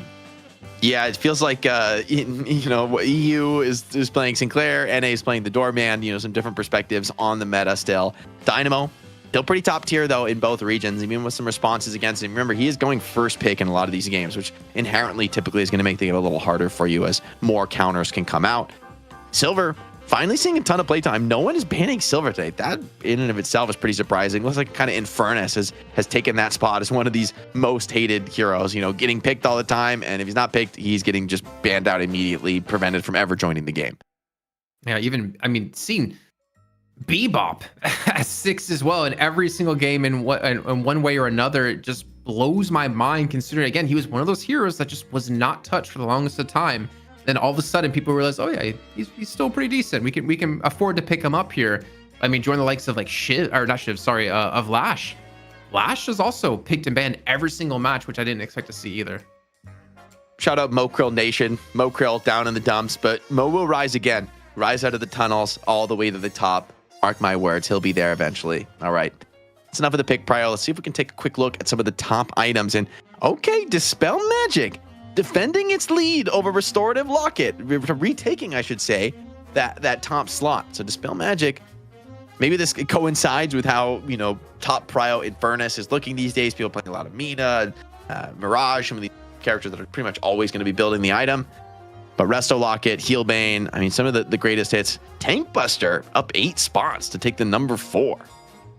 I think we need to rework this actually and do like top items from like tier 1 items, tier 2 items, tier 3 items, and like maybe tier 4 items. Just to kind of get an idea, because obviously you're going to see mostly tier 1. I feel like mostly like tier 1, tier 2 items because they're the easiest to get and they kind of last for a long period of time. You don't really get that late into the game that you have to start to sell everything that you have that was like, you know, tier 2 or below. It is interesting because like the tier 4 items will like never ever, I would think, make it to this list because it's just like too few people buy them. They're too specific. You buy so few of them in a game. So that's a good point. Maybe it's something we'll have to take a look at. Even like, because there's pretty good representation here of like tier 1, 2, and 3.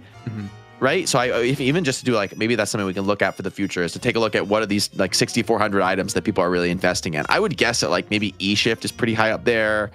Not sure what else. Maybe Spell Slinger, I think, is kind of one of the top carry items right now. That's a good idea, Jason. We'll have to put that up there. I think the tier 4 items definitely depend on like what heroes are the highest pick priority for sure. Because if you see no Geist, you're obviously not going to see much Spell Slinger or Berserker up there either. But I mean, it's so interesting to see that the meta is ever so changed. I'm just curious what's going to happen next time, because we do have, of course, another night shift next week, number 37. I can't believe we're already 37 deep.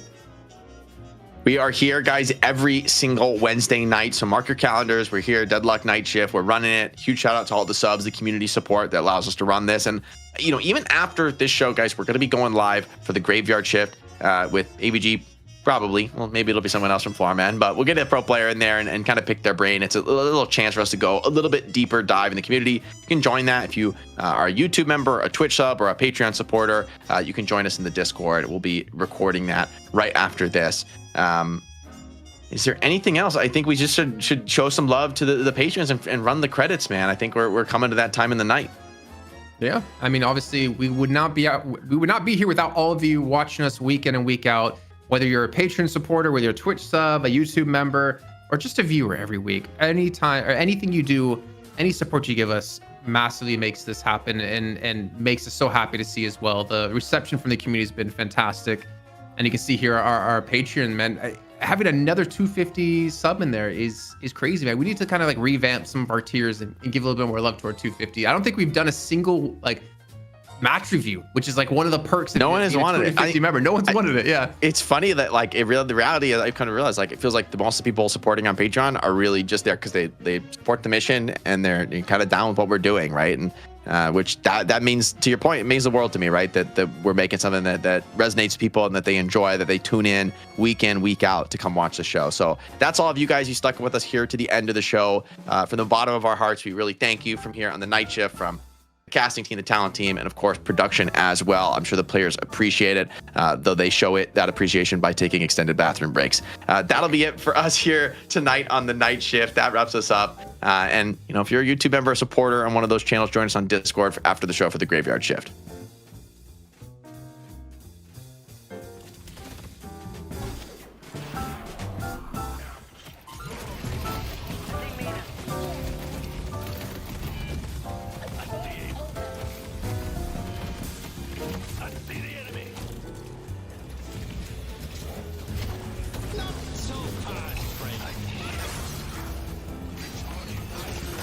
No one stands between me and my death. Thank you.